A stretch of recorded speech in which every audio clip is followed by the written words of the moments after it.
Good morning, missus. And isn't it a lovely day to be taking out your tickling stick and waving it up your Blackpool Tower?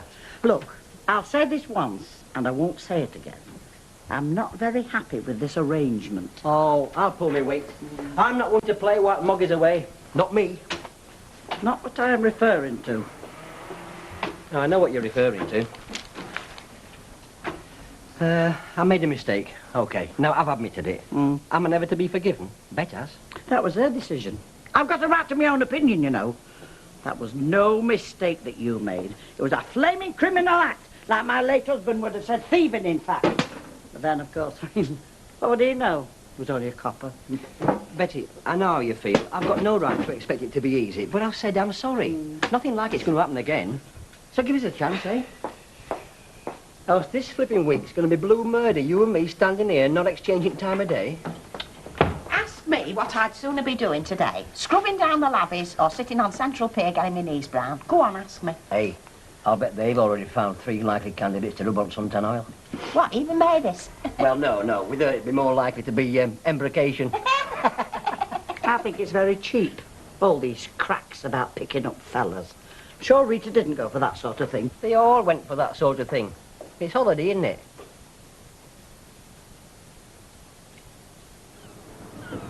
Oh, just get a lungful of that ozone.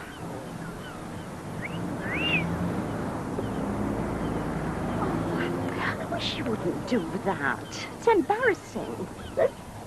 So's that. Yeah, well, it's with having kippers for my breakfast. I only ever have them when I come on holiday. But I always regret it after. Last night, it was the potted shrimps. I don't know why you don't just stick to coddled eggs and have done. Right, now, girls, now, what's on the programme for this morning? Well, it says here that once you have visited Blackpool's beautiful Stanley Park, you will return there again and again. I'm not going to no flipping park. I could have stopped at home and sat on Red Wreck. Well, look, you wouldn't have putting greens and Italian gardens and boating lakes on the Red Wreck, would you? I know. How about we tootle down the Golden Mile and go on the pleasure beach? I'll even treat you both to a candy floss on the way. I am not going there again. It's for kids. And parks is for geriatrics. I'll tell you something, Cock. Going on the Big Dipper with some big burly blokes arm round you beats watching little old men playing bowls in Panama hats any day. Oh, ladies, listen, how about we go on one of those open-air trams down to Bispham, have a coffee and look round shop? Mind you, right now I'll settle for a Panama hat. Do you realise we've been here 4 days, we've not scored once? Not unless you count them drunk punks in the Tower Bar. I kept thinking, what happens if my hearing gets hooked up with his safety pin? It could be very nasty.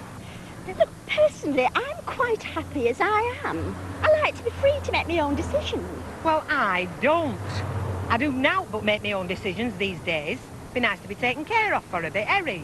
Yeah, it would be quite nice to have an escort occasionally, yeah. Mind you could have had one. Alf Roberts was just dying to pop his little spotted cravat on and tootle over here for a bit of hanky-panky in the sandhill. I just don't understand this obsession with meeting men. I mean, here we are, 3 independent, mature women. Surely we have enough resources to make our own enjoyments. After all, we are on holiday. Precisely, Maeve. And what is a holiday without holiday romance? Why else am I getting this superb body, a sexy golden bronze, if it's not to dance under the stars with some equally bronzed Adonis? That's what holidays is for. That's just a romantic fairy story. Them's the only kind I read. Right, are we going on this tram or not? Yeah, go on then. With any luck, I might just click with conductor. I've always been a sucker for uniforms. You said you'd advertise for my replacement. Yeah. Well? Last night's recorder. There's nothing in it. You know, I knew there was something I had to do. When I handed in my notice, you promised quite categorically that you'd take immediate steps. Oh, give me a break, Emily. You know I've got Ivy and George off at the same time, apart from everything else. They weren't away last week. It's simply not good enough, Mr. Baldwin. And if you've got some misguided idea that I won't leave you in the lurch, I have to tell you you're quite mistaken. You wouldn't, though, would you? I would, if I lost patience because you'd simply not bothered to do anything. You're a hard woman, Emily. I'm too soft, or I wouldn't still be here now. But I won't be much longer, Mr. Baldwin, whether you've found someone or not. I'll tell you what, Emily. You leave it to me. You said that last time. Don't you trust me?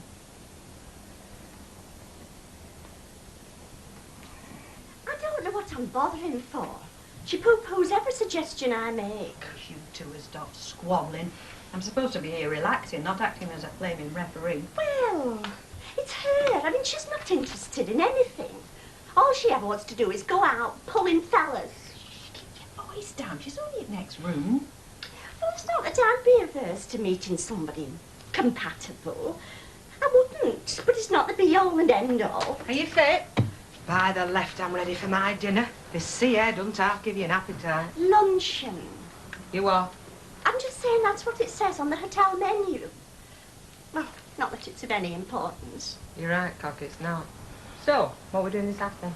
Well, I thought that perhaps we could go to the zoo. Now, I mean, I'm not normally keen on zoos, but this one looks as if it's more like a park.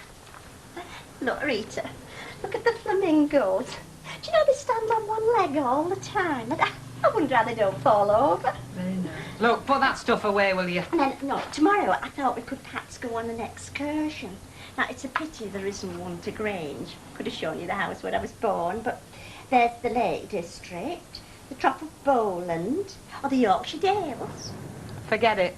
I'm not spending no couple of hours trapped on a coach with a load of beer-swilling tourists. I get enough of them at home. Sir? 12 quid a bottle, thank you. Look, we've done enough traipsing round this morning. Why don't we go and sit on pier with an ice cream cornet and a dirty room? Good thinking, Batman. We'll get ourselves all lovely and rested for tonight. Here, give us them a minute. There you are.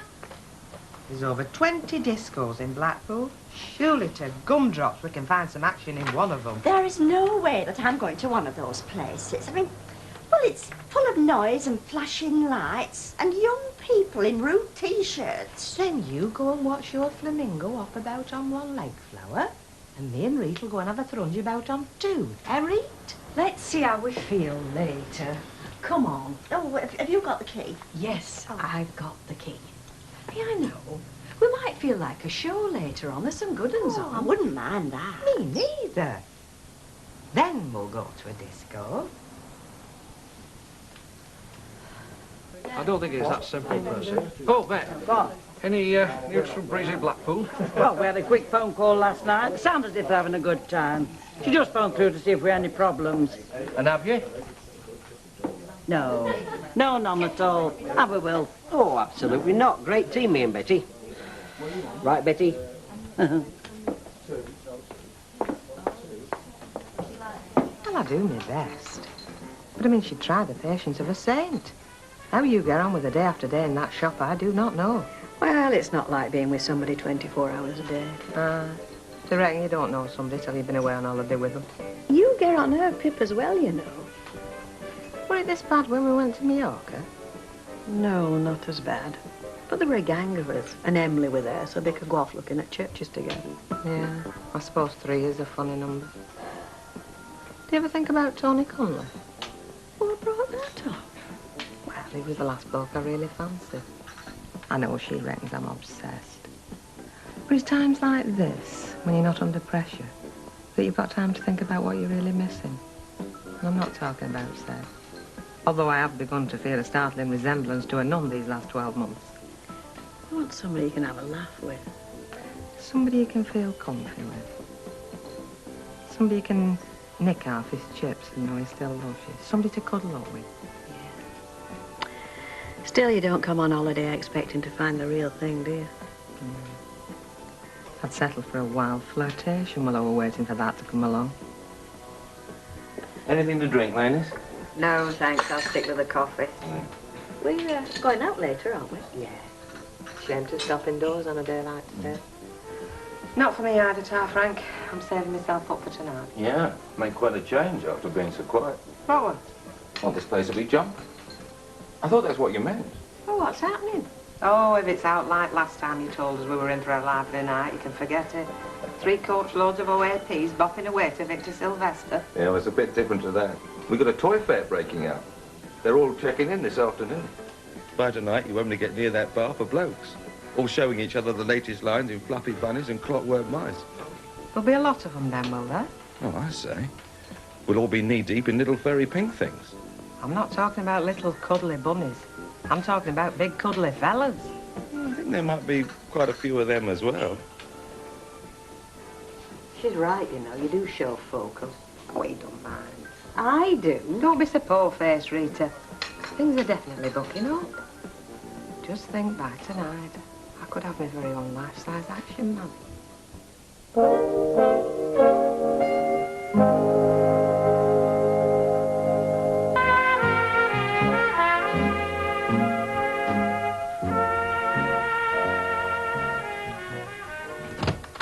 You've just got me out at flipping bath. Sorry. I'm on scrounge for nail varnish remover. I meant to get some and I forgot. So, you have decided to pull all the stops out tonight, then? I don't like cheap nail polish. I don't go around with it at home like that. What are you wearing tonight, then, kiddo? Have you decided? Well, I thought I'd wear that little black number. I always feel faintly wicked in that. Very faint. What do you reckon to me in this, kiddo? Oh, it'll certainly take the mind off electronic games. Hello, I could hear you laughing through the wall. Oh, where, Cabby, that thing? That's after bird, that's in mine. You should have come with me. Oh, it was really fascinating. Do you know, they've got every kind of animal and a little miniature railway. And then there's an animal's kitchen. And you can actually see them making up the food into scientifically balanced meals. Fancy. Well, if they've got maggots morning on the menu tonight, you'll not need to ask for the recipe, will you? You're not wearing that tonight, are you? For the first part of the evening, yes. I'm just a bit dressed up for the theatre. Ah, well, we're not going to the theatre, love. Change your plan. Tell her, Ree. Well, we thought we'd stay around the hotel after dinner. We believe it's going to get quite lively. Oh, is there a cabaret? Very likely if Madam gets a gin and tonic inside her. No, apparently there's going to be a toy fair. A toy fair? Oh, that sounds fun. No, it's like a trade fair. It's not open to public. Why the excitement, then? Well, what she means, Cock, is you can't browse around the goods, but you can browse around the blokes what's flogging them. Reps, maybe, hundreds of them, all hanging round in the bar with nought better to do in the evening but play with their own little pocket scrabbles. Well, I think it'll get very rowdy. It always does when a lot of men get together. But we probably won't get a wink of sleep. That's what we're hoping, kid. You wear rather a lot of that, don't you? This is only the undercoat, kid. You know what they say, Cock? The eyes are the windows to the soul. And I'm just making sure I put on a really cracking window display. Cheers, have yourself a good game. How long will it take to get ready, love? Not long, but I can't leave while we've still got a customer in. That's not a customer, that's Percy. Leave him to me, I'll shift him. I want to get off early and all. Right. He'll not admit it, you know, but he's keeping away from that centre tonight. There's a talk on, and the speaker's an even bigger know-all than he is. If we live by 7, we'll be there by 8. If you still fancy yourself, Port, that is. Yeah, of course I do, if Kevin and Michelle don't mind stopping on. I shouldn't think they'd mind if we stopped out all night. Well, I don't think he would. Thank you. Good girl, you did it. It was nothing. I told him I'd been invited to take a friend to this party I'm going to tonight. And all of a sudden he remembered he'd an urgent appointment. You little devil kidding him like that. Who was kidding? I was hoping he'd come. It's still not too late to go out, you know. Give it a bit longer. They're probably finishing the dinner. Hang on. What about these two?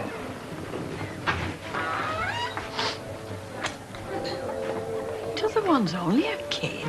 So, I'm only 29. In a good light. What we do tonight is this. We let our hair down. Won't have time to blow your nose once we get stuck in tomorrow. Boss said he wants a word later on. Yeah. One of his usual briefing sessions. Shouldn't take long, I know it by heart. 1 gin and tonic, 1 vodka tonic. Snap. Sorry, sweetheart. Oh, I was just saying to Frank here, I want the same. For me and my friend. You two girls staying here, are you? Just a short break. Away from the pressures of business. Strictly hen? Definitely. And you? Strictly stag. I'll get these. Oh, that's not necessary. By way of introducing the stags to the hens. What say we join the ladies? Will your friend mind? She'll be delighted.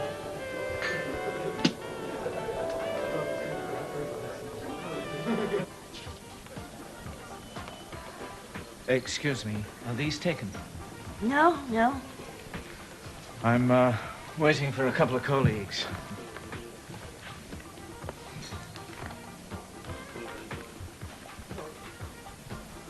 Wordsworth? Beg your pardon? Sorry, I couldn't help noticing. Are you fond of poetry? Oh, yes, very. Well, quite. Only I thought I'd take an excursion to Grasmere tomorrow and visit Wordsworth's cottage. And, you know, I just wanted to soak up the atmosphere first. Yes, my late wife was a great one for that sort of thing. She had a great sense of history. Oh, I know what you mean. I love to visit historic houses. I can just walk through the rooms and I feel like I can actually see people in their crinolines and breeches. Well, the ladies in the crinolines and the men in... Can I get you another cup of coffee? Oh, well, what about your friends? They don't seem to have turned up, do they? Oh, thank you. Okay.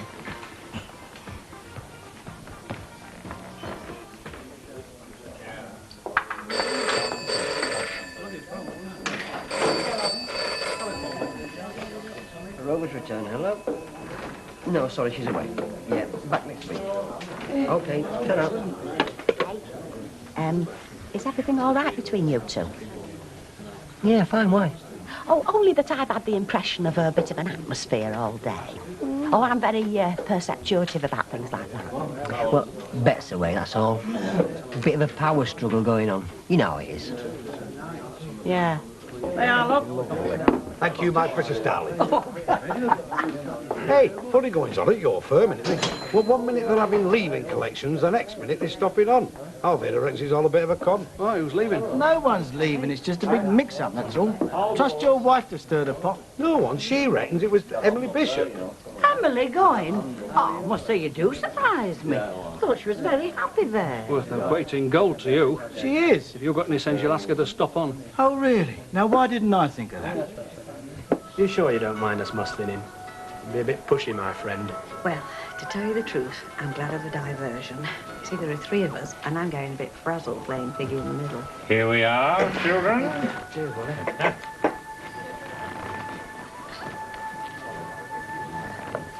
Ravissant. Utterly ravissant.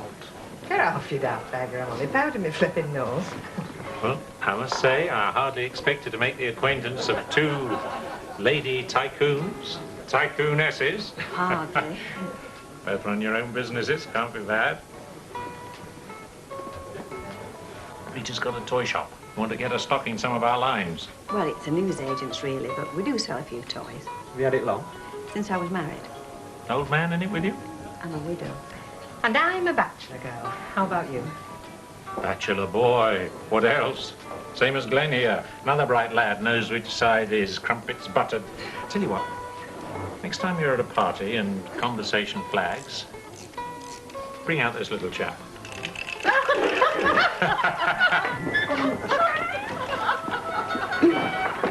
You know, it's amazing. They're damned good salesmen, both of them, but get them away from their wives and families for a couple of days, they're like kids. I don't know where they find them. Those are my friends I was telling you about. Oh, I'm sorry. I didn't mean to imply... It's all right. Mavis! Oh, there you are. This is Glenn and Wally. We're just having a drink. Rita, Bet, this is Mr. Birchall. So this is where you two lads got to, eh? Blimey, is that the time? Sorry, sir. We got talking to these lovely ladies. Oh, I can't say that I blame you. Right. Breakfast meeting tomorrow, then. 7 sharp. Oh, what is everyone having to drink? My shout? I've just got a round in. Oh, no, not at all. I take it the barman knows. Oh, a sweet sherry for me, please. Nice. Oh, thank you. Sir, eh? Well, they like it, don't they? Bit of forelock tugging to the area manager never goes amiss. Is he your boss? Yes. Well, well. And to think we believed you, Mavis, when you said you were just going to sit in the lounge reading your book. Don't try and get like that too late. Who cares? I do. Why do you want to get rid of me? You know I don't. Just don't want to get it home too late, that's all. You are sweet. I'm not sweet. Just don't want to get in your parents' bad books. You don't know why you keep going on them about my parents. You've got a bad think about it. Well, because Because what? I've been out with girls in the past. The less I saw of their parents, the better. But with you, well, it's different. You know what I'm hoping for, miss.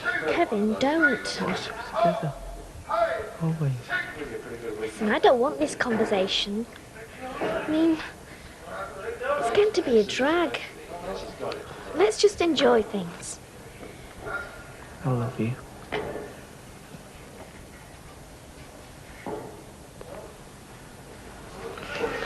What's wrong? Oh, I thought I heard Nicky crying. No? I best go up and have a look. It's okay. I'll go.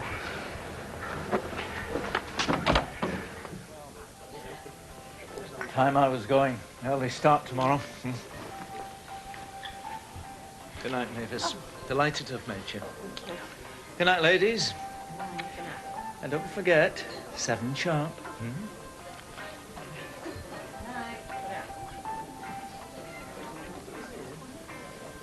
Flaming slave driver. Well, girls, ready for a breath of fresh air? Well, I think I'll go up too. It's been a long day. Well, worth it, Echo. Coffee for the bar. Rita, I'll read for half an hour. Just knock when you come up. Well, I'd best come up with you now, then. Bring the key down, in case we're late. We're going to try and find a hamburger joint or something, whatever's open. We're all feeling a bit peckish again. I've told you, it's this flipping sea air. I'm going to put on stones. You're welcome to join us, love. No, thank you. Won't be long. I suppose you do realise that they're both married men. I had suspected it, yeah. And you're still going out with them? We're going for a bit of supper, Mavis, not a flaming elopement. He's very young. Mavis, it's been a tough 18 months. I'm on holiday. I'm trying to relax, enjoy myself, have a few laughs, a bit of fun. Is there anything so criminal in that? No, so long as it doesn't bother you.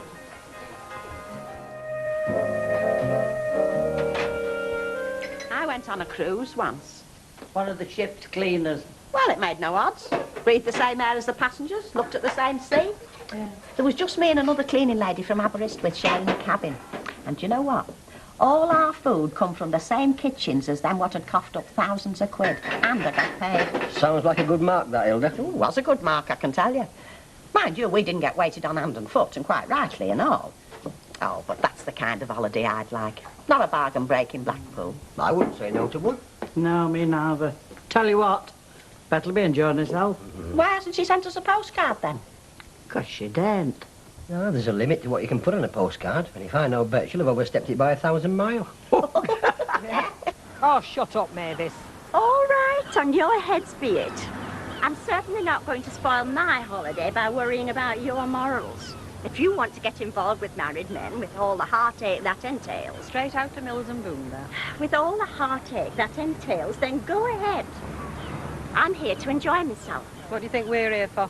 Sandcastle competition? And while we're at it, let's get the record straight. We are not getting involved with them. We spent a couple of hours with them last night but one in Trader Jack's and they both fell asleep. And if you can drop off in there with the disco going full blast, you must be dog-tired. And you can blame your friend Norris for that. He's working them both to a frazzle. Norris is the boss. What time's high tide? I don't know. I'm waiting myself. He's a great fan of Sibelius. Is he? And who might you be talking about? Norris, I'm just saying you're a great fan of Sibelius. Oh, yes, indeed I am, but my thoughts are far from Finlandia at the moment. The boys are manning the stand, ready for anything the day can throw at them, so, being at a loose end myself, I was wondering if we might do something together. Oh, well, when? Oh. No time like the present. Well, we haven't got anything planned, have we? Not a thing. Right, then I'll go and get ready. You are ready. Well, Norris. Listen, give me 5 minutes to issue my final instructions and I'll be back. I'm quite good at arranging these things. Bye.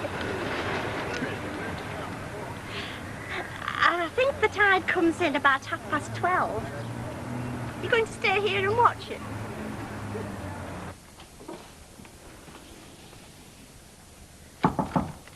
Come in. What are you doing knocking your part of the family? What's this? Billing, Sheila, previous experience in bookkeeping, age... What's this? The job centre. You didn't seem to have any faith in newspaper advertising, so you recall I rang up on your behalf. I've got 3 ladies on their books who all seem capable of doing my job. They're sending them round this afternoon. It's down here. 2:30, 2:45 and 3 o'clock. I'm sure one of them will be suitable. I certainly hope so. Don't know if you've forgotten or not, but I'm leaving tomorrow, and you'll need someone to start on Monday. Thank you. Thank you.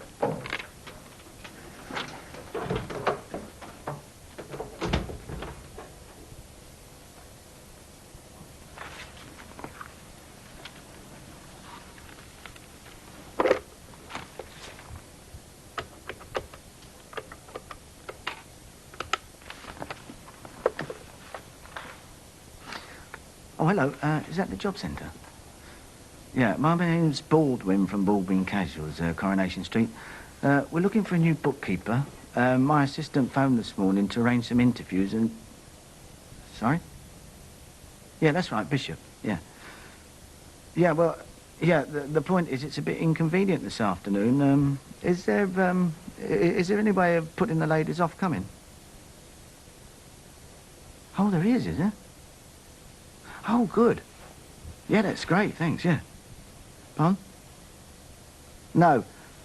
No, I won't make another appointment at the moment. I'll make one if and when, OK? Yeah. Thanks a lot. Thank you. Bye. Yeah? Oh, thank you very much. How are they getting on then, on their holidays? Oh, no time for writing postcards. Too busy living it up. Well, I've said it before and I'll say it again. Yeah. They're very vulnerable, these unattached females in these big hotels. Take that fella Heath. Preyed on him, he did. Prime Minister? No, not Ted Heath. Neville Heath, the mass murderer. Him that picked up all his victims in these big hotels on South Coast. Oh, they got him eventually, but not until he'd had his evil way with a few daft females. Hey, steady on. Oh, I don't mean the likes of you, Betty. No, they're very plausible, these fellas, and you've got to admit it, there's some ladies has asked for it. Yeah. Now, they'll take my advice, they'll steer clear. That's all they went for, to get chatted up. Did they? Well, if they've got any sense, they'll give strange fellas a wide berth. A very wide berth. Won't they break for the dinner? They don't look like it. Oh, and hear them talk. They were going to be with us every minute of the day. At night. Chance would be a fine thing. Do me a favour, ladies. Tell me what you think of these. Are we paying for them? With my compliments.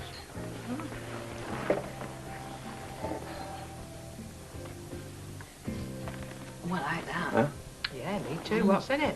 Now, that's my secret. I've been working on that for weeks. I think I'm just about there. I'd say you'd made it. What's it called? Up to press, the White Tower. White for the colour and Tower of Blackpool. I'll get Wilf inventing something like this, just up his street. Why not? Who's for a grey dustbin? You don't get much call for this sort of thing. Not so you'd notice, Flower. A ginger beer shandy is about as near as I get to mixing a cocktail. Still, you do work for yourself. That must be a nice feeling. Haven't you ever tried getting a pub of your own? Never had the contacts.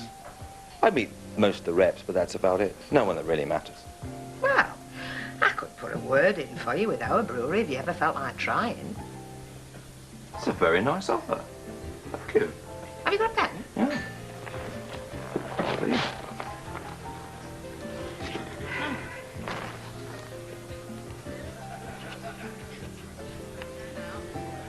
Drop me a line if you think I could be any help. Very nice of you. I will. Better still pop in and see her. Might change your mind. It's nothing like this. Yeah, well, that could be an advantage. I like to get to know people, but in this job, there's no chance. I mean, they come here for a week, a fortnight, then they're gone. Seeing as how I see a couple of hundred faces a week, it's a pretty lonely life. You know what you mean. They do work hard in the toy trade, don't they? Some of them do. If you're thinking about Norris, forget it. He'll have put in a full day's graft, because if I know Maybe, she'll have had him tramping all round the Maritime Museum. Oh. Oh, where did it go? Here. Like this. Right. Ready? One. Turn around. That's it. 1, 2.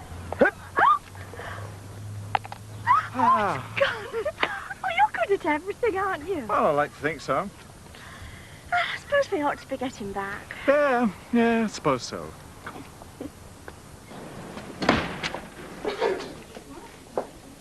Hey, look, love's young dream smashing, in it? Go on, you soppy apron. No soppy about it, it makes the world go round. Try telling Percy Sugden that. I wish somebody would. Kevin, when you stop it, you'll have people talking. I was interested in us. Thank you. I mean, not me and you. I mean, I'm interested in you, and Go on. you better be interested in me, or else I won't pay the bill. Oh, I'm dead interested, honest. So I was wondering, fancy coming down to Southampton? Meet me dad and Ardella. Southampton? Yeah, that's where they live. I know. Stop over, you mean? Couldn't get there and back. Not in a day. What did you say? I say yes. I'd like to, but I don't know what my mum and dad are going to say. I'll ask them. I mean, my dad'll make sure we don't get up to anything. Oh, not that we dream of anything else. Oh, absolutely. So what do you reckon? Yeah. You finished? Get off. I'm sorry, mate. Here you go, girls. All right. See you.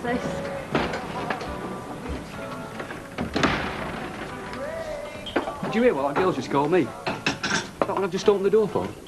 Sexist. Take no notice, love, the potty. Don't let them put you off. You can open the door for me any time you want. Anytime. Did you get past? Good. What are you two doing tonight? Nothing. Do you want us to babysit again? No, I don't. I was hoping to return the favour. I wondered if you'd like to come for your tea. Yeah, great. We'd love to. Right, I'll see you about 7 then. When are you leaving? Tomorrow? I don't mind telling you, I think he's daft. You're holding that firm together. I mean, it's not exactly his decision. Yeah, you could stop it, couldn't they? He could try. Ah, Emily, can I buy you a drink? No, thank you. I'll have one with you. I was just saying to Emily and all, I think you're a mug if you let her go. And don't let her kid you. She don't need more freedom. She loves work. She's a very resolute lady, is Emily. Don't forget you're seeing those applicants this afternoon. I won't. Well, I think you're both daft.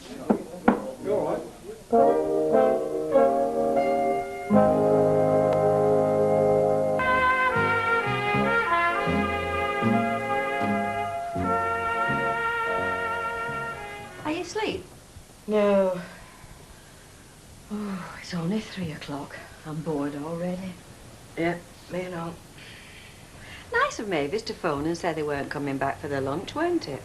In case we were worried. I was worried. I was worried in case you didn't get food poisoning. Any sign of the dynamic duo? Who? Wally and Glenn.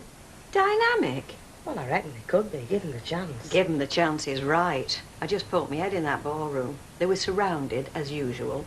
Wally managed a wave. Bully for Wally. You know that one I've landed? Glenn. Gets younger every time I look at him. Stop here a week, he'd be in nappies. What do you say, kid? Shall we chuck 'em and go and look for something else? No chance. You know the one you fancy, that tall, grey-haired one in that check suit? Yeah, I'll have him. Oh, you won't. Why? He was stood next to me in the bar at lunchtime. He said, I'd buy those drinks for you, but there is an unbroken rule in the trade. Never toy with each other's Barbie dolls. You never told me. Do want to cheer you up.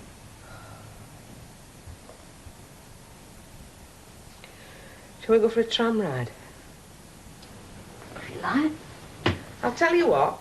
We'll go topless. We'll leave us cardies off and drive 'em mad. Drive you mad if you look through this window. Mavis. Holding hands with Norris. Lucky devil. Do you mind if I make an immoral suggestion? No.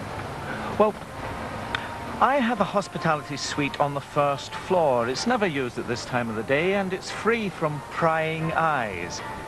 Why don't we relax a little, and I'll have afternoon tea sent up? Do you think I should? No, but I'd very much like you to. Well, how can I refuse then? Nims it.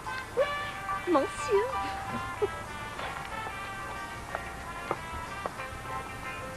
Well, where are they then? All these applicants of yours? 2:30, 2:45, 3 o'clock, not a sign of them. It's a national disease, you know, that's what it is. That's what happens to everybody that asks a job centre to help them out. I don't suppose you told them what the wages was? I gave them an approximation, yes. Oh, well, that's it then, isn't it? Eh? I mean, it's not exactly a fortune, is it? No, they'd have weighed it up, decided they'd be best off staying in bed for the morning.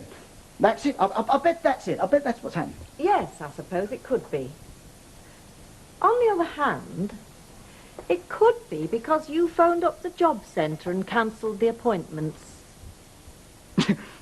Well, worth a try, wasn't it, eh? I suppose I should take it as a compliment that you're trying so desperately to keep me here. Yes, you should. Because it is. I'll say this once and never again. To be honest, I find some of your business methods deplorable. They say that leopards can't change their spots, so I won't try to convert you. But I must say this. I will never deceive anyone or lie on your behalf ever again. If it's a question of lying or telling the truth and losing my job, I'll lose my job. Well, that's clear enough. So, if you want me to, I'll withdraw my resignation. I do.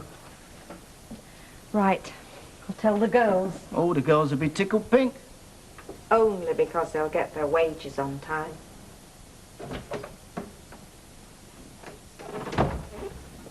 Why is it, if I buy a cream slice in here, I've got to pay VAT on it? But I don't pay any if I go into a shop and buy it. Don't ask me, I don't make the laws. I just get clobbered with them. Just play up, Percy, and look pleasant. Let's go on. Nay, that sort of thing intrigues me. What was your mother saying, did you say? Eh? Oh, yeah. Well, when my mum was a young girl, you know. Speak up, love, I can't hear you. Well, Phyllis, when my mum was a young girl, she used to work in this shop. And she was telling me that she never walked home on her own. There was always some gentleman who'd offer to walk with her. Hey, Percy. Quite right, too. Them days are past. Rubbish. The age of chivalry is not dead, despite what they say. And if you want it proved, Martin, just give it you. He's offering to walk you home, laddies. Don't chuck it back in his face. Take him up on it. It's not really on my way, Percy. There you go. He's putting himself out. Now, he'll pass your place, he's been out chivalrous about it, but he's going out of his way. Good on you, lad.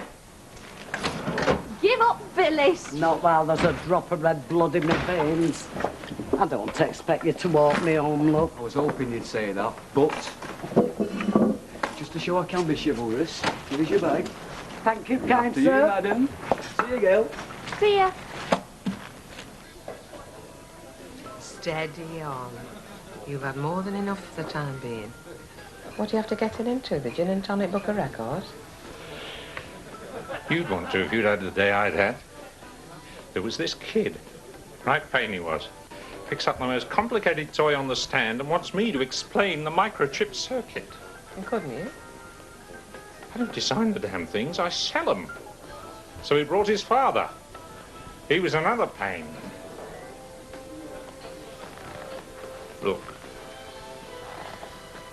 why don't we get away from all this noise? It's that brass band in the corner. What about your room? What about yours? I tossed up with Glenn and lost. I see. I'm just another one of your playthings. Well, I'm warning you. Squeeze me too hard and I'll cry for help. But not very loud. See you later. 3 guesses where they're off to. How about you and me? Look, the night's young. Let's have another little drink. Frank!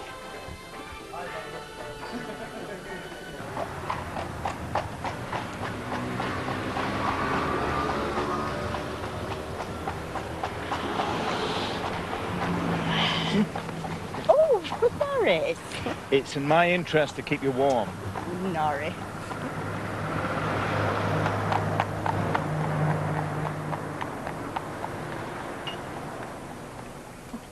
Oh, it really is a beautiful wedding dress.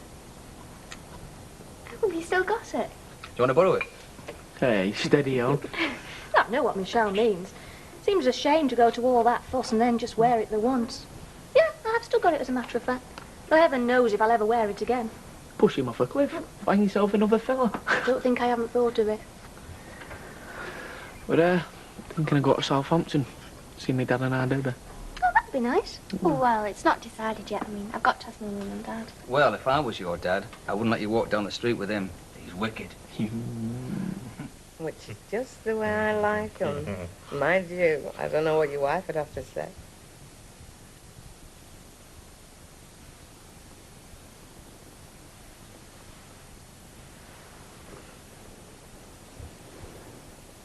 You knew I was married all the time, didn't you? And you said nothing because you didn't want me to feel rotten. You're right. I shouldn't be here, should I? Of course you should. You know, you're great. Trying to make me feel better when I... Yeah.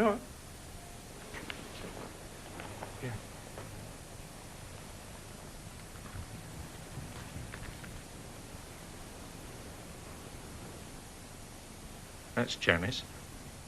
And the kids. Lynn's 5, and Terry's just had his 7th birthday. They're great. Great. Smashing.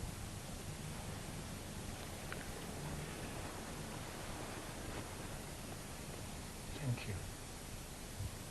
Thank you for showing me what a...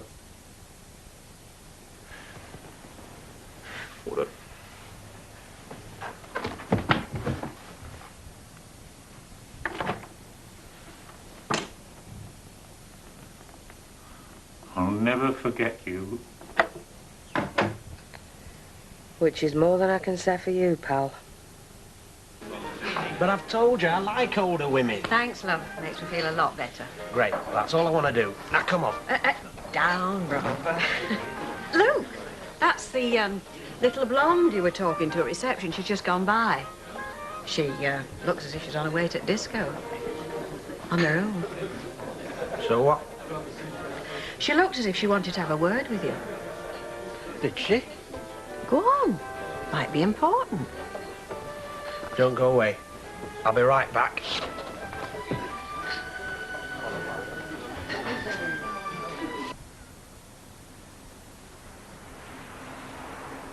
Have I got something in my eye?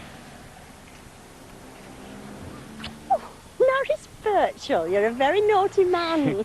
Well, gather your rosebuds where you may, and these are my rosebuds. Oh, Norris.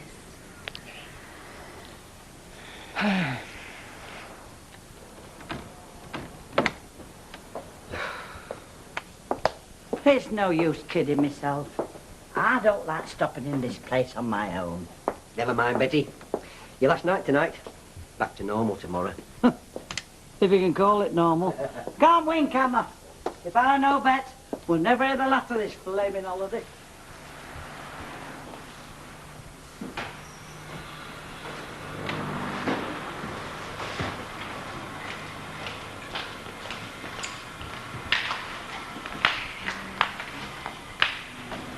Well, I think the less said about this job, the better. Well, you'd have thought they'd have come down to breakfast. Wouldn't have hurt to say goodbye. They're cowards, fellas. Every man jack of them. They're frightened of their own shadows. That would have minded right, skulking in his room. I'd have said goodbye to him all right. I'd have shaken him warmly by the neck. Well, just been saying my farewells to Norris. Have you? Yeah. Oh, he's nice. I wondered why he rushed out of the breakfast room the way he did. And do you know where he'd been? Into town and back to buy me these. Isn't that sweet? Get in the taxi, Mavis. Oh, parting is such sweet sorrow. What do you reckon they'd give me if I pushed her under a tram? OBE? You'll have to sit next to her. I don't trust myself.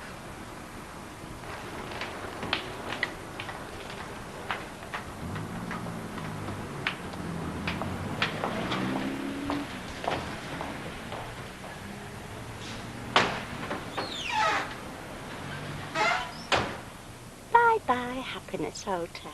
You know the nicest thing about a really enjoyable holiday? It's not really finished when you get home. I mean, there's so much to tell people. Well, not everything. And there's so many happy memories to relive. You wouldn't dream he was like that by looking at him, but Norris is very... Mavis. What? Shut up. Let's see if she notices.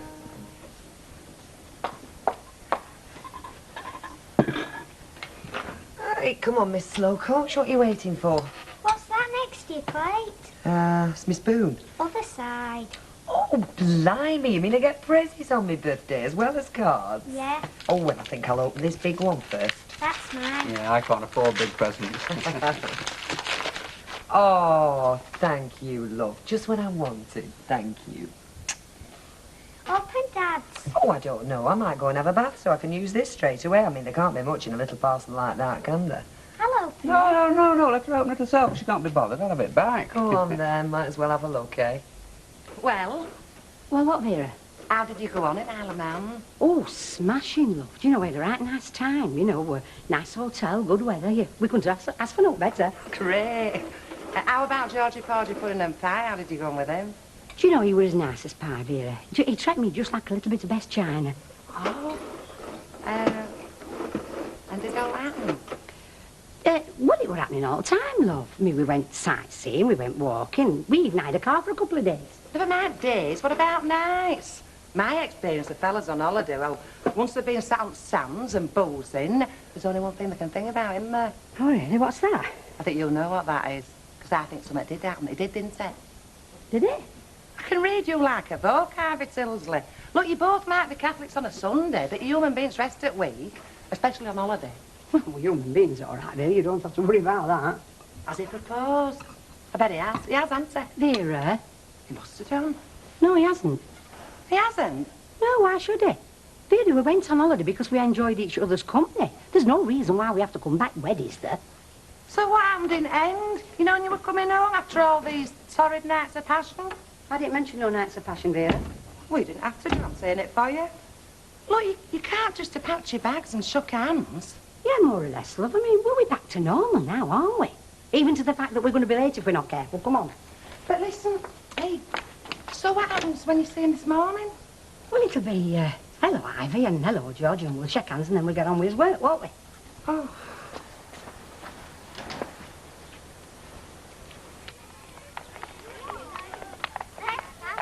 Go on, then. Morning. Hello. See you, love. Have a nice day, love. Bye. Another day started then? Started well and all. Eh? Birthday presents. From your husband? Well, be a bother if it was from anybody else. I'll bet. Anyway, be seeing you. Ta-ra, love. I don't know. I thought she understood this system when I explained it to her. What are these squiggles all over the place for? Young Christopher said that they had to more or less sort out their own papers every morning. Do you know it's enough to put you off going away ever again? Mlug. Well, what's that when it's at home? Where? Here, MLG. Oh, I think those are her initials. Well, what's she putting her initials all over the place for? Well, some people do, don't they? Like bank clerks, they put their initials on everything. Lavatory walls. Paying in books. Passes that rubber. Tom. Yes. I can assure you, please, Maeve. Right. There, 12 pence, please. Thank you very much. Did you get your papers all right last week, Terry? As far as I noticed, yeah. Oh, it's just that Rita and me were away, you see. We're on holiday. Mlug was here. Well, the papers were all right. Where did you go? Went to Blackpool. Right, great. See you then. Bye. Charlotte. Oh, that reminds me. I found this when I was unpacking. Oh, yeah. Well, it's the one that photographer took of us all, you know. And I just wondered if anybody else wanted it. Or a copy. I mean, you can get copies made, can't you? Well, I don't want one. Did you enjoy the holiday, Rita? Do I get my money back if I say no? No, I just got the impression that you were a bit, well, disappointed at the way things turned out. No, it were all right. Nice rest. Somebody else doing washing up. Trick with holidays is not to expect too much from them. Oh, well, I'm glad because I had a nice time. I did really. Good. Pleased to hear it. No, I think of the three of us, there's only one who might want her money back. All I'm saying, Hilda, is the way things are going, we'll be spending more on cleaning stuff than on ale. And all I'm saying is, I can't do a proper job unless I have the wherewithal to do it. You have got the wherewithal. You've got enough flipping wherewithal to clean Chester Zoo, never mind a little pub like this. Yes, well, I've got my standards, and I'm afraid I can't lower them, not where cleanliness is concerned. Your standards can't be lowered, Hilda. I'm not denying that. Oh, thank you. It's the bills I want lowered. All right. All right, by me. Thank you. Oh, would you credit it? A week of the high life in Blackpool, and I've got to cut down on bleach to pay for it. It's the way of the world, Hilda. It's the rich what gets the pleasure, and it's the likes of us that gets us noses rubbed in it. That's true, I know. Mind you, I don't think that holiday was all it was cracked up to be. What makes you say that? Well, nothing in particular, but she went off in a good mood and came back in a bad one. Supposed to be the other way around, isn't it? Morning, Betty. Morning, love. Hello, Hilda, Betty. love. Oh, here, Betty. What? Do you know out about Her Highness's holiday? Only we was just saying she's come back with a face like the back of a tram. No. Rita said they had a good time. Yes, well, of course, what's a good time to one isn't necessarily a good time to another. I mean, Rita Fairclough knows how to conduct herself. But Madam in there, make the black and white minstrels blush, that one. Hey. Hello, Betty, love. Morning. Oh, wait, by the way, I haven't had the chance to ask. Did you have a nice holiday? Very nice, thank you, Hilda. Oh, very pleased to hear it. So I'll definitely be okay with it. Okay, I'm going to have to go with that anyway. Yeah. See you soon. Ta-ra. Who with that? Just personal for me. It's a bad sign, you know, when you can't get through the morning without hearing the sound of your voice. What, Michelle? Just a mate, that's all. Oh, that daft mate of yours was outside a minute ago. What daft mate? I've not got any daft mates. How do? Oh, that daft mate. Oh, you're not come for your tip. It's not Christmas yet, you know. No, I just popped in to see how you were. All right, Curly lad. You want a brew? Nay, I've got to catch the wagon before it turns on the main road. Oh, it's good to see somebody working. I'll try and tell this fella how it's done. Hey, hang on.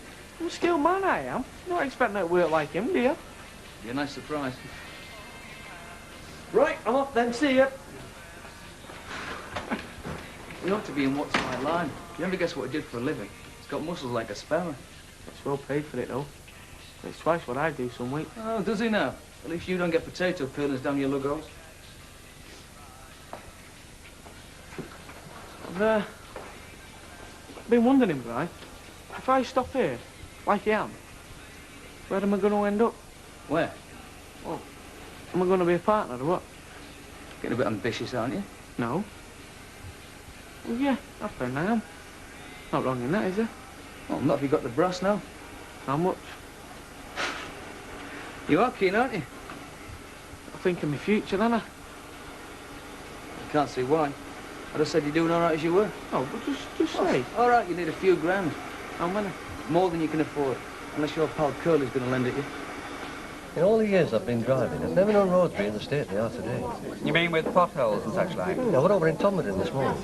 If you counted the potholes between there and here, you'd have another Grand Canyon. So did it tell you all about his wife? Little bits of things, yes. Like I suppose I did about Bert to him. Well, you can hardly help it, can you, when you're on holiday for a week and you've not else to do but talk, have you? So neither of you said out about getting married again? Vera, can we talk about something else, please? Only I thought, well, you might have said something. Not meaning to, but said something to put him off. Well, I didn't, no, because the subject never came up. Now you're satisfied. America's like, and neither are you if you've had me tits. You go away on what might as well have been your honeymoon, come back to find that not only is honeymoon over, but your prospects of marriage, I don't know. It wasn't honeymoon, if you don't mind, Vera. Well, you call it what you like. I'm just saying honeymoon to be polite. I'll tell you what, I don't like you talking about George like that, because he doesn't deserve it. No. No. He treated me with nothing but kindness and consideration from start to finish. And I tell you something else, I wouldn't have missed a day of that holiday, so can we leave it at that now? But I'm only just saying it's a shame, that's all. Vera! All right, I won't say what else. Good. Don't stop me thinking it, though. Is Rita not with you, then? No, she's looking after the shop. Hello. Hello, Mavis. Hello. A bitter, please, Betty. No, we've got this system, you see. Well, it's hardly worth calling a system, really, there being just the two of us. Oh, are you having a drink, though? Oh, what? Pineapple juice. Pineapple juice, right. Yeah, it's become a sort of tradition, really, that whoever gets up to do the papers, well, they have the first lunch hour, you see. It's me this week, and then next week it'll be Rita. Oh, excuse me, Bet. Yes, Maeve. I just wondered if you wanted a copy of this, that picture, you know. God, is that what you look like? I've forgotten already. Well, do you want a copy now? Oh, not on my behalf, love. You keep it. You've probably got more calls than the rest of us. Aye, aye, what's this then? Oh, Exhibit A in the case for the prosecution by the looks of it. Just a photograph we had taken at the hotel. No, that cannot publish it in his newspaper. Oh, a bit strong for us, I'm afraid. Well, it was just some gentlemen that we met at the hotel, and we got to know them, you know, the way you do when you're on holiday. Yeah, well, you look as if you're having a good time, don't you? Well, I'll see you then. Oh, bye. Oh, well, I've hardly seen you this morning. No. No, you'd never see me either. Oh, that's true. Well, we're Ivy, we're looking for. I was wondering if you're doing out tonight. Perhaps we could go out somewhere. Oh, yeah. Yeah, I don't see why not. Yeah, and every reason to now. Vera. George, look, I tell you what, why don't you come round to me? I mean, because, well, we went out nearly every night last week, didn't we? You come round to me and I'll do us a bit of dinner. You know something? I was hoping they'd say that. I'll see you tonight. Hey, kids. Vera, he's only coming for a bit of supper. That's his excuse. Me and you know different, don't we?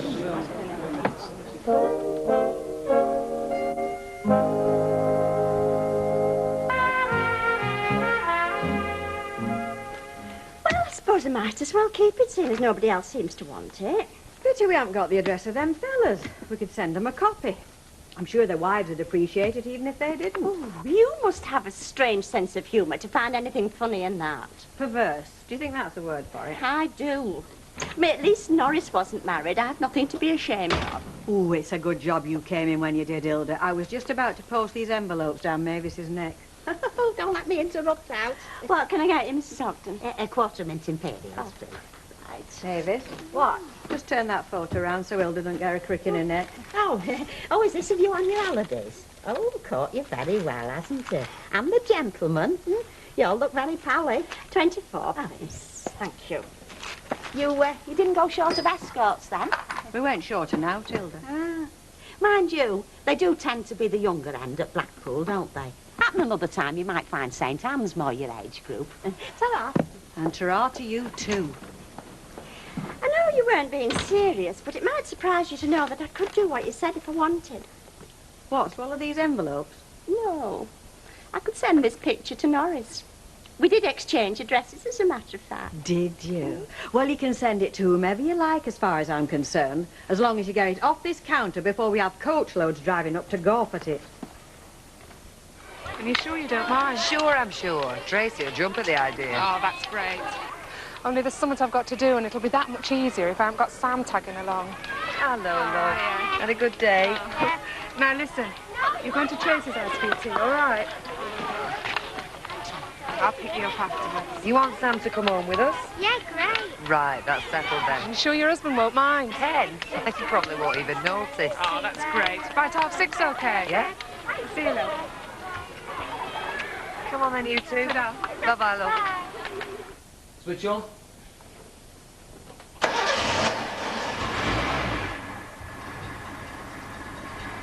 Hey! Hiya, Kev. Hey, I'm not going to get into bother, am I? No, of course you're not. Switch off. Only I've got my mum's car for the rest of the day, so I thought I'd come and pick you up. Great. It'll be about 10, 15 minutes. I'll wait in the car outside. I'll wait here if you want. No, I'd rather wait outside. And don't worry, I'm not going to go anywhere.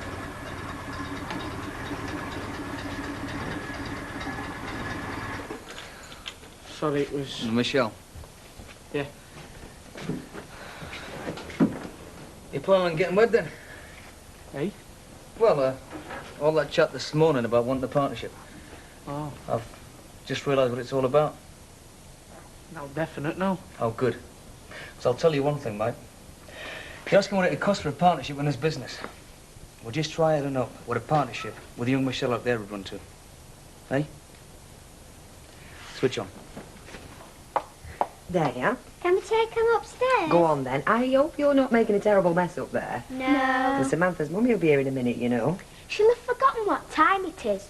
Especially if she's having a row with me dad. Which she probably is. Hey? They're always rowing, aren't they? Yeah. Yeah, well, just don't go getting too many things out, okay? Go on. Yeah, come on, Sam.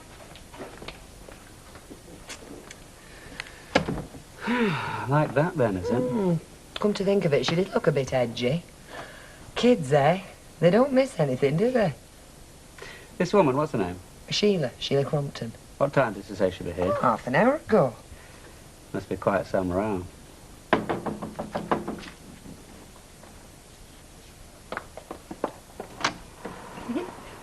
Sorry, me.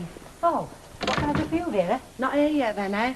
No, love, no, he's not here yet. No, I didn't think I'd do go. I just thought I'd call round and see how you are, you know, see if there's what I could do. Well, that's very nice of you, Vera, but no, there ain't none, no. Butterflies, have you? Feeling nervy?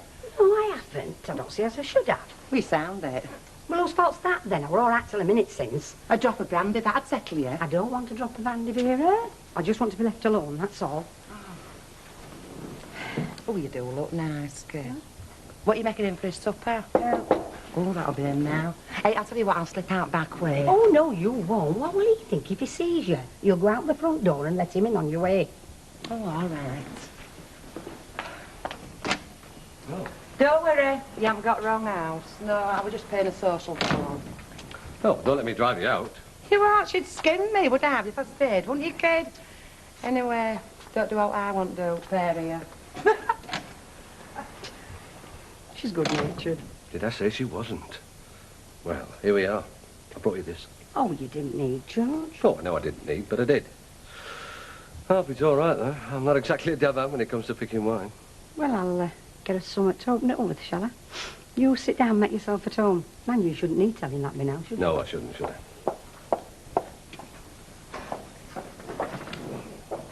Right. Have you got everything? Where's your jacket? I'll get it. She's as scatterbrained as her mother. Can we go and play at Sam's tomorrow? Yeah. We'll worry about tomorrow when tomorrow comes. Now go and put your nightie on. Go on. Here. Thank you. Right, well, see you again sometime. Bet you thought you were never going to see me. Right, come on then, you. And I am grateful. Oh. Only, well, to tell you the truth, me and Paul, my husband, we went through a bit of a bad patch just now, so the further away from it she is, the better. Well, any time you want me to have a love, you just say. I will. Bye then. Bye-bye.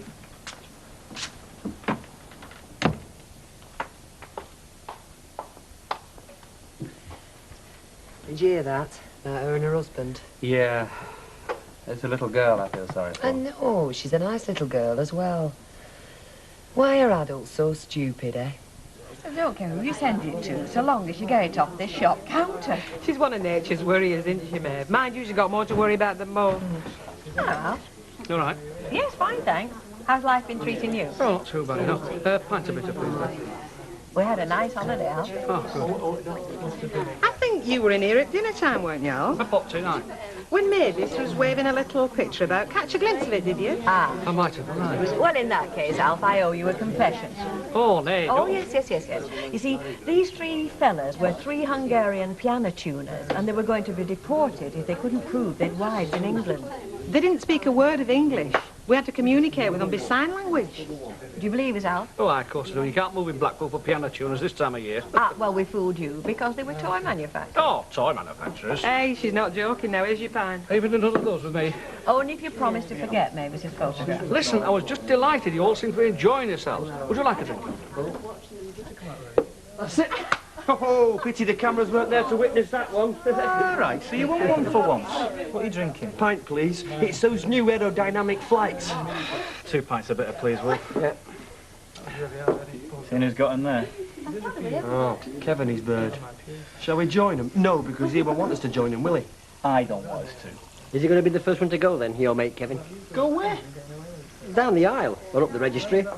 Happen they've got aisles in registry offices, but I wouldn't want to find out. He's got more sense than that. Well, I'd marry her. I think she's lovely. Is he supposed to be out on his own? It's all right. I've got his lead in my pocket. I phoned my dad this morning, only don't tell Brian 'cause he's on his phone.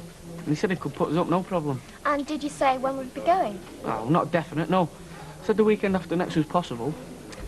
I don't see why not. I mean, we're staying with your family, aren't we? I don't see what my dad could possibly object to about that. Great. Can't wait for you to meet him. I'd like to. You get on with me, Dad. Everyone gets on with me, Dad. My sister, she's only little. She's dead bossy. And will they like me? Of course he will. These last 2 nights since we got back, it's been as though I've been seeing everything afresh. You know, when you live on your own, you build up your little routines. Well, you've nobody else to bother about, have you? All right. And since coming back, I suddenly thought, this is no sort of life. I mean, I know there are people who prefer their own company than that live in caves or commune with nature or whatever it is they do. I don't like to live in a cave, George. Me neither. I'm not so keen on my own company now, are they? Not after last week. I mean, I know being on holiday's one thing and being at home's another. But, I was hoping you might be feeling the same way and fancied a bit of company as well. Well, I do. Depending on who company is, of course. Well, I do. You do very well. And don't worry. I know about neighbours. I mean, I could hardly forget with Vera about, could I? How do you mean, George? Well, I'll be discreet in my comings and goings. What comings and goings? Well, I'll take good care there's never any talk about me being here out of hours.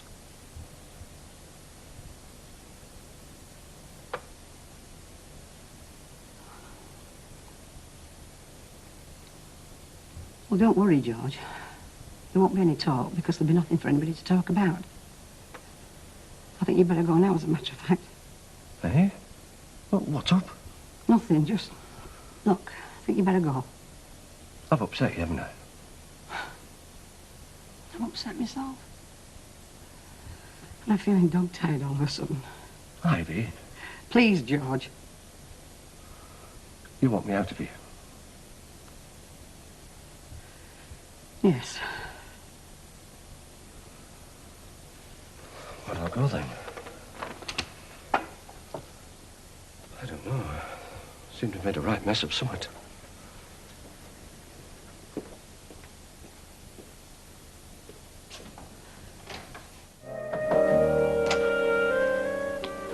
Are you ready for prayer? Come on. Ah, you're wide awake this morning. What's to do? Well, it's these cheap curtains. I keep waking up dead early, you know, at light, and then I can't get back off. What you could do with these mornings is, well, them blackout curtains you remember during war, do you remember? Get away. I was never old enough to remember blackout, Vera. Ah, listen to her. I can remember you telling us about that bomb that dropped on Abattoir in Stanley Street. Get off. I was a baby in arms, practically. Oh, your memory failing you, is it, now you've got a boyfriend? Well, come on, then. Tell us that as they, you know. Has he do I know what? Well, has he made his intentions plain, and are they honourable? Well, he made it quite clear he fancied stopping here last night, Vera, but... Oh, why? But what? Oh, come on, you can work that one out for yourself. Do you mean he's still not proposed yet? Well, I was expecting him to. Well, me, for one. Well, practically running a book on it. Oh, were you? Oh, come on, Ivy. You go away on holiday with him. And don't be telling me you were playing clock golf. Hey, you didn't find out something about him, did you? You know, he didn't do something to really put you off. No, Vera. And that he's on teeth. As far as I know, most of them. Yeah, well, he wants measuring for a carnation. Hey, hold on a minute, you. Don't you think you're jumping gun a bit? Look, by rights, he should have proposed to you on holiday. That'd have been the decent thing to do, even though he'd no intentions of marrying you. Come on. He won't sell him. It's not by you. Like as if. All the same, he does.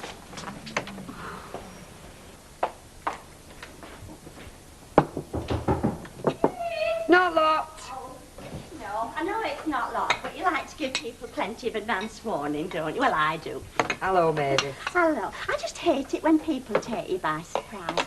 I always am afraid that they're going to catch me out doing something, even if they don't. Have you got a lot of guilty secrets then, Mavis? No, I wish I had. No, I'm always afraid they'll find me talking to myself or something like that. Do you talk to yourself? All the time. I'd never admit it to anybody. No, I do.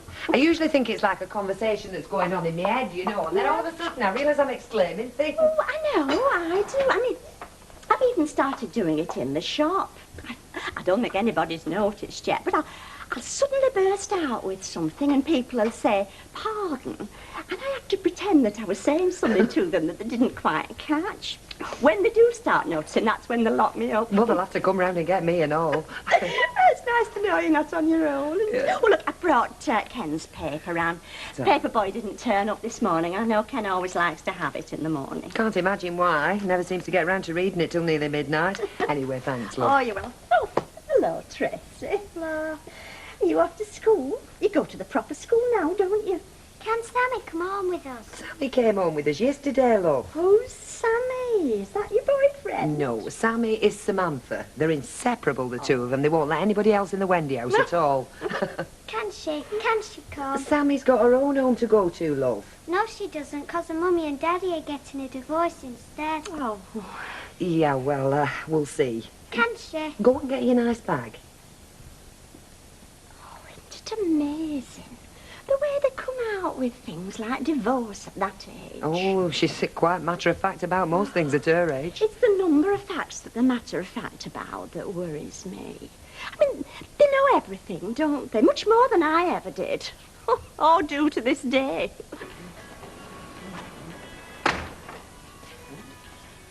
There you are. Hey, look at that. It's in love. Can't get nothing done. Oh, I was hoping you could. Listen, you know when I brought the car in for servicing last time, you said the clutch was on its way out. I did, yeah. Yeah, well, you're dead right. It's slipping. It's getting bad now. Well, leave it with us then. When can you get it done for? Tomorrow night, all right? Yeah. Let's have and get young Kev's mind back on the job. Oh, Alf, I knew there's something I wanted to ask you. Remember there was some talk about redeveloping around here. Has that gone by the board or what? Why? You hoping somebody will make you rich buying this place off you? I don't know about making me rich. I don't want to be left stranded off a mile front main road. Well, I won't fret if I were you. I mean, it's scheduled like, but Lord knows when it'll be. There's no money. But when it is, it'll all be residential. Right, well, keep me posted, yeah, because I'm putting a lot of money in this business. I mean, I wouldn't like someone to come along and queer the pitch like. Well, when I know something, you'll know it. Cheers, mate. Okay. Tomorrow.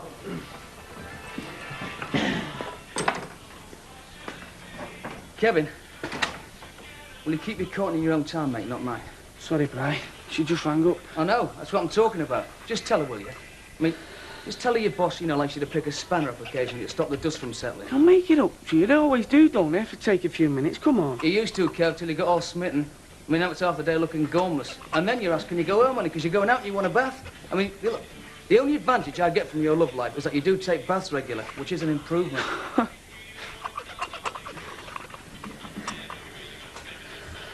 Still, she is nice, though.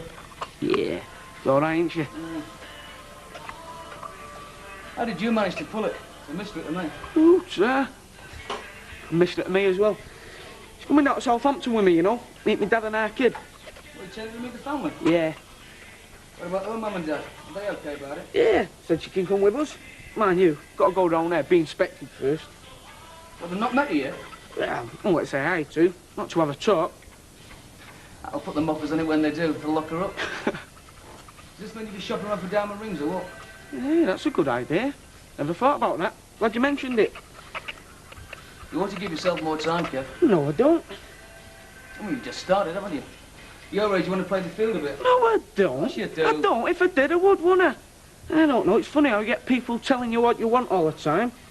According to you yesterday, you fancy coming in with me. Yeah, well, I do. Well, how are you going to do that if your money's gone on diamond rings and setting up home? I can't see that costs more than playing the field.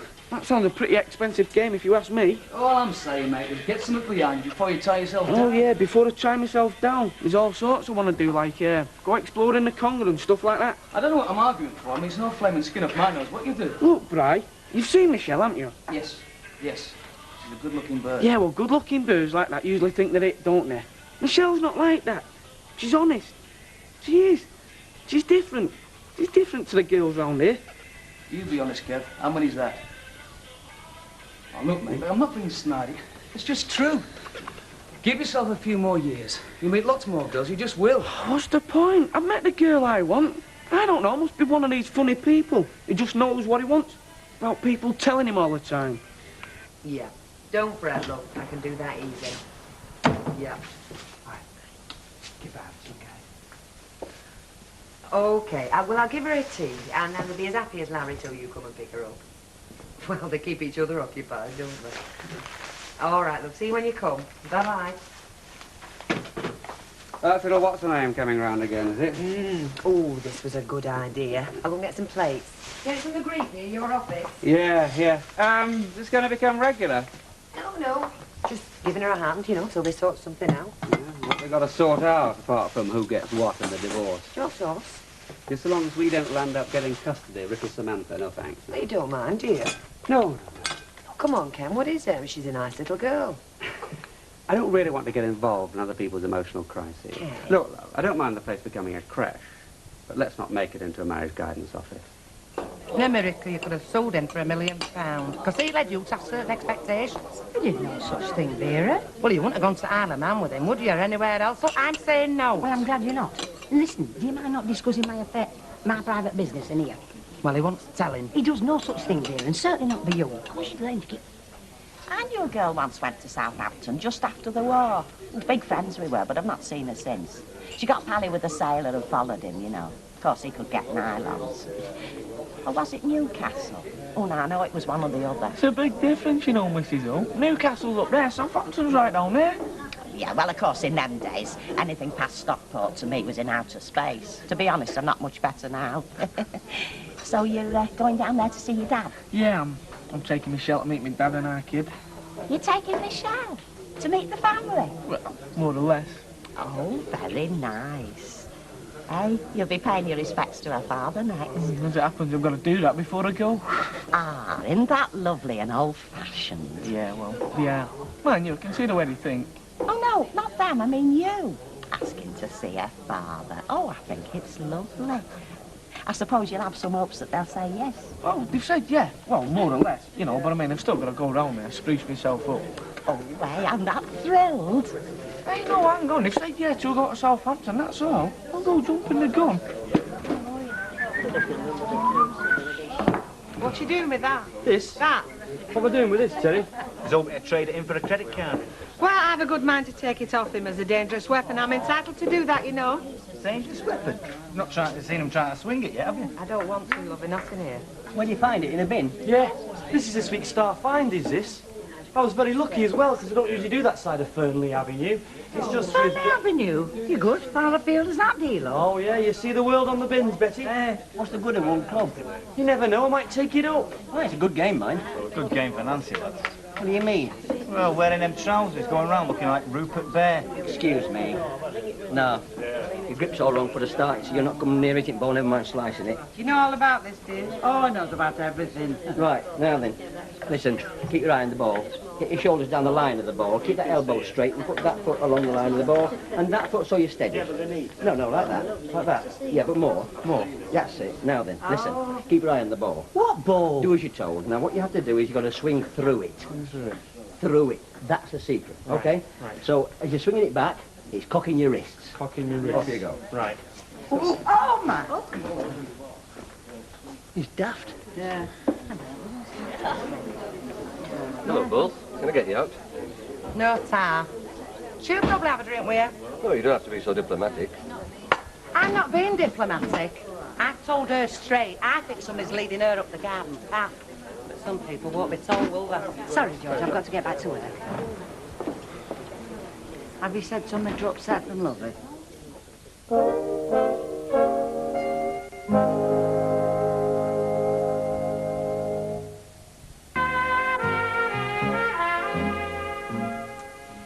I wouldn't like to be brought up nowadays, I don't think. No. Do you know your face is a picture sometimes, Mavis, when you're thinking? It is. Just reminds me of a Muppet doing action replay. Oh, thank you very much. Why wouldn't you? Well, I just think it's a rotten world for them to be little in. I mean, they've got everything and nothing, haven't they? Oh, we had nothing, but it weren't same as everything. What makes you so sure everything's the same as nothing? But we didn't have nothing, not really. Oh, no. I mean, there was a war on for a start. I mean, it was interesting sitting under the stairs with your mam and cat listening to bombs whistling down. Stimulating. Yeah, but what we did have was special, wasn't it? I mean, such a thing as a banana or a pineapple. Pineapple? I was a grown woman before I saw a pineapple. Don't you think, Mrs. Ogden? What's that, Joe? Well, that we were much more contented when we were young. I mean, more contented than they are nowadays. Oh, well, yeah. They've just got to have such complicated things now, haven't they? Like computers and videos. And nothing impresses them. No, you're right there. Yes, sir. Have you got any little balls? What sort of little balls? About the size of golf balls. We've got some little plastic ones over there. Any use? How much are they? Packet of 5 for £1. Right, we'll have a packet of them then. And you can give me 50p. No, I'll tell you what, I'll pay for any lose, that's fair. But where are you going anyway? Up the Red Wreck, practising for the British Open. The only thing that's open to you two is front door at this island. Hey, but you can't smack one over the creek. be like. What were you saying, Mavis, about simple amusements? Oh, it's funny, isn't it? At their age, they can be messing about like kids one minute and walking down the aisle the next. Well, they never stop behaving like kids, Hilda, whether they walk down the aisle or not. Who's walking down the aisle, anyway? Oh, well, no, I really shouldn't be saying anything, but, well, I will say this. There must be something about number 13, because lodgers of mine, they get wed. Little Kevin, he's never getting wed. Between you and me, he's found himself a very nice girl, and I think he knows he's suited. Oh, have you made your mind up yet, Mr. Wardle? Oh, aye. Could I have that big box up there? Could you wrap it up nice, please? Well, Ken, it's working. That's about as much as I can say. Yeah, will it pass his MOT? Well, it might if you take it to Deacon's in Colebrook Street and take it in the afternoon. Why the afternoon? He takes his lunch in the Flying Horse, and quite often he can see 2 headlamps when there's only one working. Flog it. Oh, I'm looking forward to seeing all the numbers on the speedo go back to 0. I think that'll tell you just about what the car's worth. Right, well, if you have any bargains, let me know. OK. See ya. Right, Kev, I'm off.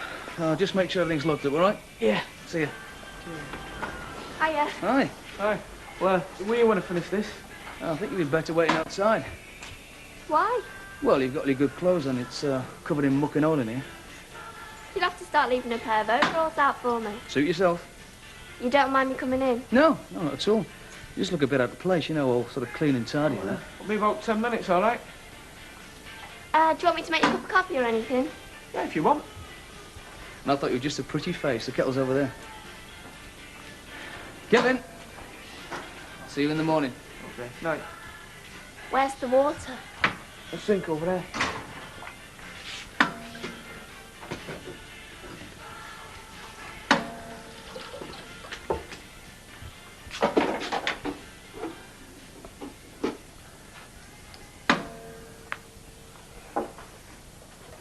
I get the idea that Brian doesn't like me. Am I right? What she said? It's not what he says. Well, what? It's just that he was going on about the way I'm dressed and for me being too clean for in this place. We are pretty mucky in here, you know. Yeah, but that's not really what he meant, is it? Sometimes I think he behaved as if he was your father. As if he didn't approve of me. I'll let you into a secret. I don't really approve of me going out with girls at all. It's a good job we don't have to ask for his approval, isn't it? There. You know, my dad said out about when I'm supposed to be coming round. No, not yet. I will, though. When would it suit you? Sooner the better for me. When they're ready. Well, I'll get him to say something definite tonight. Yeah, and take the notice of Brian. It means nothing what he says. And anyway, it's your dad who counts, innit? Thing is, if it goes on, it's the effect on her. Oh, hello. Hello. Right, come on, Sam. Don't take forever. Mr. and Mrs. Barlow want to have their tea. Trouble is, once solicitors get involved, it's like, well, it's like war, isn't it? I mean, don't think I don't know. Oh, the same. It's like his mother said. His mother, mind. I could get an injunction, stop him coming round the house. You collect your things up as well, Tracy, love. Take your picture books upstairs. Well, thanks very much. I hope it's no bother. Come on, Sam. You got everything you came with? Thanks again. Anytime. Bye, love. Oh, how are you, superstar? Sam's dad broke the fridge and all the ice melted. Is that right? And her mummy's going to stop him coming home. Come on, get your things upstairs. There's a good girl.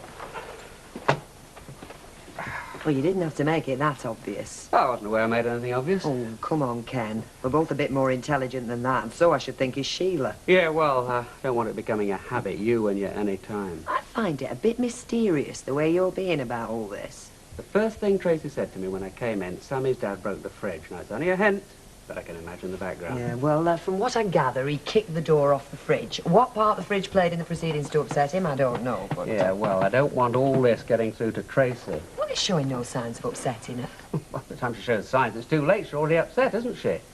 Only yesterday, she asked me questions about where do you get a divorce. Well, she will ask. It's the world she lives in. She'll ask these things. We'll have to tell her. Is it a problem?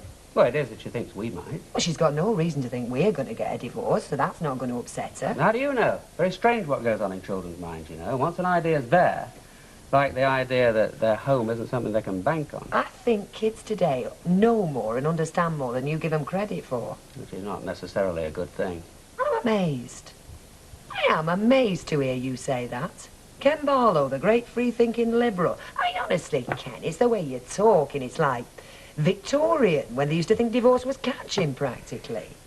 I just want Tracy to feel secure, that this is her home and that we will always be here. Ken, not only is divorce a fact of life, it's a fact of her life. I mean, there's no use thinking you can keep it all from her like harsh reality till she's 18 or something. Her name on that school register is Tracy Langton. I know. Yeah, maybe that's why I react the way I do. And maybe it's time we had another go at changing her name legally to Barlow. Everybody thinks of her as Barlow. Yeah, but legally. And yes, I am old-fashioned enough to think it matters. Has your mum and dad said anything on the subject to me? No, not really. There's no, not really, mean. You think you don't like me? Oh, they don't dislike you. But I'm sorry if it comes as a great disappointment. They don't talk about you all the time. Oh, well, not the dream come true son-in-law, I suppose. Well, that doesn't enter it, does it? Well, it does, really. Kev, it doesn't, really. Don't mean you was going steady. Well, we are.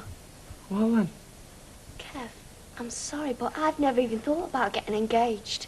I've never even thought about it. Well, think about it now. No. Why not?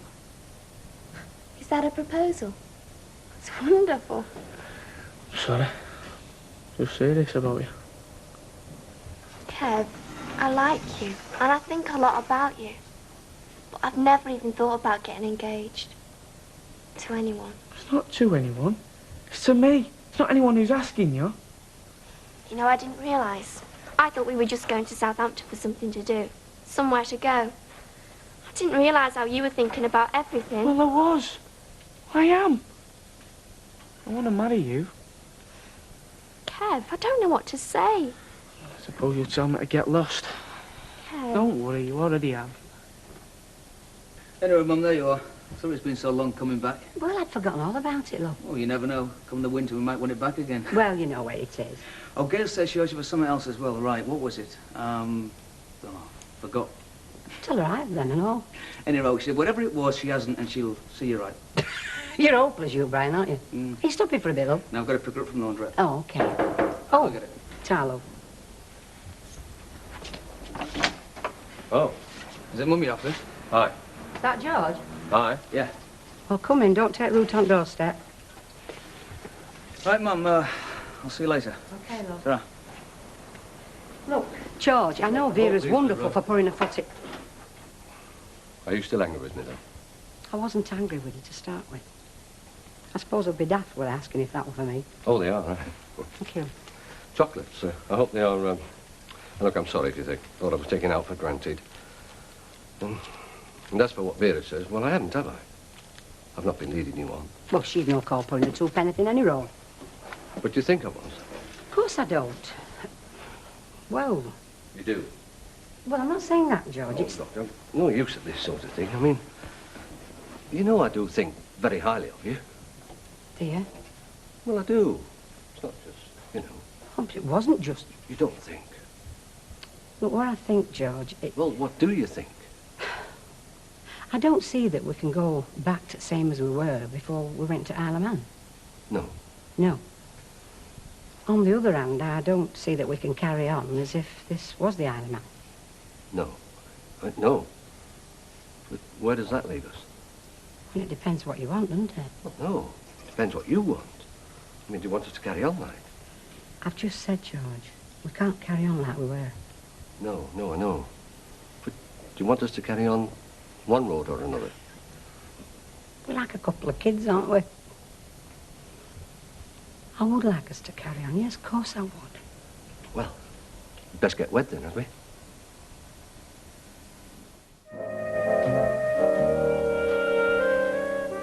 Andy!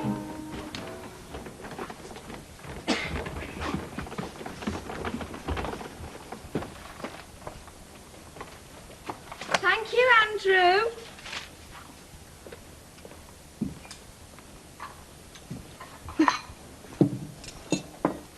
I won't bother reading your horoscope. It's as bad as mine. Worse, in fact. Hey, what have you been doing since you got up, Andy? You've had time to make half a dozen breakfasts by now. You having any cornflakes? No. My horoscope says not to expect anything positive to happen today. It's a day for quiet reflection and taking stock. In other words, another flipping day on the dole. I'm fed up. Well, this is a sight for sore eyes, you two making breakfast. Watch it, Connie. I don't think I can be trifled with today. Oh, I'm scared stiff. I'll really watch me step. There, you've only set 2 bowls. Andrew don't want any cornflakes. I think she's slimming. Though there's no point, our kid. Your horoscope says it's a fallow period for romance. Hey, are you all right, Andy? You've been off your food a lot lately. I'm telling you, she's slimming. Andy. I'm all right. Well, you could just have a few cornflakes. You can't live on cups of tea. You'll get the anorak nervosa. Hey, have a slice of toast and marmalade. I'll have a couple of slices if you're making some. Andy. No, I'm all right. Just leave me alone. She's worried about how she's done in her A-levels. Keeps coming over like a big black wave, crushing her normally high spirits into the dust. Where did that come from? Out of a book I'm reading. It's called Georgina's Guilty Secret. I want your opinion, mate. Your expert opinion. I'll see. Go for a ride out in it tonight. I mean, you could drive because it's insured for any driver. I know it don't get much, but I think that it's a fair little van. I said I'll see. Well, what else have you got to do if Michelle's kicked you into touch? I never said she's kicked me into touch. All right, so you both agreed to split up, but what's it a brood about? Who's brooding? Right, Bri. Morning. Hi, mate.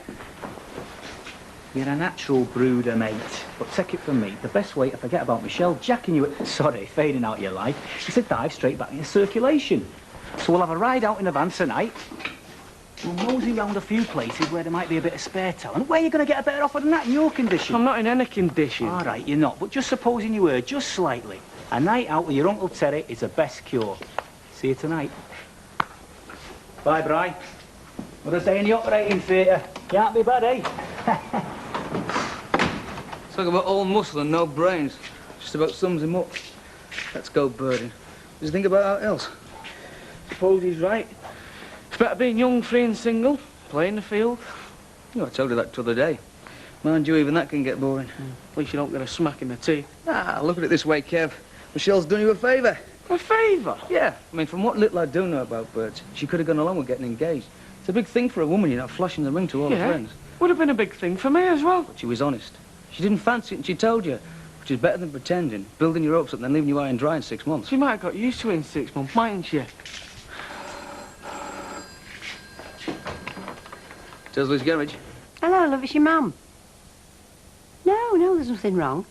I just wondered if you could come round this dinner time. I've told you there's nothing wrong, love. Just want to have a word with you, all right? Can you come?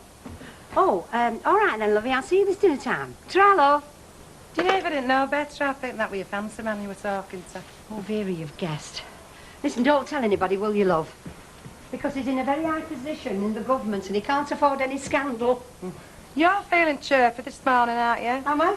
Yeah, you won't be if you've been beaten black and blue by your husband like I have. God knows what he was dreaming about.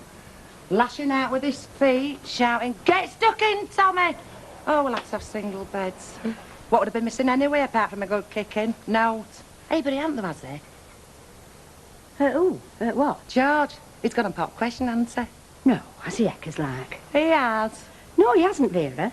He has. That's why you're looking like a cat in an aviary. Vera? George has not asked me to marry him, all right? Well, there's some at all. I can smell it. Well, stop sniffing then and get yourself across to Sing Sing. You would tell me, though, wouldn't you, if he had proposed? I mean, you wouldn't be that rotten and lie to me, not me, your best mate. Oh, Vera, love, you'll be the first to know. Oh, thank you.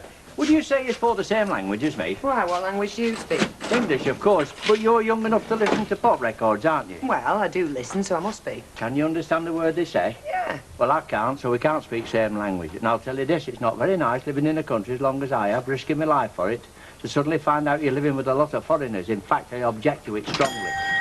I blame it all on the saxophone myself, you know. That's what started the rot, back in the 30s.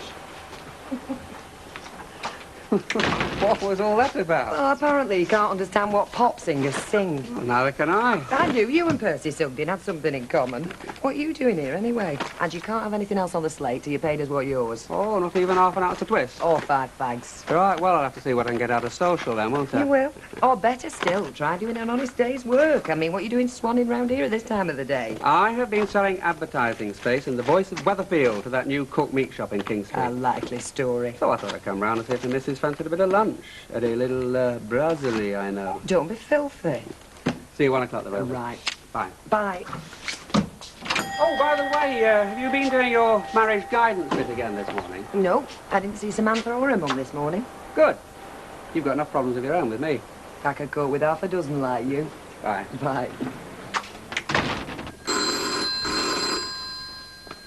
Have you gone deaf all summer? It won't be for me. Hello, Weatherfield 8825. Yeah, speaking. Oh, yeah? Tomorrow? Yeah, of course I can. What time? 10 o'clock? Right. Right, I'll be there. Bye. Thank you very much. Great. Hey, guess what? I've got an interview for that job at Ellison's Bakery tomorrow. Have you? Well, it's better than a slap in the face with a soggy sock. Who was that on phone? I've only got an interview for that job at Ellison's tomorrow. Hey, good for you. Yeah. But I've had interviews before, haven't I? Nothing's come of them. Well, something will come of one of them sooner or later. It's bound to. The horoscope wasn't very good. Then it was wrong, wasn't it? Because you got an interview, hadn't you? Yeah, but it might be talking about tomorrow when I go for it. Oh, hey, I'm going to burn flipping paper in the morning. That's been your trouble. You go for these interviews not expecting to get a job. God knows you're full of enough beans at home. Be it same when you go for an interview. You mean bounce in and say, here I am, the fantastic person you've been waiting for. Hiya, me.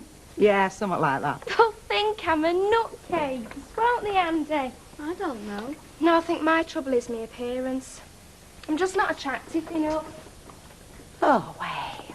It's like living with a couple of flipping prima donnas. Hysterical 1 minute, suicidal next. Hey, what is the matter with you, Andy? Nothing. Well, you could have fooled me. You've had a face as long as a fiddle for days. Look, there's no point worrying about your A-levels. You've either done well or you haven't. Worrying's not going to change out. I'm not worrying about him. It's not a lad, is it? You haven't fallen out with a lad or anything? No, I haven't. Well, then, buck up. Because I'm not having you moping round the house until A-level results come out next month.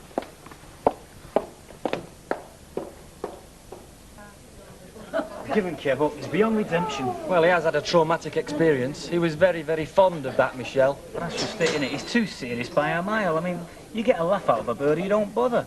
There's enough problems without getting a moody over a bird. It's just not necessary. Oh, well, there speaks a confident man.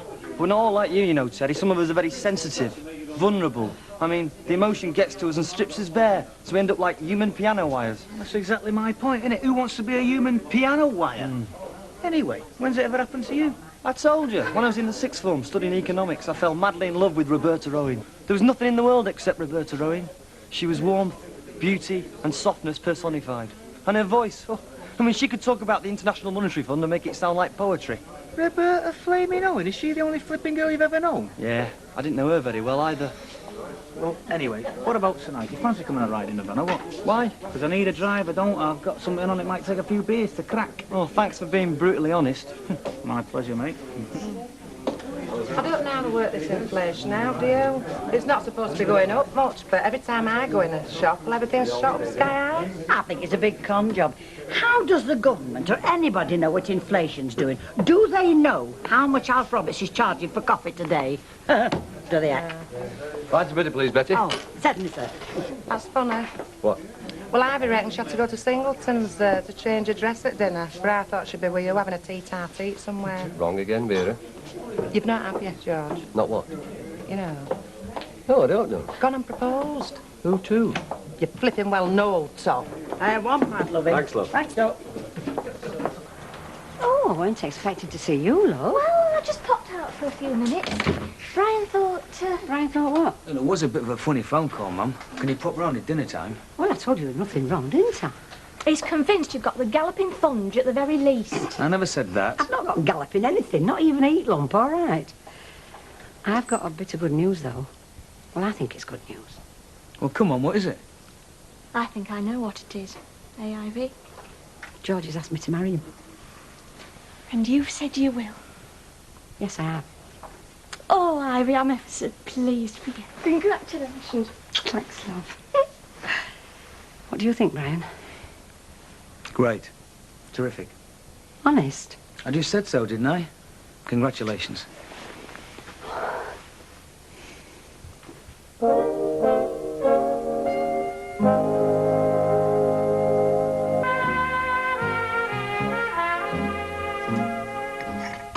So I thought I'd make some scones and take them with me as a sort of living reference, like. Bit dodgy that, isn't it? Why? Last lot of scones you made, they tasted like firelighters. Mum, it's been rotten about my cooking again. Take no notice, love. Who ate most of them scones? He did, greedy guts there. Anyway, I don't need any references. I get the job through sheer force of personality. Not to mention me stunning good looks. So there. I wish you all the luck in the world, sweetheart. Hey, I do hope she gets it this time. Yeah. Where's Andy? Upstairs. Still pulling her face, is she? Well, Michelle phoned. She's coming round tonight. Great. She wants to get out with her mates. It'll do her good. You know, I think she's just lost the habit after all them weeks studying. Oh, hey, no more for me, Brian. You'll have me going back to work tiddly. No, not for me either. I'll be chucking the egg and chips at him. Well, there's more proof that men are more superior to women. We can hold our booze. You lot can't. Oh, I could him 2 drinks and you get all maudlin. Starts playing sentimental records. Well, his dad weren't a big drinker, were he? He always used to have them terrible hangovers, didn't he? Yeah, well, I'd better be getting back to that cafe. It can be bedlam at this time. Well, I'm glad you come, love, because I've got it all over and done with in one fell swoop. Well, apart from my mates, that is. Mind you, Vera's been quizzing this morning. She's got a sneck like a blooming vacuum cleaner, that one, hasn't she? I'm very pleased for you, Ivy. I think you'll be very happy with George. He's a nice man. Yes. And don't you go drinking no more. I could always sleep it up in the back of a car. Oh, yeah? Do that a lot, do you? Well, a man's got to do what a man's got to do. How would you now? I'll see you. Yeah, ta-ra. Ta-ra, love.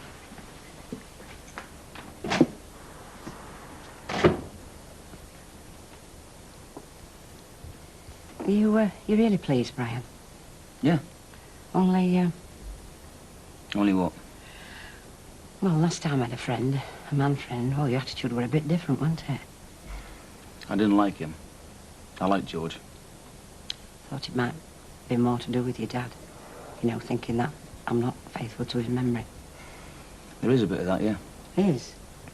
I'd be a liar if I said I didn't feel, well, me mother and another fella. I do. But I'm not daft, Mum. If you like the fella, and especially if I like him too, then it's daft objecting Hey, because...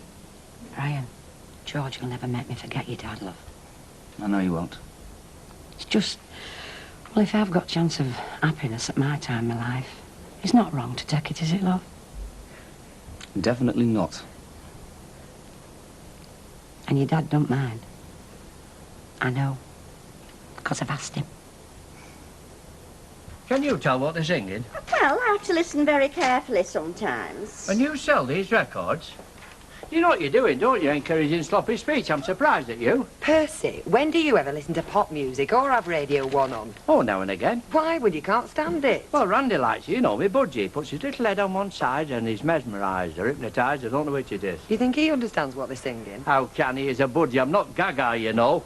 I'd rather listen to Bing Crosby. Now, there was an artist. Every word as clear as a bell. I'm dreaming of a white Christmas. Unmistakable. So now you know.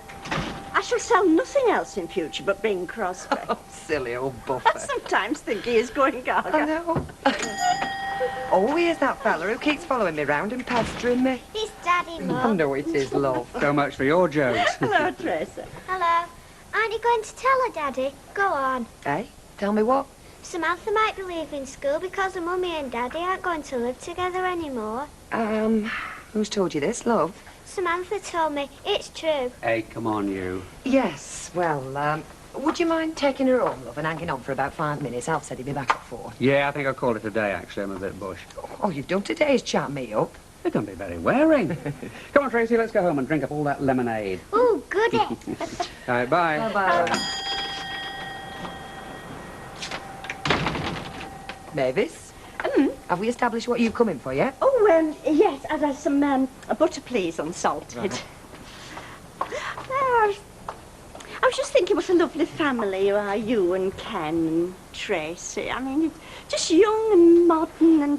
Oh, I don't know. You ought to be in a building society advert, the typical happy family. The only one who's young and modern is Tracy. She's growing up, isn't she? You're telling me. Anne started asking questions. Which we never did. No, so we've no experience of how to answer them. I've not, anyway.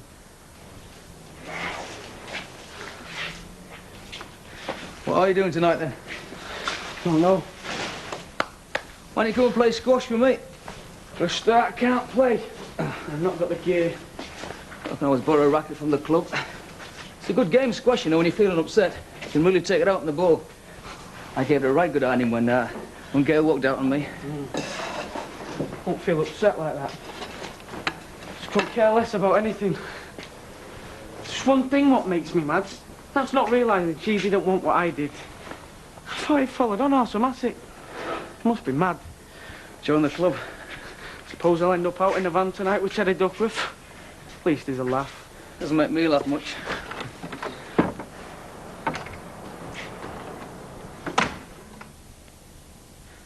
I was tempted to get engaged to Kevin. Were you? Well, I do like him. I like him a lot. Why didn't you then? Well, it wasn't just getting engaged, was it? We wanted to get married. Married, I ask you. It means getting married, doesn't it? Getting engaged. Oh, I know it's supposed to, but well, lots of girls get engaged without ever actually getting married. I mean, look at that Nicola Bridge. She's been engaged twice already. She just likes to swank about it. But Kev, he was so intense. And you could see that he absolutely meant it. There's no way I could go along with that. I don't think I ever want to get married. Not to Kev. Not to anybody. Do you think you'll ever get married? I don't know. Don't think you will. Why not? I just don't. Wish we hadn't split up, though. I miss going out with him. I miss him a lot. If only I hadn't got so serious.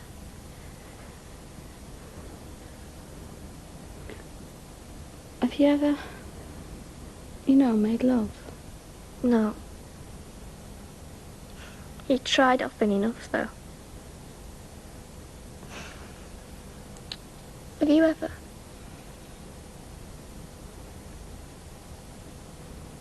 Who with? Terry Duckworth. Him?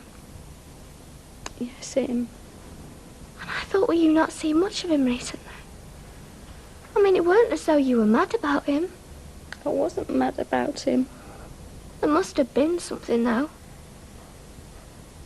Unless you were just experimenting. Were you? Why, yeah? What's the matter? I'm pregnant. That's what's the matter.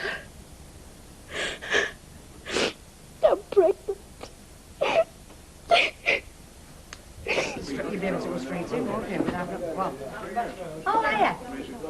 Hello, Mary. Can I get you a drink? I don't think I should even be speaking to you two. You've not been very friendly to me today. Please yourself. Go on then, I'll have a light ale, just to be sociable. One light ale, please, Betty. Okay, look. But I still think there's something going on between you two. Like what? Well, you're both looking very pleased with yourselves. Of course, you have just been away on holiday for a week together, haven't you? Well, we enjoyed it. Yeah, that's what I mean. Hey, Vera, your Jack was in earlier on, lovey. Well, what are you telling me for? I just thought you might be interested. Well, I am, if they left us a drink on. He hasn't. Oh, well, I'm not then. He tried to be nice to people. Anyway, cheers. Cheers. What shall we talk about, eh? Price of fish on the operation. What operation? Well, in 1965, I had my appendix out, you know. Hey. Look, we better tell her, George, because it ain't very nice what comes next. I can imagine. Tell me what? George has put a proposition to me, love. And she liked it. You rotten things! I knew it all the time. Do you know what her eyes were that bright this morning? They'd have lit up a pit. Yes, right, to tell Brian and Gail first, love, didn't it? I'll tell you what, if I'd have known before, I'd have stung you for more than a light aim. Well, there's still time. Oh, aye. Anyway, good health. All the best to both of you, and I mean it. Thanks, love. Thanks, love. That's what everybody wished me, you know, when I got engaged to RJ, and look what happened.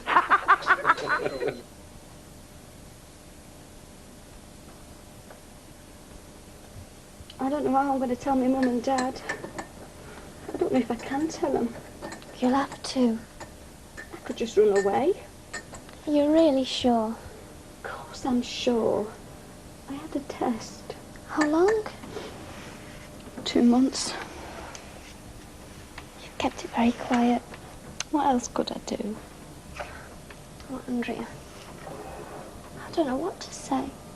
You could say you're bloody fool, because that's what I am. I just didn't think it could happen. Not to me, anyway. It only happens to people like Karen Sutcliffe. I laughed when she had to leave school last term.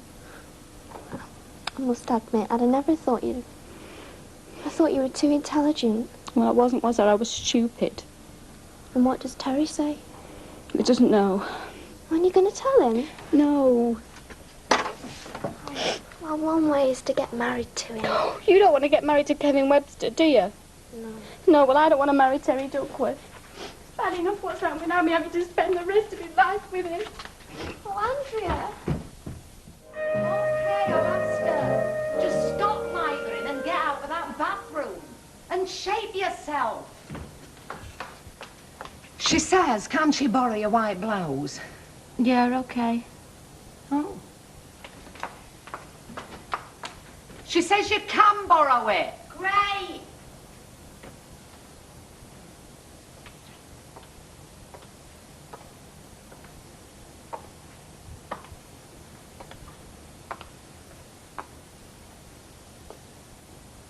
You've not made much of a dent in that breakfast. I'm not that hungry.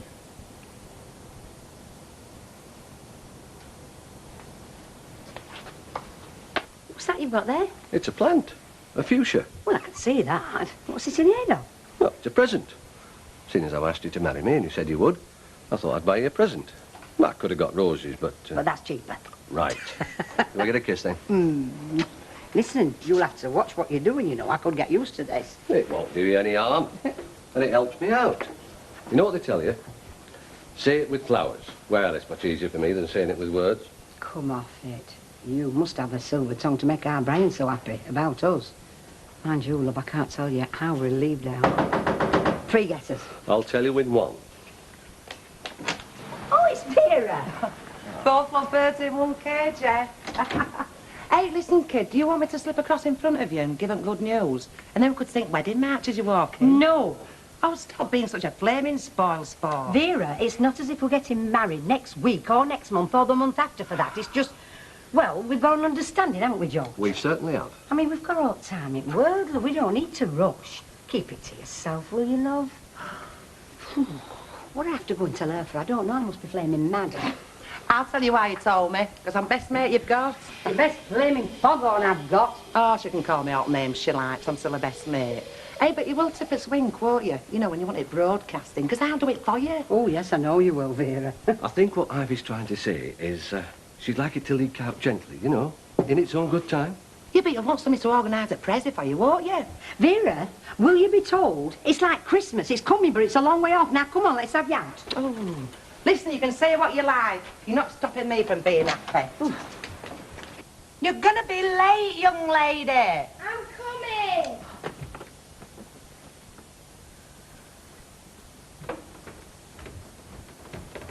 Here's your scones. Now, have you got everything? Yeah. Well, remember what I said. Be yourself and be polite. It's only a bakery, Mum. I'm only going to be putting tops on meat pies. I don't care what it is. And you won't be putting tops on meat pies. You'll be serving in bakery shop. So show 'em you've got a nice personality, which you have. Could do with the money. I could do with a bit of it and all. Wish us luck, Mum. Good luck, love. Wish us luck, our kid. Hey, come on, you'll be late. Ta-ra! Ta-ra, love.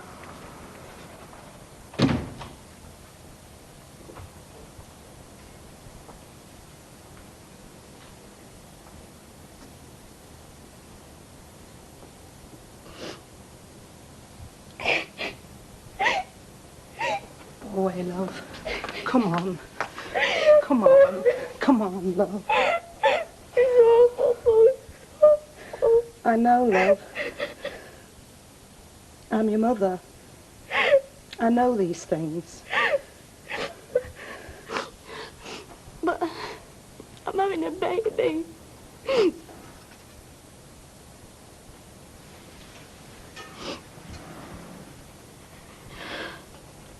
And it's not the end of the world. It's the beginning, isn't it? If there weren't any babies, there wouldn't be out, would there? Hey, love, I'm not all that clever. I saw Mrs. Pitt last night. She'd seen me coming out at doctor's, I guess what it was.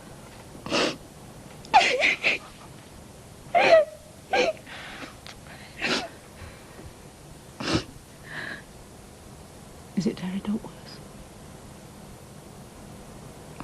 Does he know? I don't want him to know, Mum. I don't want him to. I don't want him to know. Okay. Okay. Okay.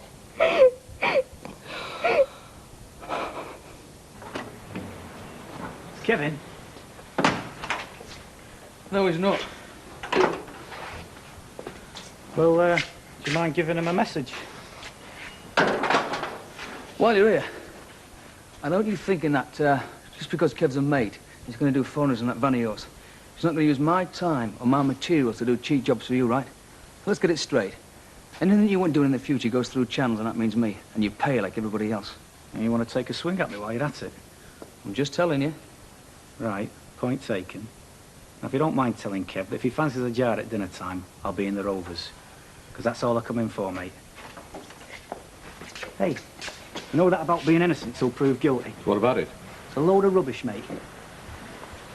What's all that about? Guess I'm work that lad. He's too clever by half. Don't be too hard on him. They like acting tough at his age. I bet you were like that 30 years ago. Yeah. I've not come for anything special, just to say thank you to you and Gail for the way you took the news yesterday. Meant a lot to you, man. As long as you look after her. I ain't it. I'm not asking you to buy a fur coat her out. Just be straight with her. Don't worry, lad. What is God's takes in mushroom sauce like? They're very nice, Percy. No, I don't think I'll bother. Oh, if I said they were horrible, would you change your mind? No, I'm not one for sauces. Oh, Mavis. Hello. I think he might be a while yet. Oh, well, I don't want anything. I've come bearing gifts, as they say. Well, in that case, you're very welcome. No, it's just, there's a new encyclopedia come out for children, and you get part 2 free, so I thought I'd bring it along. Little present for Tracy. Oh, very It's aimed at nice. her age group. Very nice. They are a little biological in parts. Biological? Sex. I mean, oh, they have to bring it into everything, these people. There are folk in this fair land of ours, Miss Riley, who are hell-bent on taking away life's most precious possession, childhood, the age of innocence. Look at them today. They're kids, 5-year-olds using language I'd never heard of till I was 20. Throwing stones, vandalising, spraying black paint all over the place, ganging up on teachers. They even have them carrying banners in flaming processions, going on strike. I tell you, I was passing Bessie Street Juniors the other day, on bus, and there were 2 fellas handing out political leaflets to kids that high. If I could have got down them steps, I'd have throttled a pair of them. I'll take these and a bottle of bleach. Well, I absolutely agree with you, Mr. Sugden. Yeah, I'm right. You know, I could cry for them kids. I enjoyed every minute of my childhood. And look at us, making them all before their time. What are we doing? In God's name, what are we doing? Well, here endeth the first lesson. Oh, I know, but I mean, people make the little jokes, don't they? Like, where is this permissive society I'd like to join? But it It has caused a lot of anguish. Hey, people have always done daft things, love. I know they have, but I mean, they've got a ready-made excuse now, haven't they? They think nobody cares anymore.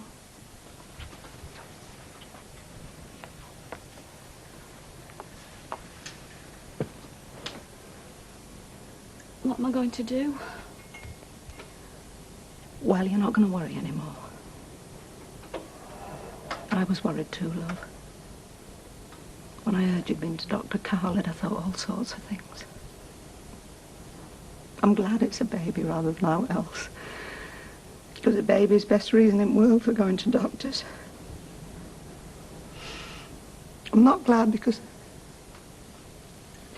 it happened. All I'm saying is, I love, I don't know what to say. Mom, it's all right. It's all right, Mom. Just don't worry. I won't have you worrying. No, it's all right, Mom.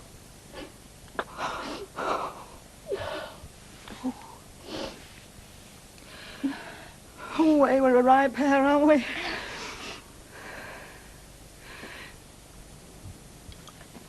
Why don't you want Terry to know? Don't you love him? Well, I thought I did at first, but... Well, Mum, I thought I loved him when I... Oh.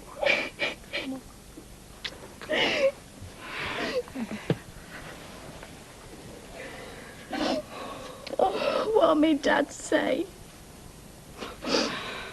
Well, you know what he's like. He's not very good at this sort of thing. You'll have to forgive him. Will you tell him? Well, of course I will. And soon, oh. We're not having any secrets in this family.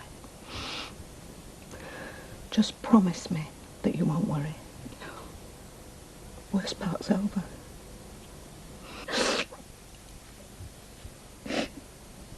I wish I knocked off when you two did. 10 o'clock and you've still got the whole day in front of you. Betty? You don't know, you're born. She's talking about her.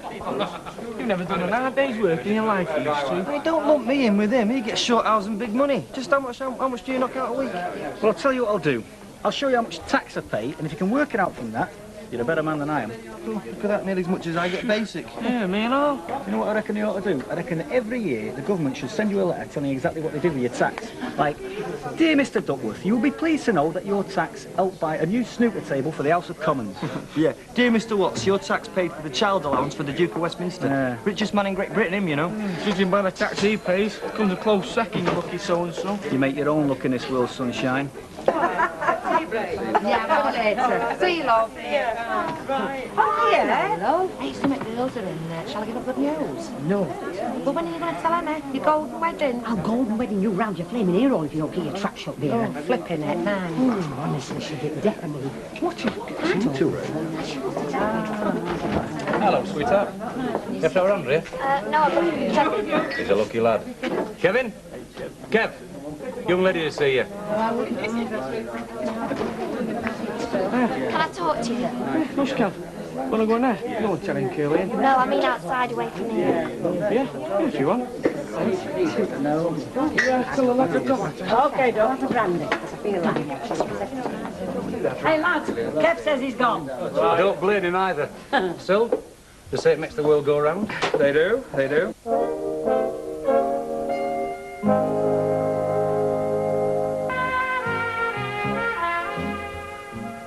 Let's sit down over there.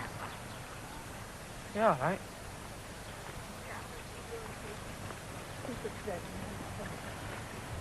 Still want to go out with you, you know. I still want to go out with you, Kevin. I never wanted anything else. But I want us to be friends. I don't want things to go too fast because, well, then they get out of hand and you do all the wrong things. I won't do anything wrong, honest.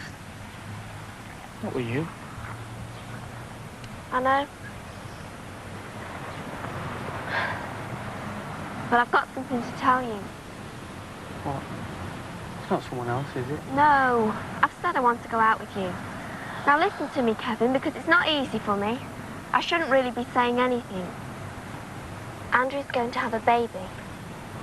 It's Terry's. Terry's? Yeah. You never said anything. He doesn't know. She doesn't want him to know. Flipping heck. Oh, I feel awful. I promised I wouldn't tell anyone. But I've thought and thought, and they live next door to each other.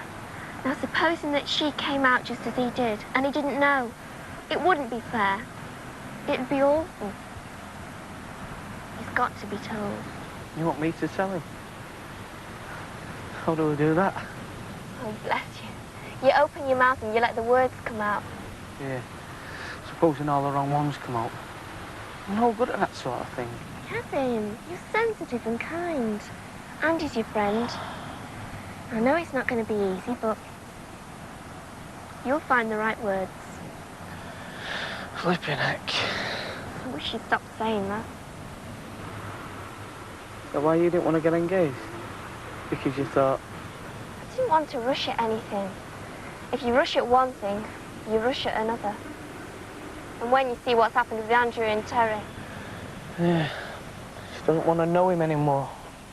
Tell him, Kevin. It'll be a lot better if you do. You think I'm right, don't you? She finds out it was me who told him.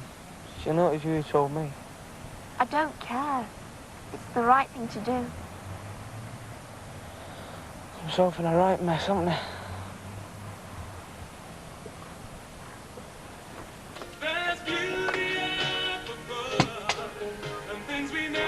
Do you want another cup? No, Ta.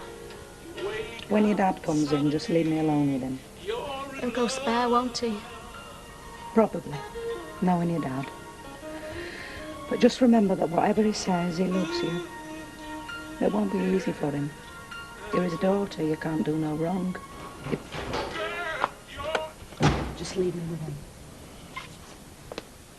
Don't start nagging. I've been having a chat with Ken Barlow, and I'm allowed to speak to him. Who's nagging?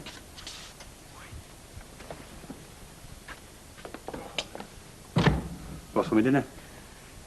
Will you sit down a minute? What's up? Just sit down. I'm afraid I've got a shock for you.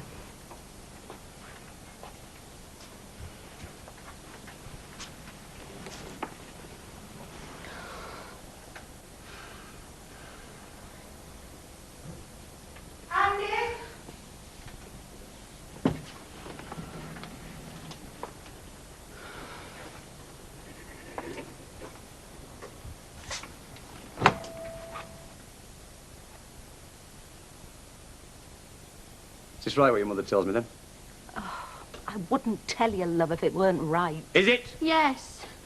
Just let me get my hands on him. No, Harry! Stop it! After what he did to her! Stop to, and I didn't stop him. Tell him, Mum, tell him. I didn't stop you either. And we weren't married any more than they are. That was different. Oh, was it? We were married a long time before she arrived. Does the same thing happen to her, eh? Is it? No, perhaps not. I don't know, love. I don't know. Oh, I wish to God I'd never seen this house. Who's got a job in a baker's shop then?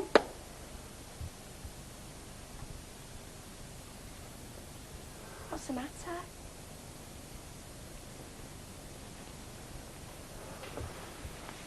What's the matter, Mum? Thanks very much, love. Bye-bye. And she gave you it for nothing? Mavis? Yeah? Well, she's never given me anything for nothing. And I always put extra butter on a sandwich. Well, she probably thinks I'm poor. I mean, you've got your own garage. Yeah, and we live in a council house. We're rolling in it. So what do you think, then? Is your Nicky ready for it? I think he'll get a lot of pleasure out of it. He can roll it up and hit his Teddy over the head with it. Oh, very educational. Yeah, doesn't do Teddy much good either, but then he's used to it. Incidentally, what's the latest on your neighbours? Are they still rowing? Oh, the Claytons and the Duckworths. Yeah. Did she ever get her money for making that dress? I've no idea. Actually, it's all gone very quiet. No scandal, nout. Dull, innit? It is no use shouting. Shouting won't solve out. What else can I do? What else can I do but flaming shout when I think of him next door laughing? He doesn't even know. Don't he? Well, by God, he will know. He'll know all right. Still crying.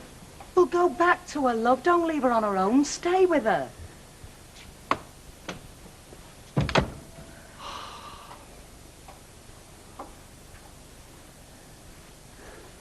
Is it our fault?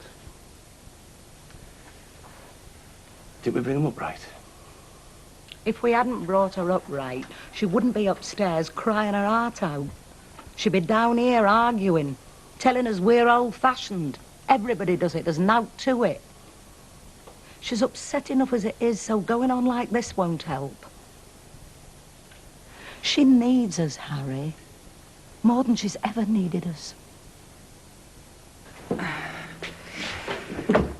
Oh. Now what's up? I thought we saw her at dinner time. Yeah, I did. Give you a hard time, did she? Yeah, sort of. Forget it. I think it makes him interesting. Yeah. Oh, well, I think on. Had a few words with young Duckworth at dinner time. Yeah, he told me. Did he? Well, I'll tell you and all. No more foreigners in that van of his. In future, he books it through me and he pays his full whack. About time he learned his lesson. If he wants a good time, he can pay for it. Yeah. That's all she said. She'd have come herself, only she's washing her hair. So she said, take these magazines back to Ivy's and to tell her that she's going to bingo tonight, and is there anything you wanted to tell the gang? Now, don't ask me what she means by that. You know me, Mum. Yes, love, I know your mother, and tell her thank you very much, but no. Right. Well, that is me good deed done for the day, innit? Hey, you're looking a bit smart tonight, aren't you? Oh, it's a lady I'm going out with. She's a bit of a snappy dresser herself, so you've got to make an effort, haven't you? Is it all over between you and Clayton Girl, then? Yeah, it's one of them things. She's a bit on the young side. Doesn't know a good thing when she sees it, does she? Ta-ra. Hey, don't forget, tell your mother no. I don't know, she never gives up, does she, Vera? Are you coming? You better get your skates on. I've got some work ahead of me. Don't you blame me. It was you that volunteered to cook a meal for me just because you wanted to show off. What is it we said we're having, anyway? Pork chops marinated in red wine. You make somebody a lovely husband, you know. I know just the girl. Hey, listen, love, I know we're saying nothing for the time being, but should we be doing something? You know, like booking church, talking to Father O'Brien. Do we have to? I'm not much for all that palaver. Gretna Green's more in my line. Well, it's not in mine. What's up with you? You're a good Catholic. We're getting married in church. Ah, he's a bonny little lad, all right. Oh, it's lovely. Oh, you are lucky. Yeah, I suppose so. I'd feel a lot happier if I lived a bit nearer. Oh, yes, I suppose you would. Don't they have beautiful baby clothes nowadays? Yeah, nothing but the best for our Gordon. He's doing very well for himself on the quiet, you know. That little un'll want for nothing. None of them do nowadays, do they? None of the fathers are in work. Too much spare money about it, if you ask me. Oh, Mr. Sugden, how can you say that with so many unemployed? Of course I can say it. If them that are employed weren't getting paid over the odds, we wouldn't have all them unemployed, would we? There's got to be spare money knocking about. I mean, look at the adverts on television every Christmas. Toys, 35, 40 pounds each. Had to make do with a whip and top an hour a nipper. I mean, today it's computers, videos, and then be-what's-it bikes. Yeah, they are be-what's-it bikes and all. I nearly got sent flying by one of them this morning. It come out of this alley just like a bat out of hell. Its front wheel up in the air. Do you know, it frightened the life out of me. Still, they enjoy themselves, don't they? And that's all that matters, isn't it, Mr. Sugden, like you were saying this morning? They want to keep the childhood. Aye, with a whip and top. Giving them all this lot does no good, it just makes them want more. Happen if you're a bit more polite with me, wouldn't be so stroppy. Look, mate, if you think I'm crawling to the likes of Brian Tilsey just for the sake of a set of spark plugs on the cheap, you're mistaken. He knows what he can do with his garage. We'll go somewhere else. I reckon we ought to keep well in with him. Oh, well, you would, wouldn't you? Have a word with you? Look, if it's about that flaming boss of yours... It's not. Won't be a minute, Cool. It's all right, I'm off any road, I'll see you. See you, mate. I'm telling you, I've had it right up to here with that Mr. Iron Mike. Shut up and sit down. Getting a bit above yourself, aren't you, young kid? I shouldn't really be telling you this. She don't want you to know. Me and Michelle think we should. You are lubricating, you do. Andrew's having a baby. What? Andrew's having a baby. She said it's yours. What do you want? Pint.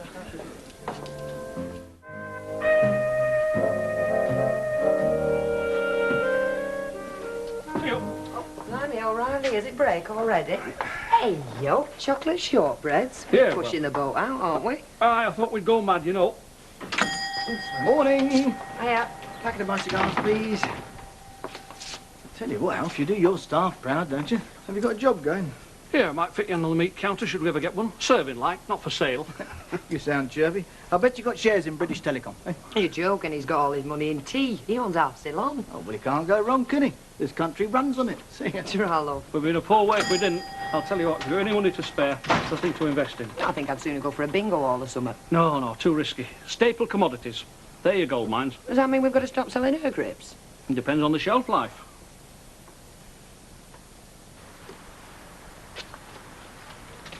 Hey, kid, hang on. I've got an errand. I want to ask you something. It won't take a sec. Well, spit it out then. There's tales going round about me and your Andrea. What sort of tales? I've heard she's having a kid. You hear a lot. Well, is it true? Mind your own business. I heard it was my business. Well, it isn't. How do you mean? Don't you understand English? Look, you tell your kid I want to see her, right? I'd be wasting my breath. She doesn't want to see you ever again. She's got to see me. We've got to talk. I reckon you think you've ruined her life or something. Well, the only thing that'd ruin our Andrea's life would be marrying you. Well, really, Andy, it's a matter of what's in your mind. I mean, I know at this stage it's not easy to see a way through, and we don't expect you to have it all cut and dried. But the sooner we get down to brass tacks and start looking at options... You missed your way, Mum. You should have been a company director. Hey, I'm only trying to help. I mean, it's no use flopping around feeling sorry for yourself, is it? Sooner or later, we'll have to work out some sort of plan. Well, I can tell you one thing for sure. It's not going to include Terry Duckworth. Well, did I say I had to? You're not far off saying it, I can tell. You and me, Dad. Well, it does seem as if he's going to get off scot-free. Running into him would be sheer panic. And anyway, I've told you. I don't want him to know. All right. I know I've been ages. Been telling Mrs. Barlow about my job. He does know. What? I bumped into him just now in the back entry. Sue, you didn't tell him. Did I tell him? He just knew. How could he know? The only person I've told outside the family is Michelle. He just said that he'd heard that you were having a kid. With his usual finesse. He was quite upset, Andy. I mean, I don't think he was being stupid or anything. You wait till he's had a drink and he's out with all his pals. Yeah, you don't think he's that bad? Believe me, Mum, he'll brag about it. It's the way he's conditioned, this macho image he has of himself. Oh, well, at least I won't have people telling me I ought to start slimming. Hey, you'll have to nip down one night, see that job I've just done. Fella's tickled pink. I mean, he's doubled his trade. Is that Ashdown Road, you say? Ah, that's it. He had 3 quotes. Prices out of this world. And I banged me estimate and he thought I was joking. Mind you, don't take my word for it. But like I say, pop down, see the finished job. Have a word with the client. Don't worry. See you later, Alf. Yeah, all right, love. I'll be honest. You did come recommended. Oh, whenever you say the word, Councillor. Well, let's have a look in the shop then, eh? We can settle the details then over a pint. Hello. Deirdre's made track. Just this minute gone, Ken.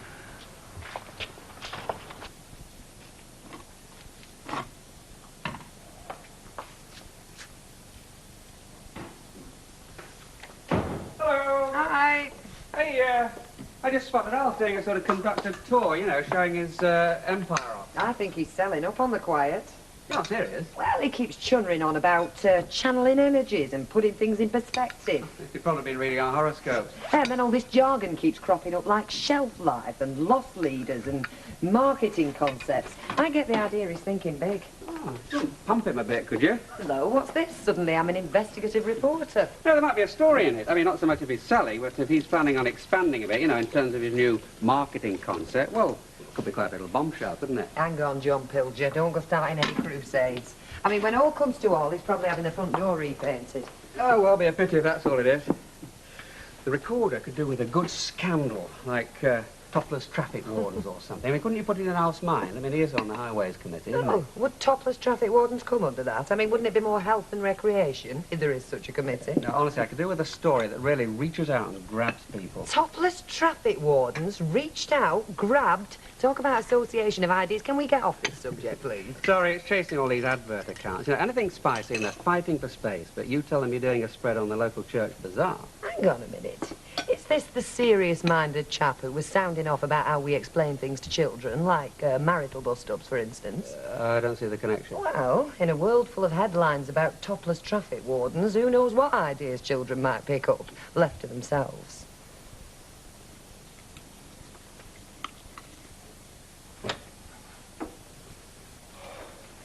Boy, come on, Dynamite, hutch up. Give the workers a chance. What are you doing back? Are the boozers on strike or something? Oh, the flaming window cleaners are, Pete. And I pulled something. Oh, yeah. Like that redhead you keep going on about when you're smashed. No, like a muscle, right? Like one of them that you're cultivated. Oh, the agony. Go on, leave me to suffer. Hi, love.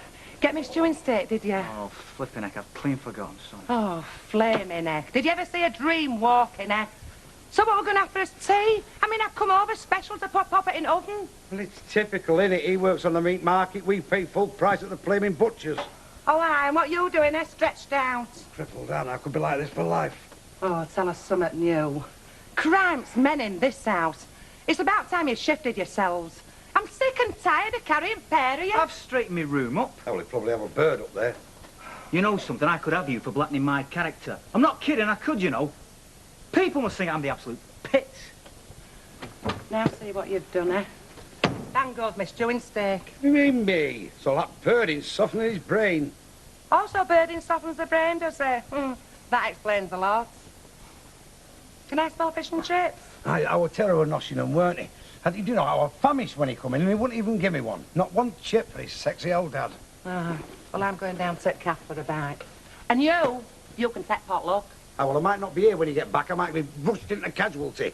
What I really need is an injection. Huh. Well, you've needed one of them for years. Go on, figure number one.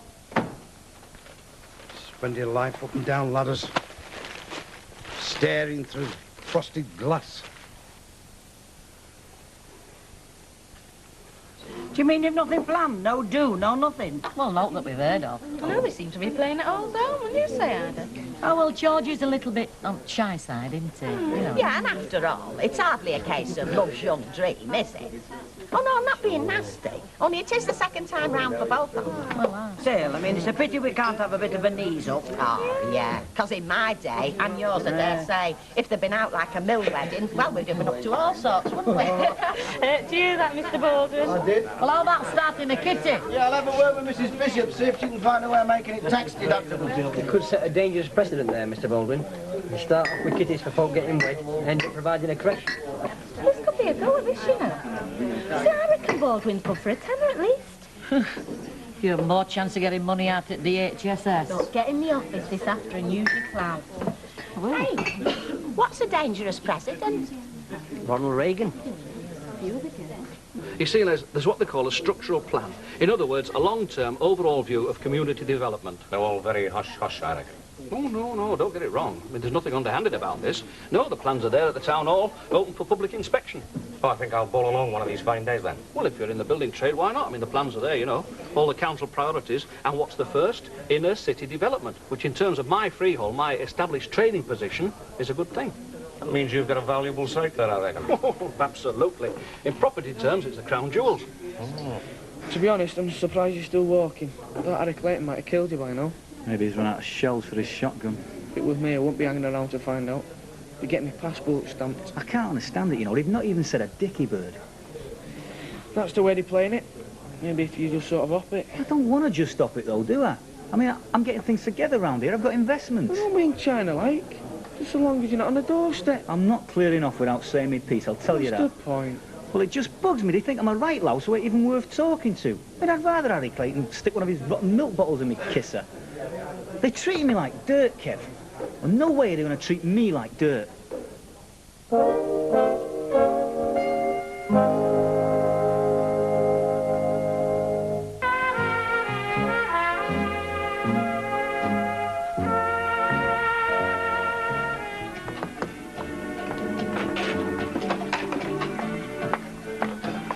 just going to pepper his out, Mum. OK, Pepper.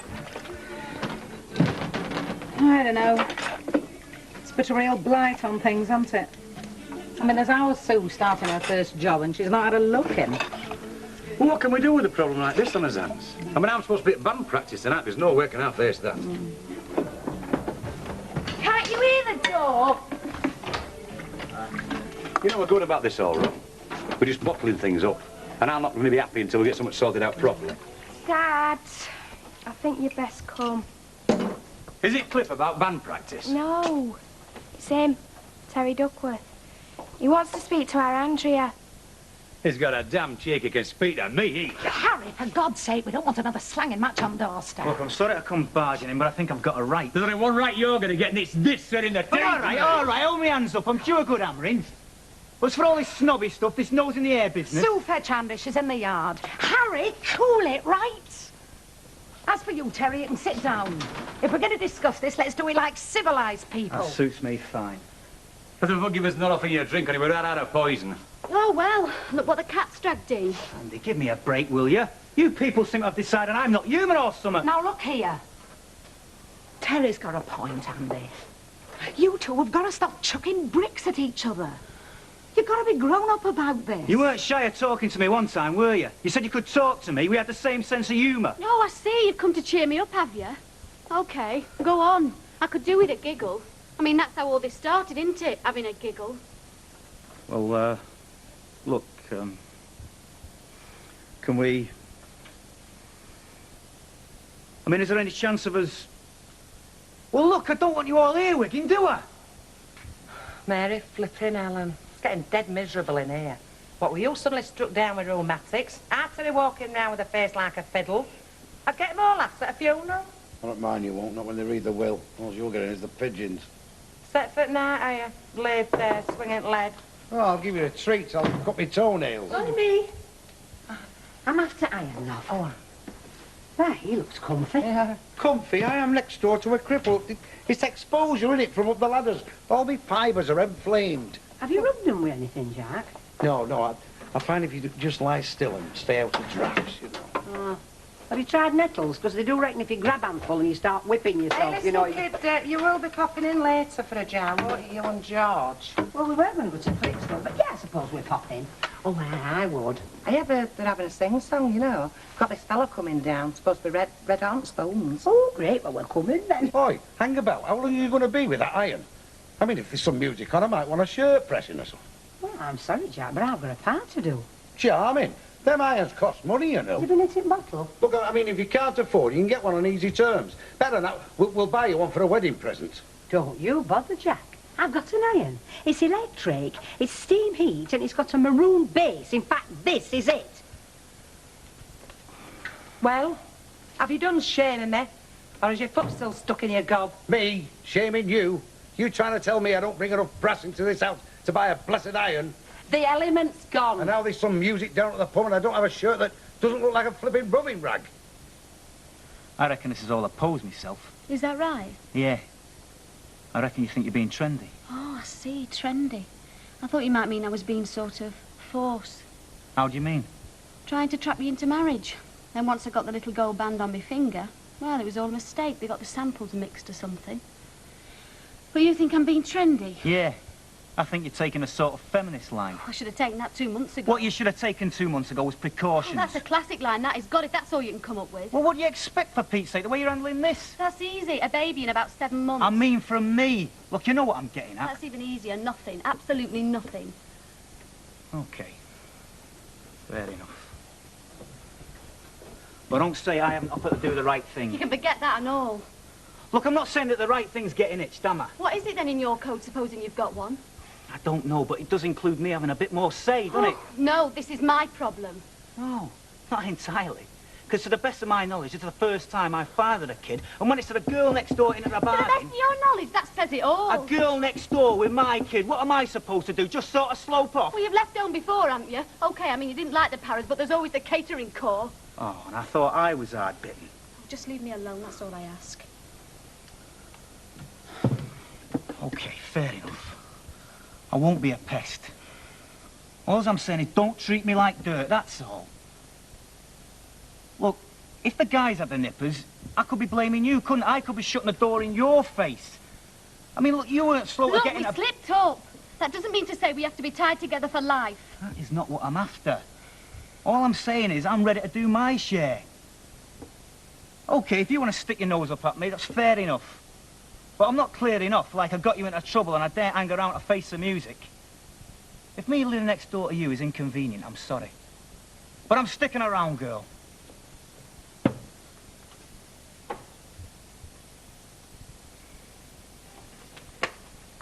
Mum, if you're playing hopscotch and you go on the square where the pebbles landed, you're out, aren't you? Well, you were when I played it, yeah. See, Karen, I said, you are out, you don't stay.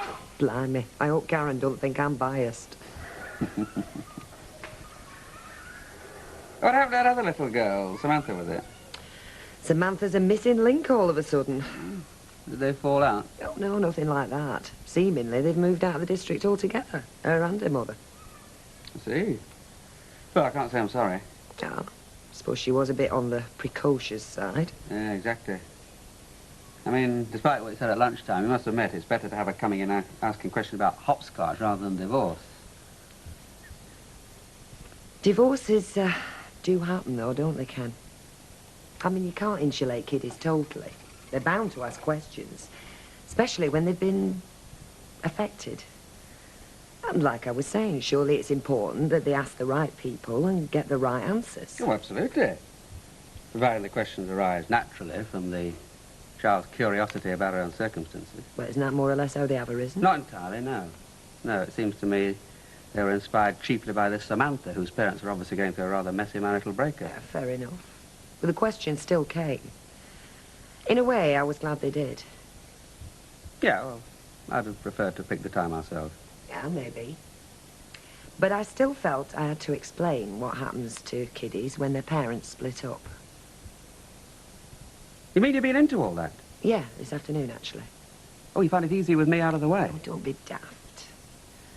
I just asked her if Samantha was still at school. You mean you provoked the questions? Anyway, skipping that. How did you put it? I just said that the kiddies usually go to the parent who's best able to look after them, which is almost always the mother. And how did Tracy react? She said, in effect, that she was glad I was allowed to keep her when her daddy went away.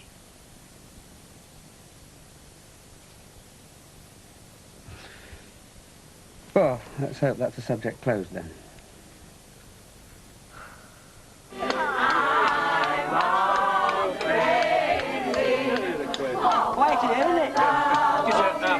A brandy lemonade. You for yourself, it's free.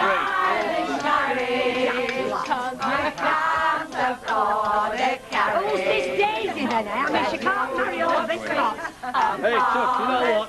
Apart from the name, this song could have been written for us. Oh, you're not that old. I'll tell you something for nothing. You've got no chance of getting me on the tandem. Hi, I've had some neighbours, but these Duckworths, they're one-off. Well, I can't weigh them up. Are they hard-faced or thick, or don't they know? Oh, they know. I saw her looking over here and smiling. Put me in mind of a crocodile. He'll be over here in a minute wanting to wet the baby's head or something. They're daft enough. She's probably over moon about it. Got her eye on being a glamorous granny. Just think of it being on the same wedding photograph as that shower. Looks like there is life after widowhood after all, eh? Well, I'll tell you something, Alfie. If they start thinking as time goes by, I'm going home. I can't stand it. Hey, how does that bit go? When Ingrid Bergman meets Humphrey Bogart, gin joint in it. Could you call this place a gin joint? Well, you might get away with it, but whether I'd measure up to Ingrid Bergman. Yeah, well, we all like to dream, don't we? See yourself like film stars, but at the end of the day, you've got to get things in perspective. I reckon so. It's no use wasting time chasing movies. Not at our time of life, anyway. You've got to aim for solid achievements. Mind you, in business, there's ample scope for vocal energy. Got something in mind, have you? Well, between you and me, Rita, I'm thinking big. I'm thinking in terms of expansion. Hey, steady on. I'm the one that sells elastic bands round here. No, I'm serious, love. There is something in the pipeline. I'm looking for the feasibility of changing the shop area. Go on, you're kidding. I've got something down on paper, you know, sort of plan. And if it all pans out, then I'll be able to I'll increase my floor area and I'll have double my shelf space. All of which means I'll be in the self-service system. Quiet, you're a dark horse. Is all this a big secret? Well, it has been. I wanted you to be the first to know.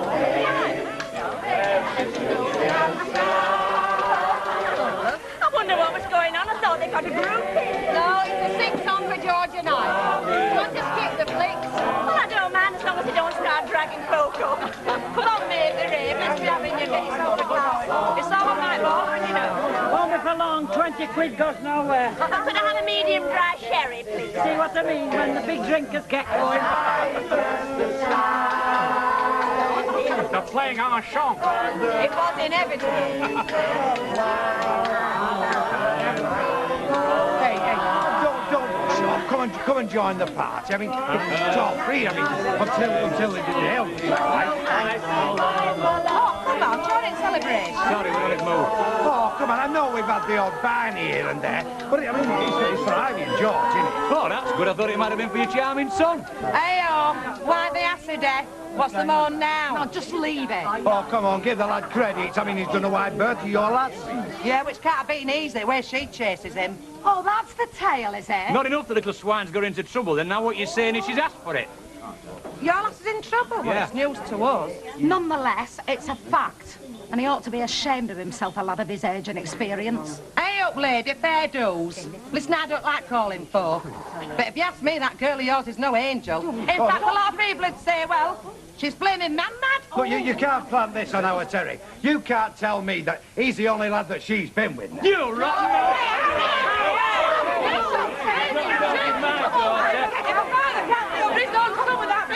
You let him get his feet slapped my daughter again. Hey, hold on, ladies. Come on. Come on, calm down.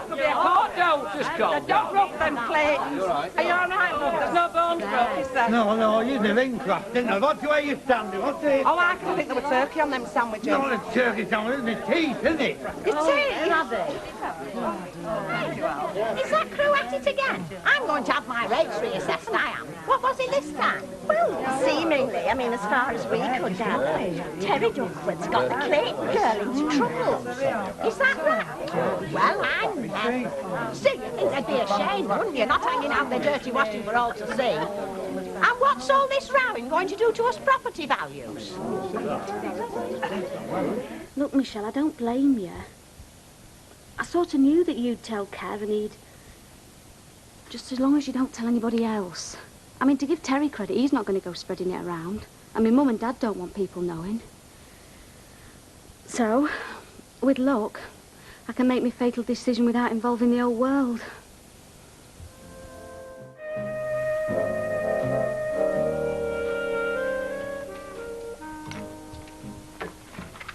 Oh, you're up then. Been up ages. Well, I hardly slept a wink. What with your father moaning and groaning, and then I kept thinking about that row in the pub. Look, I'm sorry I had to find out like that, Mum. I was going to tell you, but I only found out for sure myself yesterday. Well, just think on. Next time you're in trouble, you tell me right off. Because folk like that, they're just trying to take advantage of you. What do you mean? The Claytons? Well, who do you think I mean? And listen, if that Harry Clayton tries to thump you like he did your father last night, well, you just tell... Yeah, all right, Mum, okay. Just look at that. I keep telling you, there's no there, you naughty article. I am not talking to you, I'm talking to your big stupid son. Just look at that. I got that last night for the crime of being your father. What can I say, Dad? Look, I'm sorry he took it out on you. Sorry, it's too late to be sorry, isn't it? Look, leave the lad alone. I haven't even started yet. I warned you, didn't I? I warned you time and time again. When you first started knocking about with next doors last, I told you, didn't I? Don't make a mess on your own doorstep. I told you, didn't I? Would you listen? No, and now she's in the club. Well, you're as bad as them, then. Blaming Artery. We've only got their say so that it was Artery. Mum, it was me. Look, you don't know that. They just want somebody to carry the can. I mean, look, it stands to reason to pick on you. Mum, I'm telling you, it was me. You know, went out with Lass a couple of times, and then she packed you in. Well, who's she been seeing since? That's what I'd like to know. Look, she told me that the kid was mine, right? Well, of course she would. She's out to trap you. Oh, and you fell for it. I'm sick of this. I'm going to work. Well, you keep away from them next door. I'm talking to you. A waste of time talking to him. It's like talking to yourself. He's too big at it to listen. Oh, shut up, you. This is all your fault. My fault? How do you make that out? If you'd have been a proper father, Tim, he wouldn't have found himself in this mess, would he? Thanks. I'll be off then. Don't want to be late on my first day. You're nervous, love? No. Well, yeah, I am a bit. My first day at work. Just hope it's not my last. Oh, give over, you'll be okay. Good luck, love. Thanks, Mum. Yeah, good luck. Make sure you don't get landed with all the hard work. Oh, no, I'm going to enjoy myself. I've decided. If I'm going to do it, I might as well enjoy it. You do that. And I want to hear all about it when you get home tonight. Ta-ra! Bye!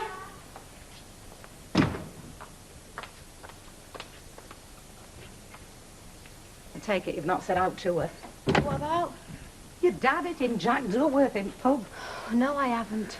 She'll hear soon enough, though, won't she? I mean, it's bound to be the #1 topic of conversation round here. Andrea Clayton's having a baby. Oh, no, it isn't, love. I bet it is. And anyone who didn't know before is bound to know by now. Oh, I don't know how my dad could do that to me. Now, look, he was sticking up for you. He picked a great way. Well, he didn't mean to hit Jack Dillworth. He just lost his temper. And that's because he cares about you, if you didn't know. Yes, I do. Well, anyway, there's one good thing about it. What's good about a brawl in the pub? Well, at least it showed your dad that you were dead right giving Terry Duckworth his marching orders.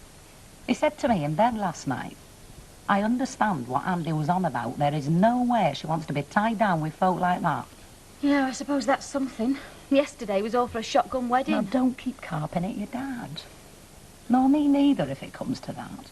We were just thinking about, well, what options you had.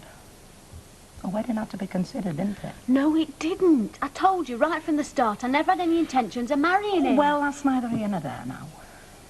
The main thing is to make sure that what's happened doesn't spoil your life. That's what matters, love.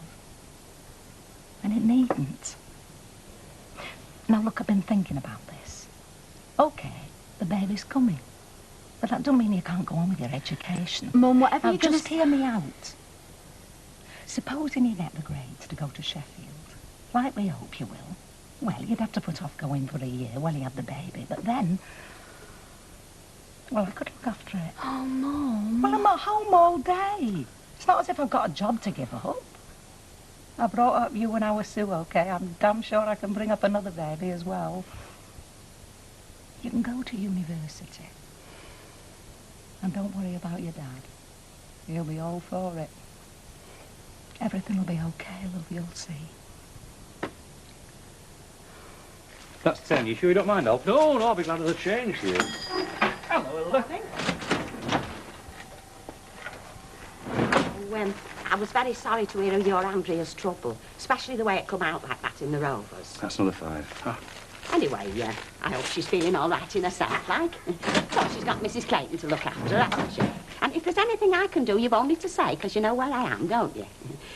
In any case, it's hardly the end of the world, is it? I mean, he's a good lad at heart, is young Terry. Oh, you think so, do you? Well, I speak as I find me, and he's always been a good-hearted lad as far as I'm aware. I'm sure he'll do the right thing by your Andrea. The best thing he can do is stay away from her. Because if you want to know, I wouldn't have a daughter of man saddled with a yobbo like that or his family. There's an ounce of decency in a lot of them. Thanks, Sal. Oh, he's upset, isn't he? Ah, you could say that, Hilda. Well, I can't say I'm surprised. Of course, I feel for the girl, certainly, but, well, I feel for her mother more. And him, knowing how people around here will be talking. Oh, they can be very cruel, you know. Yeah, I do know, Hilda. Anyway, I can't be stood here talking. Give us a tin of corned beef, will you, Alf, and put it on my slate. Actually, I wanted a quiet word with you, Hilda. What, about my slate? It's not that much, is it? I'll let you have it later in the week. No, it's not about your slate, love. No, it's about something else altogether. Morning. Morning, Mr. Baldwin. What is it, then? Well, it'd best keep, Hilda. You know, we'd best have a word quietly later. Why can't you say now? Well, it'll be best in private, you know. I'll tell you what, can you pop back later on? Or I'll come round to your house if you like. Oh, wait, no, I'll pop in this evening, then. Ta-ra. Ta-ra, love. What are you up to with Hilda, then? Oh, just a bit of business, you know. Oh, after a cleaner? Or you're recruiting for the white slave trade? Do they still do that sort of thing? Does that still go on? I don't know. But if it does, and you get yourself involved, put my name down for a blonde, will you? What else can I do, eh? I'm not dodging her, am I? I went round to their house, she doesn't want to know. So, yeah, sooner you than me, mate. Going round knocking on the front door. But your knees was knocking as well, wasn't they? My father wasn't too pleased. Tell you what, looks could kill you. Be having a whip round now for a bunch of flowers. Yeah, well, it's about to be a bit choked, isn't it? All right, but what else can I do about it? It's her that doesn't want to know, not me. I'll tell you something else. I'm sick of people giving me dirty looks. Who is? Everybody. You're not having one with me, Betty? No, darling, love, you're all right. Yes, yes, we've just gone in. She had the morning at home. How are these plans of Alf's going to affect her then? Sorry, I'm not with you. What plan? Well, as far as I can gather, he plans to turn the shop into one of them walk-round things, you know, self-service things. News to me. Deirdre said nothing. Oh, well, I'm sure I'm not speaking out of turn. I mean, he didn't say anything about keeping it to myself. But as far as I can gather, he plans to knock through to the back. Probably have Deirdre sat on a till near the door. Well, if that's what he has got in mind, I don't think he said anything to Deirdre yet. Well, it could have been the beer talking. He did have a pint in his hand at the time. You see, this is where we'd have the checkout point for it. It'd be a lot better for you, know, Deirdre. I mean, you'd be sat down most of the time behind the till. I'll get you a lovely stool. Are you sure about all this, Alf? I mean, you've hardly the room for a supermarket, have you? Listen, you've got to think big these days. I mean, we're not talking about one of your food giants, admittedly. Say that again. You'd be surprised, love, how much more effective shelf space this place could have. Yeah, but even when you've knocked through to the back, you've still got to leave room for people to walk round, haven't you? Well, yes, but you're not just expanding the length of the shop, love. You've got expansion sideways as well. How do you mean? Yeah, boss had better tell you all about that. Anyway, I'll come off back to the site, see my lads are making a proper job of things. Oh, and give me a shout when you get out there sorted out. Yeah, right, Les. Thanks a lot. What did he mean you could expand sideways? And all you can't build on at the end, can you? Oh, no, you can't encroach on the highway, you see. Well, I don't understand what he's on about at all, then. Yeah, well, he was talking out of turn by rights. I mean, I'm not just using all my ground floor, I'm thinking about next door as well. Next door? You mean Hilda Ogden's? That's it. You're going to buy Hilda Ogden's? My word, Alf, you've kept that quiet, haven't you? To say nothing of Hilda. Yeah, well, I've not actually talked to her yet about it. I mean, she's coming back later on, you know. In the meantime, keep it to yourself. You've not even asked her yet, and you're making all these plans. Oh, what if she don't want to sell? I bet she don't want to move. Of course she will if the price is right. I'll make her a damn good offer.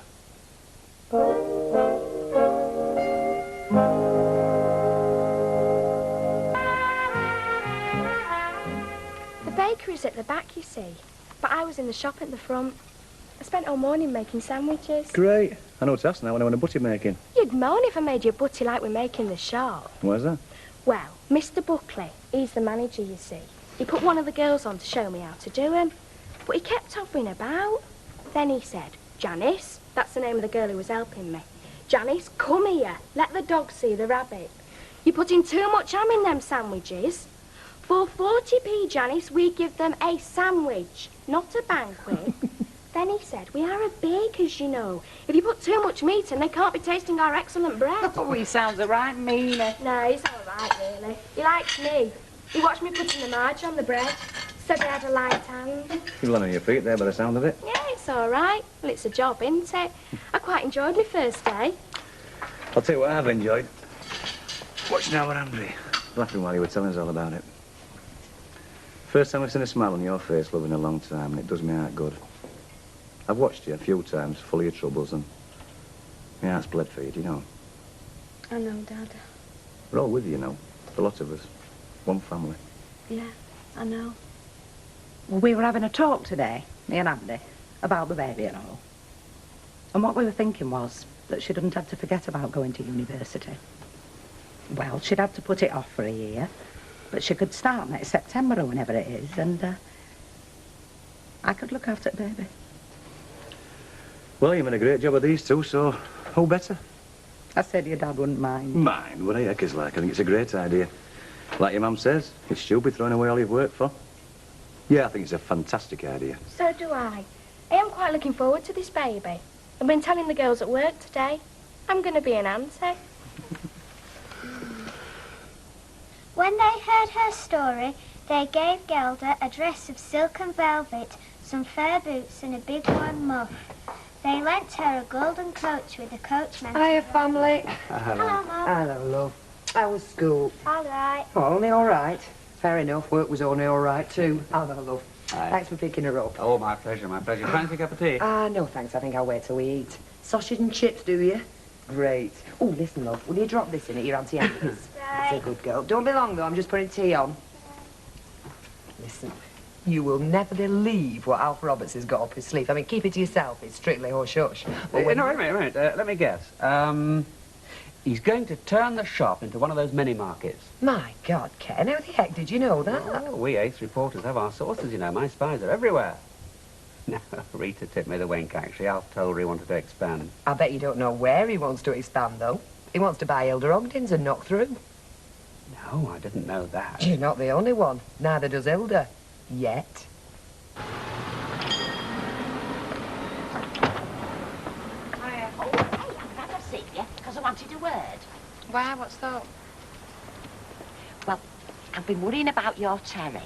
I mean, he's a good lad, but, well, he is still very young, isn't he? Of course, I'm sure you and your Jack will be giving him suitable guidance, but, well, he's bound to want parental help over the next few months, isn't he? Hilda, why don't you mind your own flaming business, eh? Just for once in your life, eh? Oh, very nice. No wonder Harry Clayton talks about you like he does. Oh, aye? And what's he been saying? Well, just you ask yourself, why should your Terry get tarred with the same brush as you and his father? Look, just tell me what Harry Clayton's been saying about us. Oh, I don't pass on gossip, thank you very much.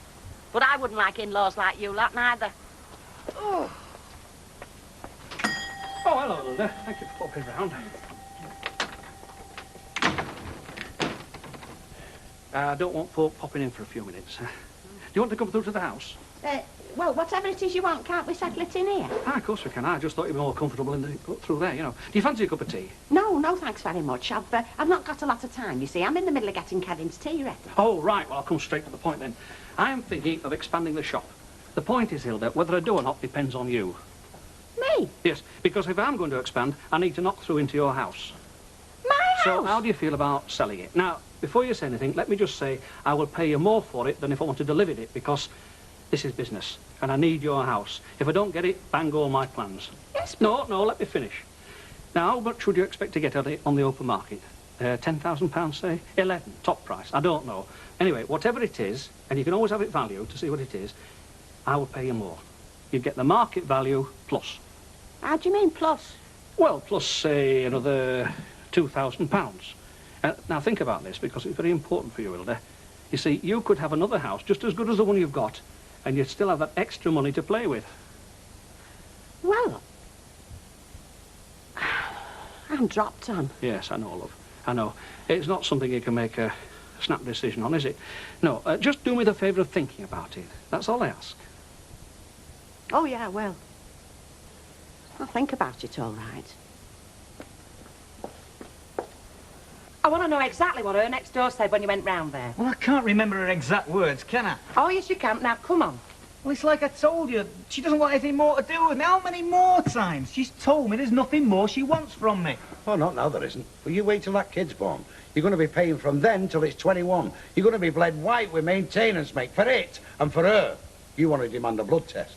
What for? Well, to prove the kid's yours. I mean, if the blood's not the same. Look, I keep telling you that kid is mine, all right? And I keep telling you don't know that for certain. Yes, I do, because she's not that kind of girl. So just leave her alone, will you? Tell you what I'd do. I'd be away from here. I'd go and do a vanishing trick. I'd join the Foreign Legion. Go and work on one of them oil rigs or something. Oh, give over. Why should our Terry be driven away from his own home by them Claytons? No, you know what I think? I think that Andrea only told him to clear off because she was put up to it. By a father, yeah, or a mother. It would be a toppy-nosed cow. What are you on about? Well, Arthur is not good enough for their lass. So she thinks. She turns her nose up at us, don't she, as if she stepped into something nasty. Well, what's she to give herself airs? Who do you think she is, I anyway? wish you two would just give her a flaming rest. I'm sick of hearing about it. I'm sick of you going on about it. Aye. Because none of it helps, does it? It's still a flaming mess, isn't it? Well, he should have thought about that, sunshine, when he was having your bit of fun. Auntie Emily says I'll be able to choose when I'm bigger. Choose what, love? She said I could be called what I wanted. I could be Tracy Barlow, if I wanted, or Tracy Langton. Aunt Emily, I had no business telling you anything, and I've told her before not to go around there pestering her. Now, let's have no more of it. Never mind what only, just let it drop. Time for your bath, love. You go up and start running it. I'll be up in a minute.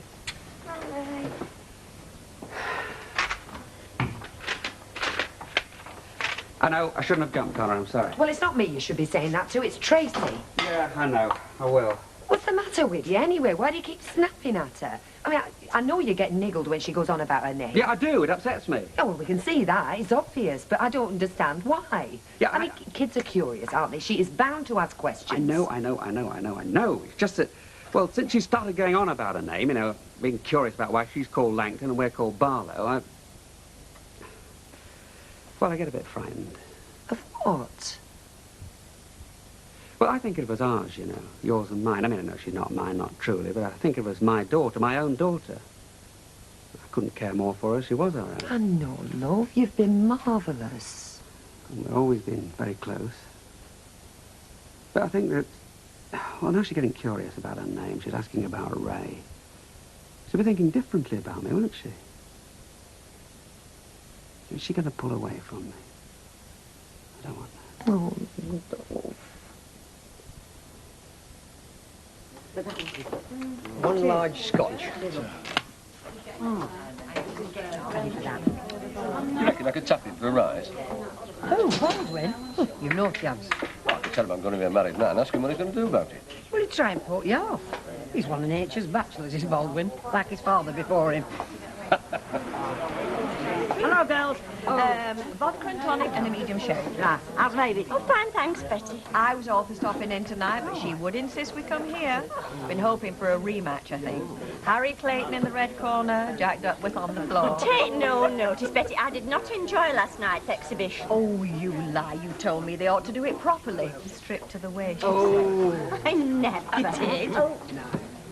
Evening. I'm still loading after last night. Well, seeing as it's you, yeah, of course you are. Pint is it, Harry, on me. Oh, well, thanks, Wolf.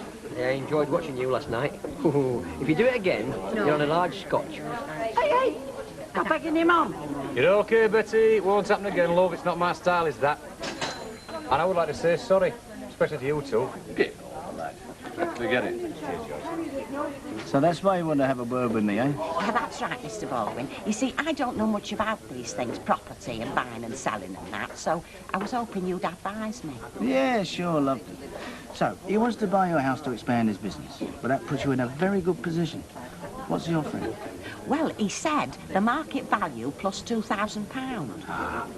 Well, my advice is don't you rush into this. You take your time before deciding. You might be able to squeeze a bit more out of him, if you really wanted to sell. I won't be a minute. All right, look. Harry, can I have a word? Of course you can, love. I just wanted to say, like, you know, I know things look bad for the family right now, and I do sympathise.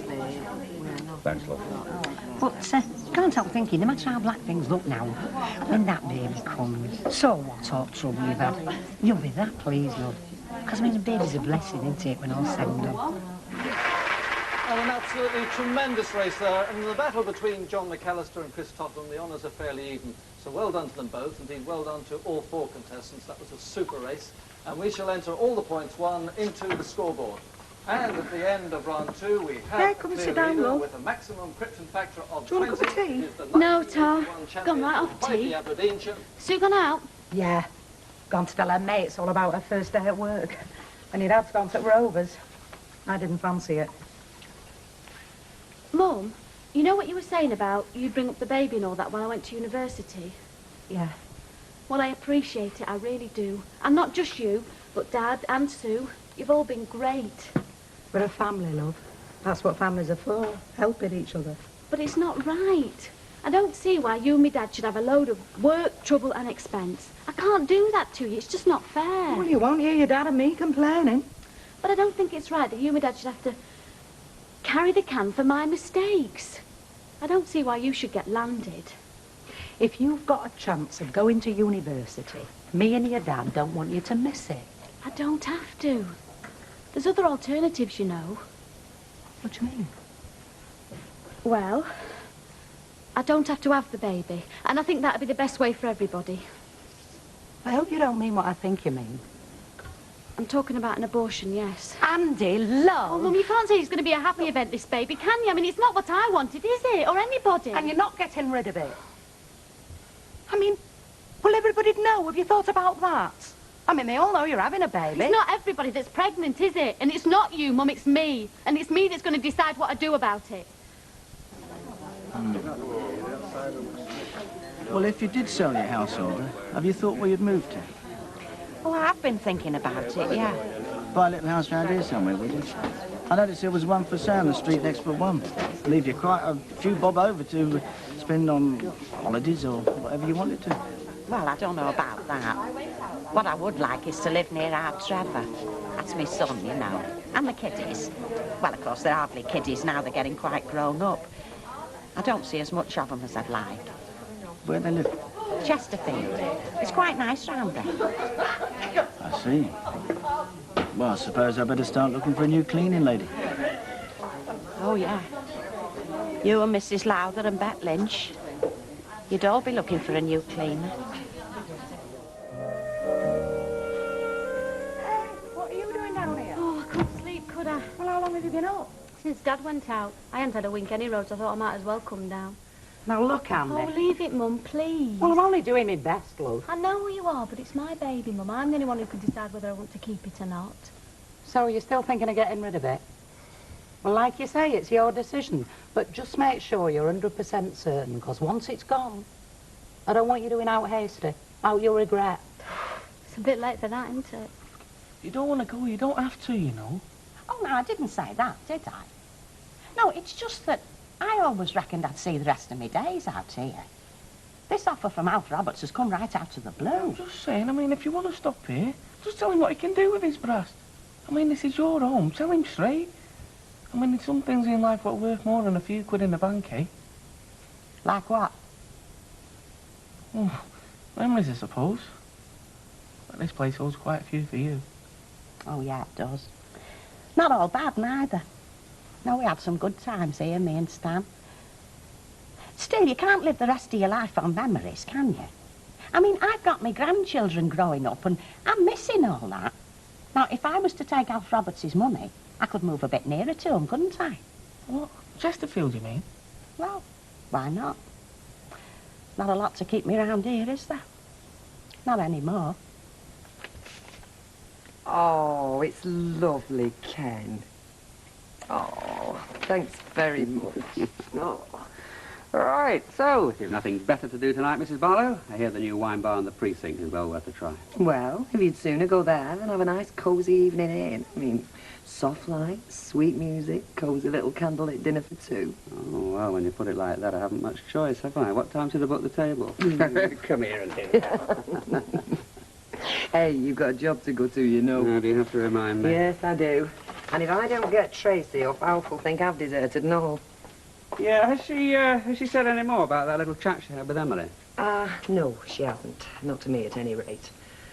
Listen, I shouldn't worry if I were you, Ken. Emily's the soul of discretion. No, it's not the point, is it? I mean, if anybody's going to fill Tracy in the background, it's not Emily's place. What have I been saying? Yeah, all right, yeah, I know. We've been through all that. She's got a right to know about Ray, Ken. She knows about Ray. No, she doesn't. Not properly. She was too young to understand the first time it was mentioned. And she still is. If she's old enough to start asking questions, she's old enough to be given some answers. Proper answers, truthful answers. Because if she doesn't get them from us, she may well get them from someone else. Someone who might not be quite so sensitive about the details.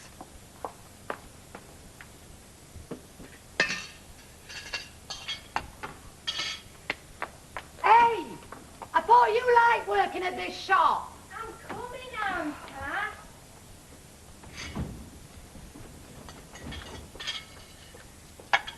Mum, do you reckon it goes with this top? It's a bread shop, Sue, not a flipping fashion parade. Yeah, but I want to look something, don't I? And I reckon when you started work, all my troubles would be over. Yours and all. Well, I reckon I'd rather have my troubles than Dolly Daydreams. Any day of the week. Now, that'll do. I was only saying one time. Well, don't. I don't want you picking on your sister, neither. She's got enough on her plate just now. Not for much longer, though, eh? She still hasn't changed her mind, you know. She's still planning to get rid of it. I know. I was quite looking forward to being an auntie and all. There's a bit more to it than making you an auntie, you know. I know there is, Mother. I'm not a kid, you know. I'm a working girl now. It's just that, well, I don't know if she can do it, even think of it. Not after what you and my dad said about looking after it and all. Happen you don't see things in quite the same light when it happens to you. Now, are you sure this skirt goes with this top? Your overall will cover it. Not on my way to work, it won't. Well, if you don't get your skates on, you won't have the problem for much longer, will you? Because you won't have a job to go to. I'll see you, Mum. Yeah, I'll see you. Morning, man. Hey, Les. Recession in the building trade, is there? Huh? Well, I wish I had time for social calls middle of the morning. Who said anything about a social call? Oh, well, if you don't want a cup of tea. No, I didn't say that. So, how are things? Well, if you mean next door, same as they were yesterday. How long does she need? Well, it's not a decision you take lightly, you know, Les. Selling your home, is it? Well, it is if the price is right. Which it is. And all the advantages are pointed out. Yeah, I did all that and all. Well, maybe you weren't persuasive enough, mate. Oh, hello. I didn't know we had company now for another tea bagging. No, you're all right, love. How are we going to do it? We're going through anyway. Les. Come here. Good morning. Hello. I think I'll forget my head one of these days. Go on, what is it this time? My order. You dropped it in this morning. Yes, I know, and I forgot corn oil and baked beans, didn't I? Norman will be leaving home. I'll see to it. Oh, thanks, Deirdre. Right, then, see you later. Okay, love. Oh, there I go again, my memory. Happy anniversary. Oh, thank you. I have put a card through your door. It was too late for the post last night. Oh, thanks very much. I thought you'd have forgotten by now. Forget? Oh, I should think not. Well, you are almost family, aren't you? Emily. Yes? When Tracy was round at your house last night, she was asking a few questions. The innocence of the young. What exactly was she on about?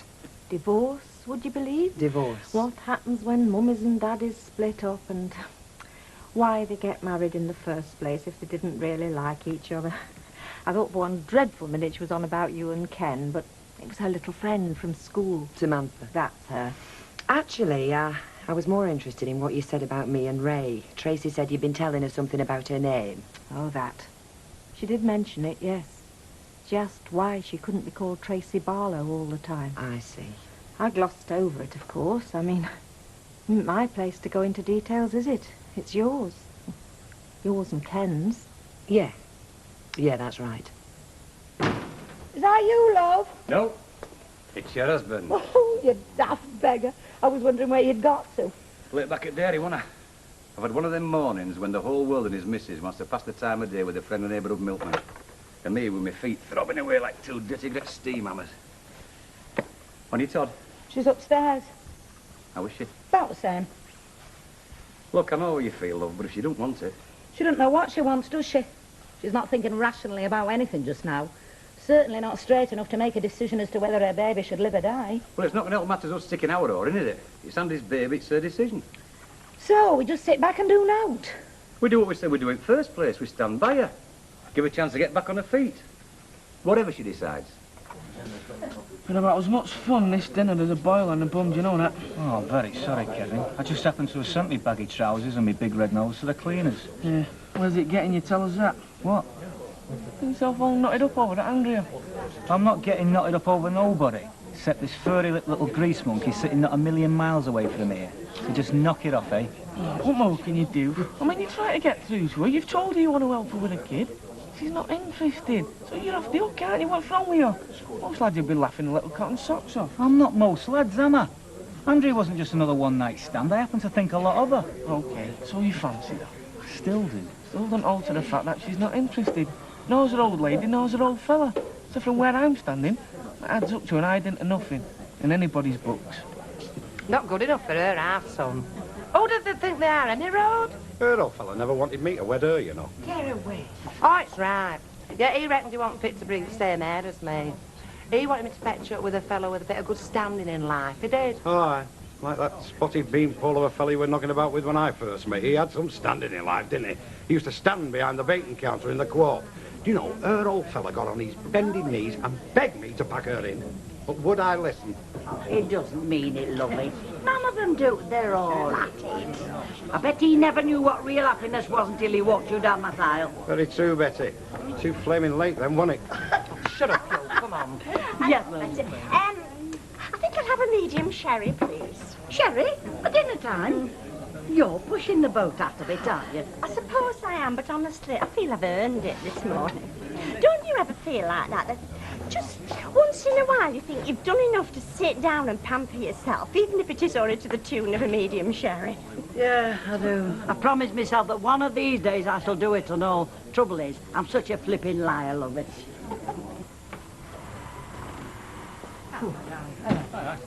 Give us a large scotch, will you? Huh? No, I'm all right, Tom, with a fella. All right. He just nipped out. Suit yourself? Everything all right? Can't complain, you know. Yeah, there was a buzz you were widening your horizons. Yeah, I suppose you could say that. So that's why you want Hilda's place, is it? Yeah, that's it. think you get it. Well, she'd be daft not to accept, wouldn't she? I mean, price I'm offering. Oh, Les, I don't think you know Les Pringle, do you? Mike Baldwin. Les will be doing the building. Oh, I won't. Yes, if we ever get that far before we draw our pensions. Oh, give up. I only made the offer yesterday, didn't I? Yeah, I know you did, but you've not done much about it since, have you? Yeah, well, she needs time to make her mind up. Look, Alf, until we get a year and air in that property, our hands are tied, mate. I mean, we can't get the planning permission sorted. We don't even know if we're going to get it for certain. Yeah, well, don't worry yourself about that. I did all the homework before I made the offer, didn't I? Yeah, well, there's still a long way to go, Alf. Yeah, all right, point taken. I will talk to her this afternoon. And what's wrong with that? Now? Well, there's no time like the present. Well, I say I get no peace unless I do. I'll have the other half of this when I come back. You come back with the right answer, mate, and there'll be a barrel waiting for you, eh? See you. Yeah, see you, mate. He's all right, Alf, but there are times when he'd make a snail look like a derby winner. There'd be quite a bit of bunts in this for you, I'd take it. Well, if I get that job, mate, I'm not denying it. Yes, this is definitely one kiddo who's going to come up smelling like roses. If you get it. No danger.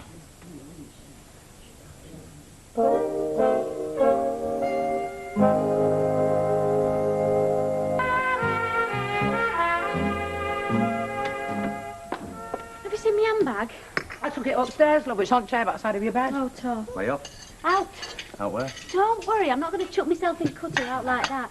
Besides, it'd be a waste of a new pair of shoes. Well, where are you going? I'm going to Rovers, aren't I? What do you reckon? That's a good idea. Well, anything's better than sitting up there tying my brain in knots. Well, I'm only thinking of you, love. I mean, you know what tongues are like round here. You can feel drafted next parish. Well, they'll not be saying anything they're not already saying, will they? And besides, I've got to face them sometime. So, if anyone wants to buy the pineapple, I'm not stopping them. On chair by my bed, you said? Yeah. Here, I'll take the wet off your feet. Hi. So. Now, something about my house, you said? Yeah, that's right, Hilda. I wondered if, well, if you'd come to a decision yet. You know, about selling it. Oh, well, give us a chance, Alf. You only told me about it yesterday. Yes, I know, yeah. But we need to get cracking fairly sharp, you know. That's why I made you such a good offer. And it is a good offer, you know. Oh, yes, I know, but, well, it still takes a bit of thinking about. I mean, this is my home. Yes, I know. Have you talked to your Trevor about it? No, I haven't. I did try to ring him, but, well, it seems he's away just at the moment. Some sort of conference. Yeah, well, you ought to talk to somebody, you know. Oh, I have. Somebody whose advice I value very, very highly, as it happens. Who might that be? Mr. Baldwin. Oh, I see. So, you see, I won't be deciding anything until I've consulted fully with him. We'll try not to keep you hanging on too long. Hello. Thanks, Dad. Well, I must go. Rita'll think I fled the country. It's time I was getting back as well. Oh, well, don't rush on my account. You take your time. I would stop with you, but Rita made a special point of wanting me back before 2, so she could go off to the wholesalers. I'll see you tonight, then. Yes, I look forward to it. What about 7:30? Fine. Okay. And you sure you don't want me to bring anything? Just a healthy appetite. Tabit. How is she? All right, I suppose. It was her idea to come out. Telling you to the idea, is you know, the baby. She's not much choice, has she? Well, she's not the first. I'm sure she won't be the last. Keeping it, is she? That's something for her to decide, love. But whatever she does, she's got a mamma me behind her. Things have changed since my day. Mine and all. Look, if my dad had have taken his attitude when he found out that I was, you know, I reckon he'd have been certified. You were lucky to have a dad around, Betty. Yeah. More than I did. Thanks very much, dear. Cheers, love. So this is where you're hiding yourself, is it? Oh, Mr. Baldwin, I was just dropping balm cake ordering, weren't I? Yeah, I can see that. Well, I just thought, you know, while I'm here. There's no need to explain, Vera. You are entitled to your shopping now. Oh, I think about having that tomorrow. Good, I'm glad you changed your mind, because I've just got a rush order in, so you might as well add a slice left of that. What for? Well, for tomorrow. You'll be able to make toast on that machine of yours, it'll be that hot. Were you going to say something? No, Mr. Baldwin. See you, love. Try, Vera. Give us a box of matches, will you, love? It should be your ears that are glowing red hot, things she's been saying about you. Yeah, I can imagine. Oh, hello, Alf. Right. I was having quite a pleasant chat with that mate of yours after you left. Oh, yeah, Les. Yeah, sharp character, isn't he? Well, it's not bent, if that's what you mean. I didn't say he was, he just doesn't miss a trick. And he's obviously not used to having obstacles put in his way. Yeah, look, if you think I'm trying to pull out where Hilda's concerned... Yeah, come on, Mike. Alf wouldn't try and see Hilda off, you know that.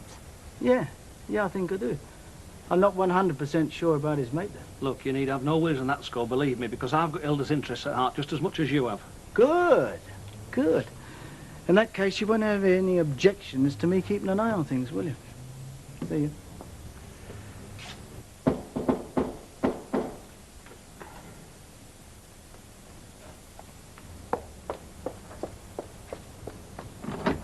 Oh, hello, Terry. Mrs. Holt.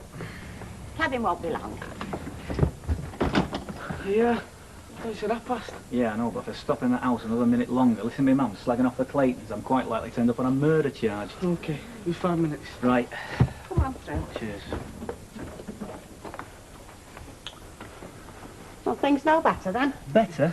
My mum's bellowing like a factory hooter. Andrea won't give me the time of day. Oh, yeah, everything's great, isn't it? Well, you can hardly expect to be the hero of the hour, can you? Not after what's happened. Well, I just want to see her right, don't I?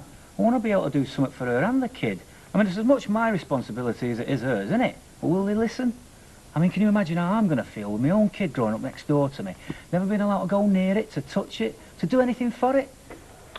So what are you going to do about it? Well, what can I do? They won't let me near her.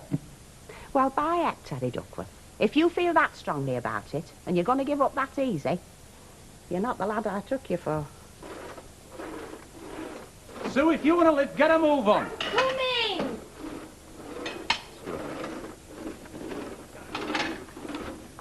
At the lot? Yeah, it's all up. Look, I can't hang around waiting for her all night. She'll have to get on the bus. Okay, I'll see you. At last. Why don't you take your time? Take me time, my feet haven't touched the ground since I came home from work. Well, there's something wrong with your arrangements, that's for sure. You'll have to get yourself organised, young lady. You can't finish work at 5:30 and expect to be done up like a dog's dinner and out by 6:30. Not how you're working. No, you're right. Looks like I'll have to give my job up, doesn't it? Oh, you're asking for it, you are. See ya. Ta-da! Talk about a flipping whirlwind. I don't know where she gets the energy from. Stored it up, hasn't she? Like a camel. It's all them mornings she stopped in bed. Wouldn't do you no harm to have an early night. Yeah, I might just do that. Why is it every time I open a flipping magazine or switch on telly, somebody's on about babies? There's a lot of them about. Aye, and most of them belonging to married mothers living in neat little houses with the neat little husbands. Not all of them. I weren't for one. You were well on way before I walked up that aisle with your dad, you know that. Aye, so you said. But you were going to marry me, Dad, though, weren't you? It wouldn't have made any difference, love. Not to me. Once I knew you were on way, that was it. I was having my baby and nobody was going to take that away from me. Not that we didn't wish it hadn't happened when it did, mind you. Knocked us for 6, both of us. Well, we had it all planned. Get a deposit for a little house, get wed, get a few sticks of furniture together. Then we were going to think about a family. But bingo! You had to make your presence felt. That changed everything. I'm sorry. Don't be. It wasn't easy. I'm not pretending it was. But there was no way I was going to lose you. Didn't you ever think about it? Not once? Not seriously, no. Well, the way I saw it, you were part of me. If I'd got rid of you, I'd have been getting rid of part of my life. Do you feel anything for your baby? Anything at all? Yeah, I do. I think all them things about it. Then why? Why are you so set on getting shut of it? Easiest way out, I suppose. Make a mistake, rub it out, start all over again. And could you? Just rub it out? Start all over again, forget it ever happened? Could you shut the whole business out of your life forever? Oh, that's the trouble, isn't it? I know life would be easier without it, easier for everyone. But no matter how hard I try to convince myself, it doesn't alter one simple fact. I want my baby. And we'll do everything we can to help you, love. Honest, we will. All of us. I'm not pretending it's going to be easy. It's not. But we'll get by, you'll see. Thanks, Mum. Well, now we've got you sorted out, perhaps I can get back to worrying about my own problems. You? Yes, me. How do you think I'm going to feel about being made a granny at my age? Well, don't keep us in suspenders, then. What exactly do you intend if you do get illness? Well, it'll double the size of the shop for starters. Oh, I never feel comfy in them supermarkets myself. I can never find out for a start. And they don't have slates in supermarkets either. But trust you, I think it's something like that. It's not going to be a supermarket. It's going to be a self-service mini-market. All the advantages of self-service with the personal touch. It'll be a lot better for everybody. You mark my words. I believe that when I say it alone. Ah, best of luck to you, mate. You are? Us small businessmen have got to stick together, haven't we? And if we can't turn to us own for support, who can we turn to? When you're ready, Beck. Right. Thank you very much. Oh, no, you don't. Look, we're supposed to be announced at Legion, remember? Just one quick one, you said. Well, that's right. Well, we've had just one quick one. Now we can take our time over it. Jack Duck with a warning, you. Look, Vera, if it is a toss-up between having a civilised conversation with one fellow traders and getting me ear holes bashed by some third-rate warbler down at the Legion Club, there is no contest, is there? Yes, you're right, so come on, you way. Is it any wonder I am just a poor window cleaner, eh? You know, with right woman behind me, there's no knowing where I'd end up. Well, you've got right woman behind you, me, and I'll tell you where you're going to end up, the Legion. So come on, out. Come on. There he goes, the Mr. Big of the Bucket and Chamois Brigade. Well, you can talk, can't you? But what's wrong with the fellow wanting to better himself? I thought you were happy enough with what you got. That's got naught to do with it. A fella needs a challenge every now and again, doesn't he? Now you tell us. If only you'd have said something before I took this place over. Story of my life, love. There. Who looks a proper little belter then? I do. And she looked gorgeous. Yeah, that's because she is gorgeous. Can I go and show Auntie Emily? I think you better leave that till tomorrow, love. Yeah, Auntie Emily's a bit busy tonight, love. She's got Auntie Mavis coming round for dinner. Are you going? Why should we be going? You haven't had your tea yet. Ah, well, we're having something later when you're in bed and doing something special. For your wedding anniversary? Yes, that's right. That's the day you got married, isn't it? Yes, it is. Is that when you changed your name to Barlow? That's right, yeah. Why can't I change my name to Barlow? Well... You really would talk the hind legs off a donkey if we let you, wouldn't you? I thought you were going to have an early night. I'm having a bath first. Yeah, well, I don't think perhaps you better go and get ready. Now? Yeah, go on, love, you might as well. Are you coming? Yes, I'll be up in a minute. You go and get ready. Night. Night, love.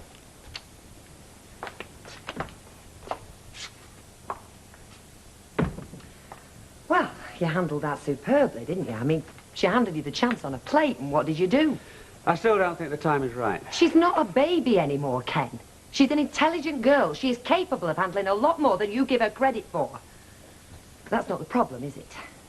You think that once we get on the subject, one question will lead to another, and she might start taking a bit more interest in Ray. Well, she might just do that. It's natural.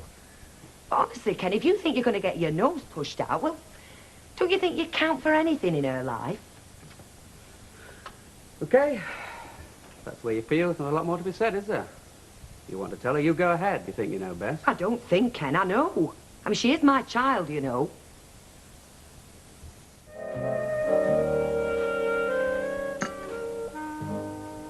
Penny for them? Eh?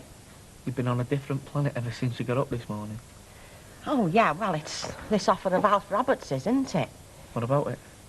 Well, I know he wants this place. It doesn't matter what he wants. It's what you want. Well, supposing I don't want to move? So tell him. He can't make me, can he? Make you? Yeah, you know, get planning permission behind me back without me knowing about it. Gimme heckers like. Well, at least I don't think he can, anyway. You say Mike Baldwin and give you a bit more advice if you needed it. Yeah. He knows what's what round here, if anybody does. Well, I'm glad somebody does. You going in early? You got something special on? No. It's a normal busy day. So you're still not speaking to me? Thought I just did. Ken, you've uttered polite words. You've not actually talked to me since what I said last night. Does that surprise you? You point out the little girl that I've loved and brought up since she was 4 years old is yours and not mine, and I'm not supposed to react. Of course you are. Oh, Ken, I know how much I hurt you. It was a lousy, unforgivable thing to say, but I was angry and upset, you know that. I've apologised over and over. What more can I do?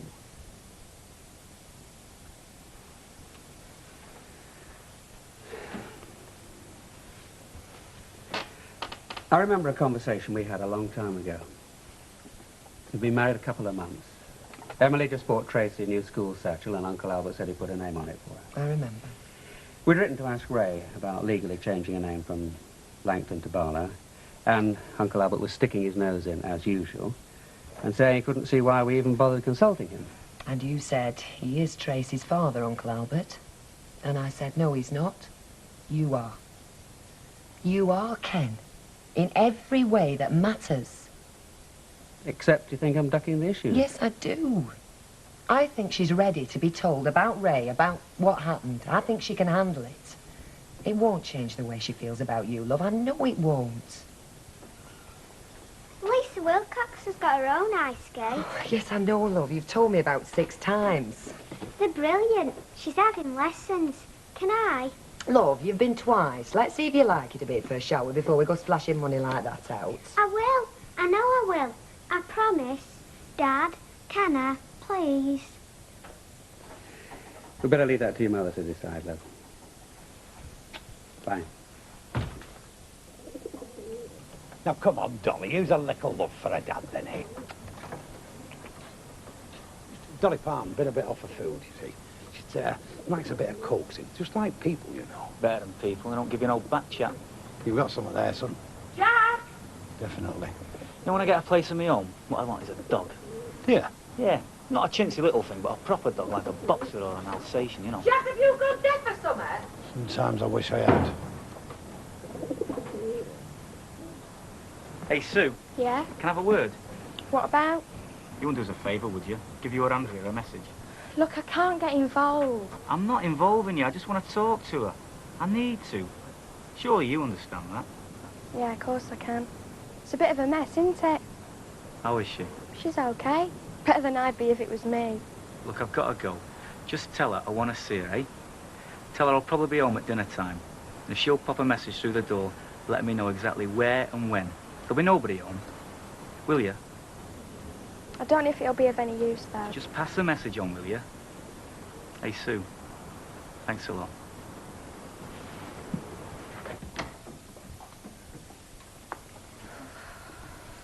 How are you feeling?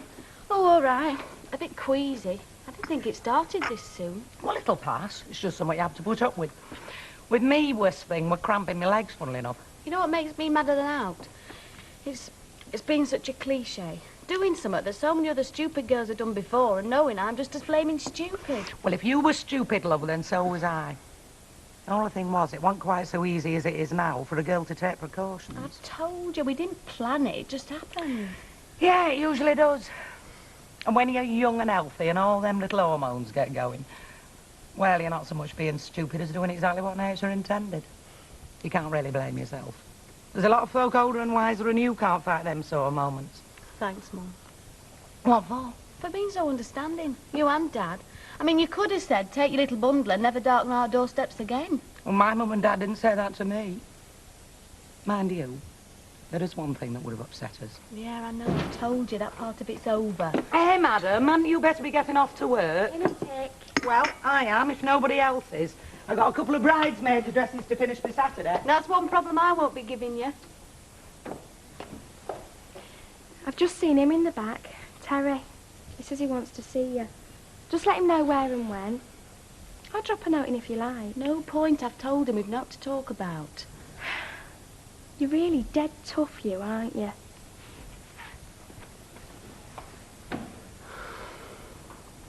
Yeah. Dead flaming tough. Kids, I don't know, eh? You have them, bring them up, look after them. What do you get now but a load of grief? I dare say your family felt the same. I dare say they did, dare say they did. I mean, I want the best son in the world, but I never pulled the stroke like our Terry's just done. I suspect that was more luck than good management. Happens so. I mean, he's not as a blame, the lad. He were only doing what comes naturally, after all. Being so flaming careless, I could screw his neck round. Yeah, I still think he's got more to worry about than you. Well, they both have, haven't they, poor kids? But neither of them are wed to our Vera, are they? They haven't got her going at them 24 hours a day non-stop. And she reckons it's all my fault. How does she make that out? That Alf is one of life's greatest mysteries, the answer of which is known only to her. But I'll tell you this. If San Francisco had another earthquake, it'd be my fault. If petrol went up a $5 a gallon, it'd be my fault. If World War Flaming 3 started tomorrow, it'd be my fault. Stick that on the slate, will you? Hey, and if I go flipping bankrupt, it'll be your fault. Oh, not with the plans we've got for you, you won't, friend. Look, I'm wondering if I need all this, you know. I've got a headache. Now, if I get twice the size of the shop, I've got twice the size of headache. Oh, what bad pair is he, huh? So how many have you got like him? Too many. Well, then it's your fault, not theirs. You're too flaming soft with them. When you get your new extension, you'll have to let them know that you're playing a whole new ball game. Ah, if I get it. She's not said she'll sell the house yet, has she? Now, she's playing games with you, seeing how far she can up the price. No, Hilda's not like that. Give them a sniff of money, mate, and they're all like that. She'll sell, you take it from me. Right now, when can you come with me to see this architect bloke, then? It's a bit previous, isn't it? Rubbish, I've told you with a woman on her own, she'll sell. How's tomorrow afternoon? Does that suit you? Very good of you to spare the time, Mr. Baldwin. Can I offer you a cup of tea? I'm afraid I haven't got no whiskey, but there is some sweet sherry. No thanks, love. I'm a bit pushed. What's the problem? Oh, well, I just wanted to know if you know anything about planning permission and that. Yeah, a little bit. Why? Well, you might think I'm daft, but not knowing how these things work, I was just wondering if Alf Roberts could make me sell my house. Make you? Yeah, you know, with him being on the council and that. He can't make you do anything you don't want to. So if that's all that's troubling you, forget it. Whether you sell your house or not depends entirely up to you, right? Has he upped his offer? Oh, no, I don't think he would. I mean, £13,000 is a very good price as it is. Well, that depends on your point of view. I mean, if you really wanted it, 20,000 wouldn't be too much.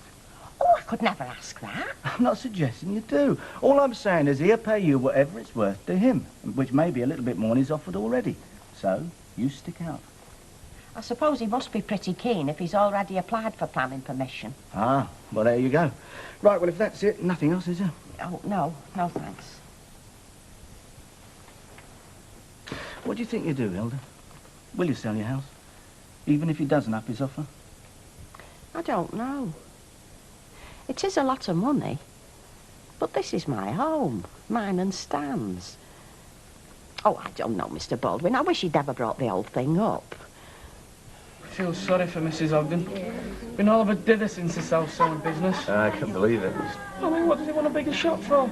Not he's always run off his feet with the one he's got. No, but he'll do all right once the redevelopment gets underway. What redevelopment's this? Well, as far as you've not heard, Alf obviously has. Yeah, I think it's a rotten trick. Oh, really? Sound business sense, if anything. No. I won't care that now it's time I need somebody, you know, to set my mind off my family troubles. Well, I thought you encouraged Ivy to go out with Mr. Wardle. I did. I didn't know she was going to turn it into a full-time flaming hobby. Oh, I think it's very nice that she's doing a bit of courting again after all she's been through. Well, what about me? I've lost my bingo, mate. My husband's dodgy, my son's about as cheerful round house as a dead cod. Oh, Maeve will go out with you, won't you, Maeve? I mean, if anybody's got get up and go, Maeve has. When we were in Blackpool, she had us whizzing about non-stop like little demented things. I organised a few excursions there, that's all. Well, organise a few for Vera. Take her on a day out to see that little miniature village. Or them flamingos hopping about on one leg, or that place where Wordsworth were born. She'd like that, wouldn't you, Vera? I think I'd rather go to the bingo, kid. Mum, there hasn't been a note dropped in for us, has there? No, love, I haven't seen one. Where are you from? Oh, just one of the lads who's supposed to be going out tonight, you know.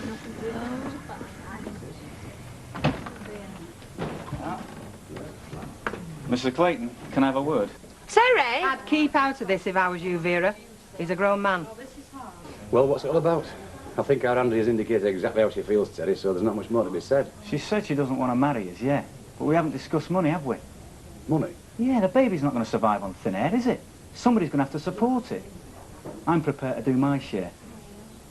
Now, you sure you don't mind? Mind? Oh, no, I enjoy it. Watching all those budding little Torville and Deans whizzing round. As long as I'm well wrapped up, it does get a bit chilly sitting there. You want to hire yourself a pair of ice skates, get out on the ice with them. Yeah. Come on, Auntie Emma, we're missing it. You're not missing anything, Missing Patience. It's open all day. You going out, though? Auntie Emma's taking me skating. We're meeting Lisa there. She's Got her own skates, we know. I wonder if you'll just hang on for a few minutes, Emily. I'd like to have a word with Tracy before she goes out. Oh, yes, of course. I'll wait for you next door. Thank you. Dad. No, it won't take long. Only, it is important. It's all this mix-up over your name, you know, why you're called Langton and we're called Barlow. I just want to explain to you how it all happened.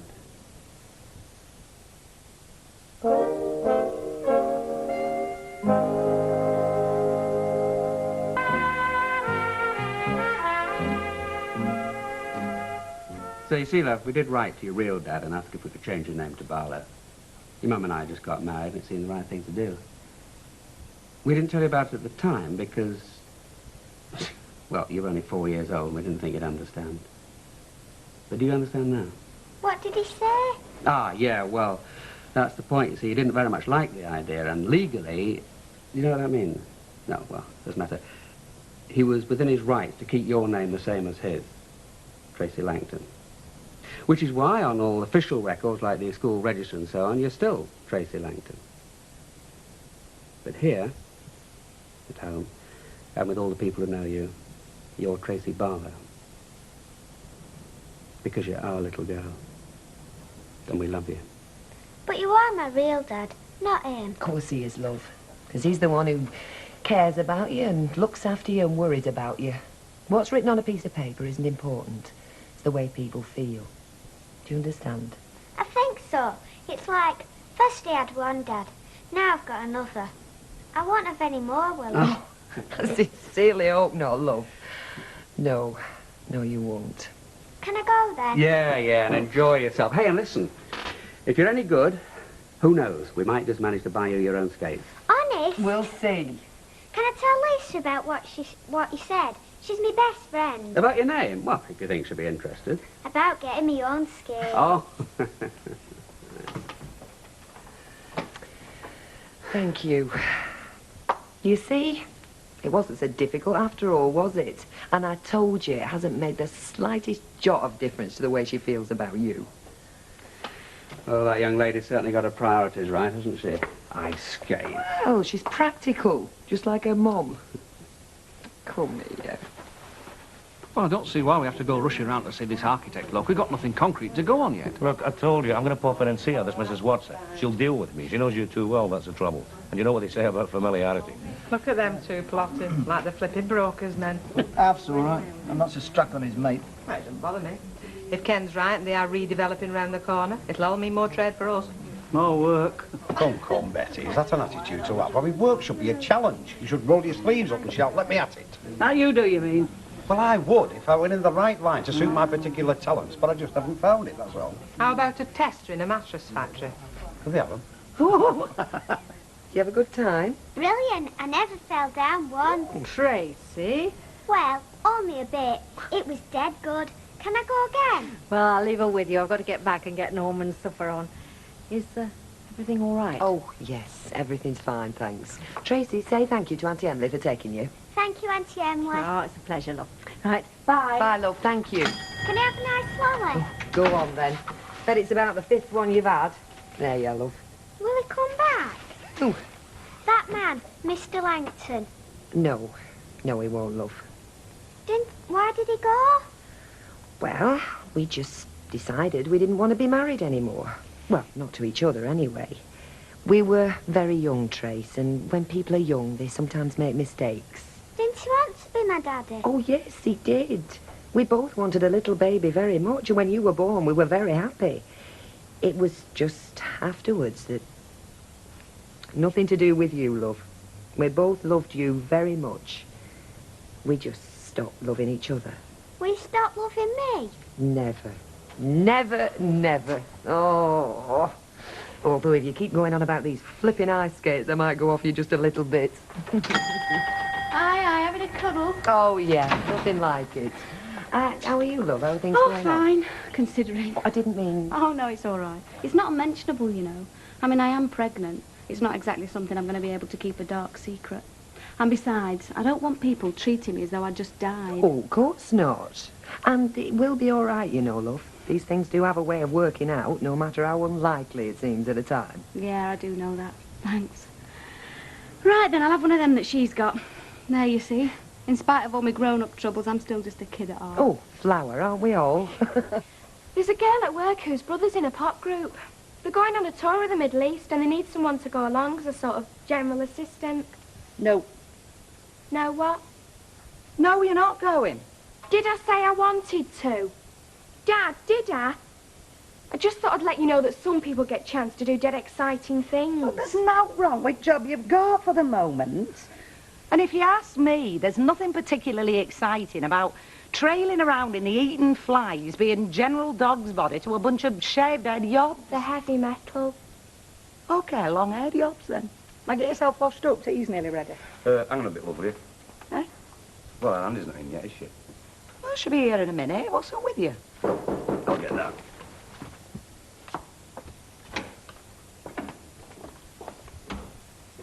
What's going on? Don't ask me.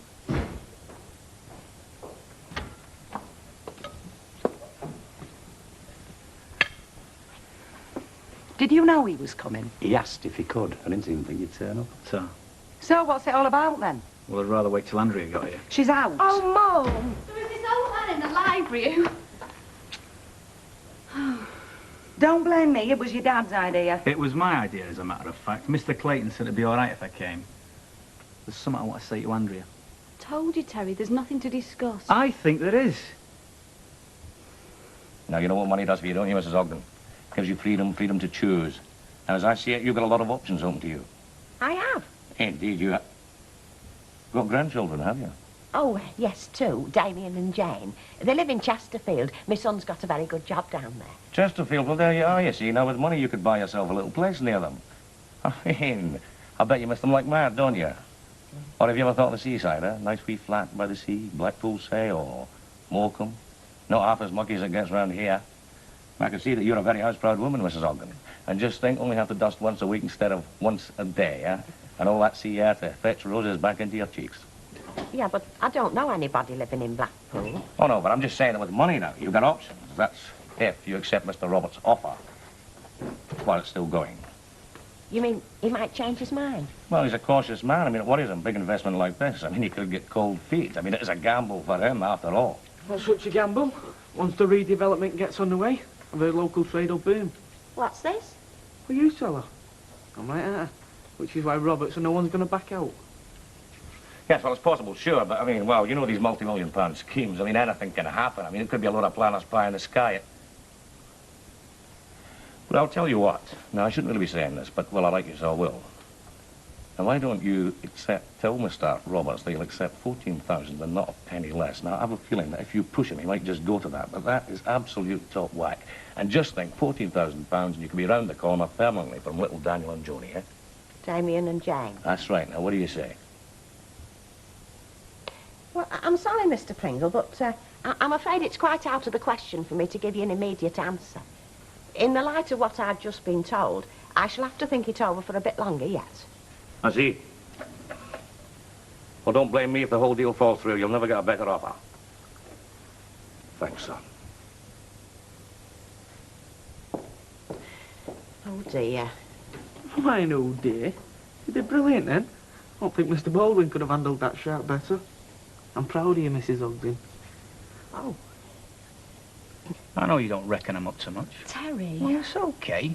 I know I've not had your education or nothing, but I'm not stupid and I've got feelings. And whether you like it or not, that kid is as much mine as it is yours. Okay, you don't want to marry me and us bring it up together. Well, I can't force you, that's your right. But it's also my right to have a share in the responsibility. And if the only way I can do that is by helping you pay some of the bills, well, then that's what I want to do. It's not that I don't like you. I do. But even if I wanted to get married now, which I don't, marriage between us would be all wrong. Don't you see that? Well, I didn't, but I reckon I do now. You've made that perfectly clear, haven't you? I just want you to know that it's not against you. Why I want to do this on my own. Yeah, all right, you've said. Well, what do you think, then, about the money? Can we come to some kind of arrangement? I know I don't bring home a fortune, but I can chip in me whack. And I've got plans. I'm not going to be a meat porter for the rest of my life, no way. I'm sure you won't. Mum, Dad, what do you think? Well, I think it's very good of Terry to accept his responsibilities like this. Credit where it's due. A lot of lads would have run a mile, especially when they've been told to sling the hook. I'm just trying to be fair. It's up to Andy, isn't it, Harry? Well, she knows how she feels about all this, doesn't she? It's the old flipping trouble, isn't it? I don't know how I feel.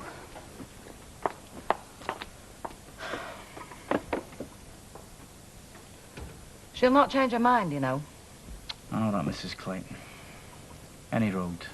Just tell her to think over what I've said, will you? And let me know. Ta-ra. See you.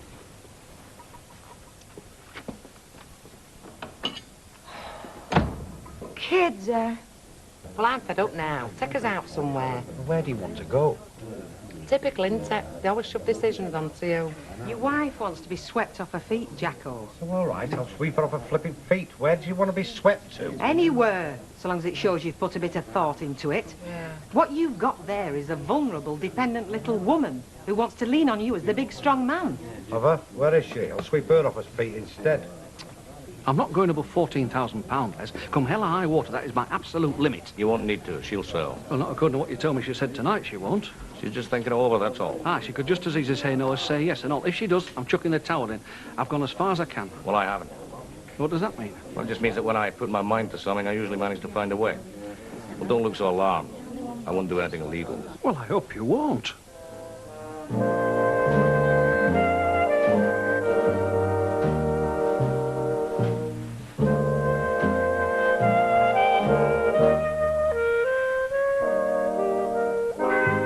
And there's more tomorrow at the usual times. Well, next here on Plus, Emmerdale and Turner's brewing up an idea in the Woolpack.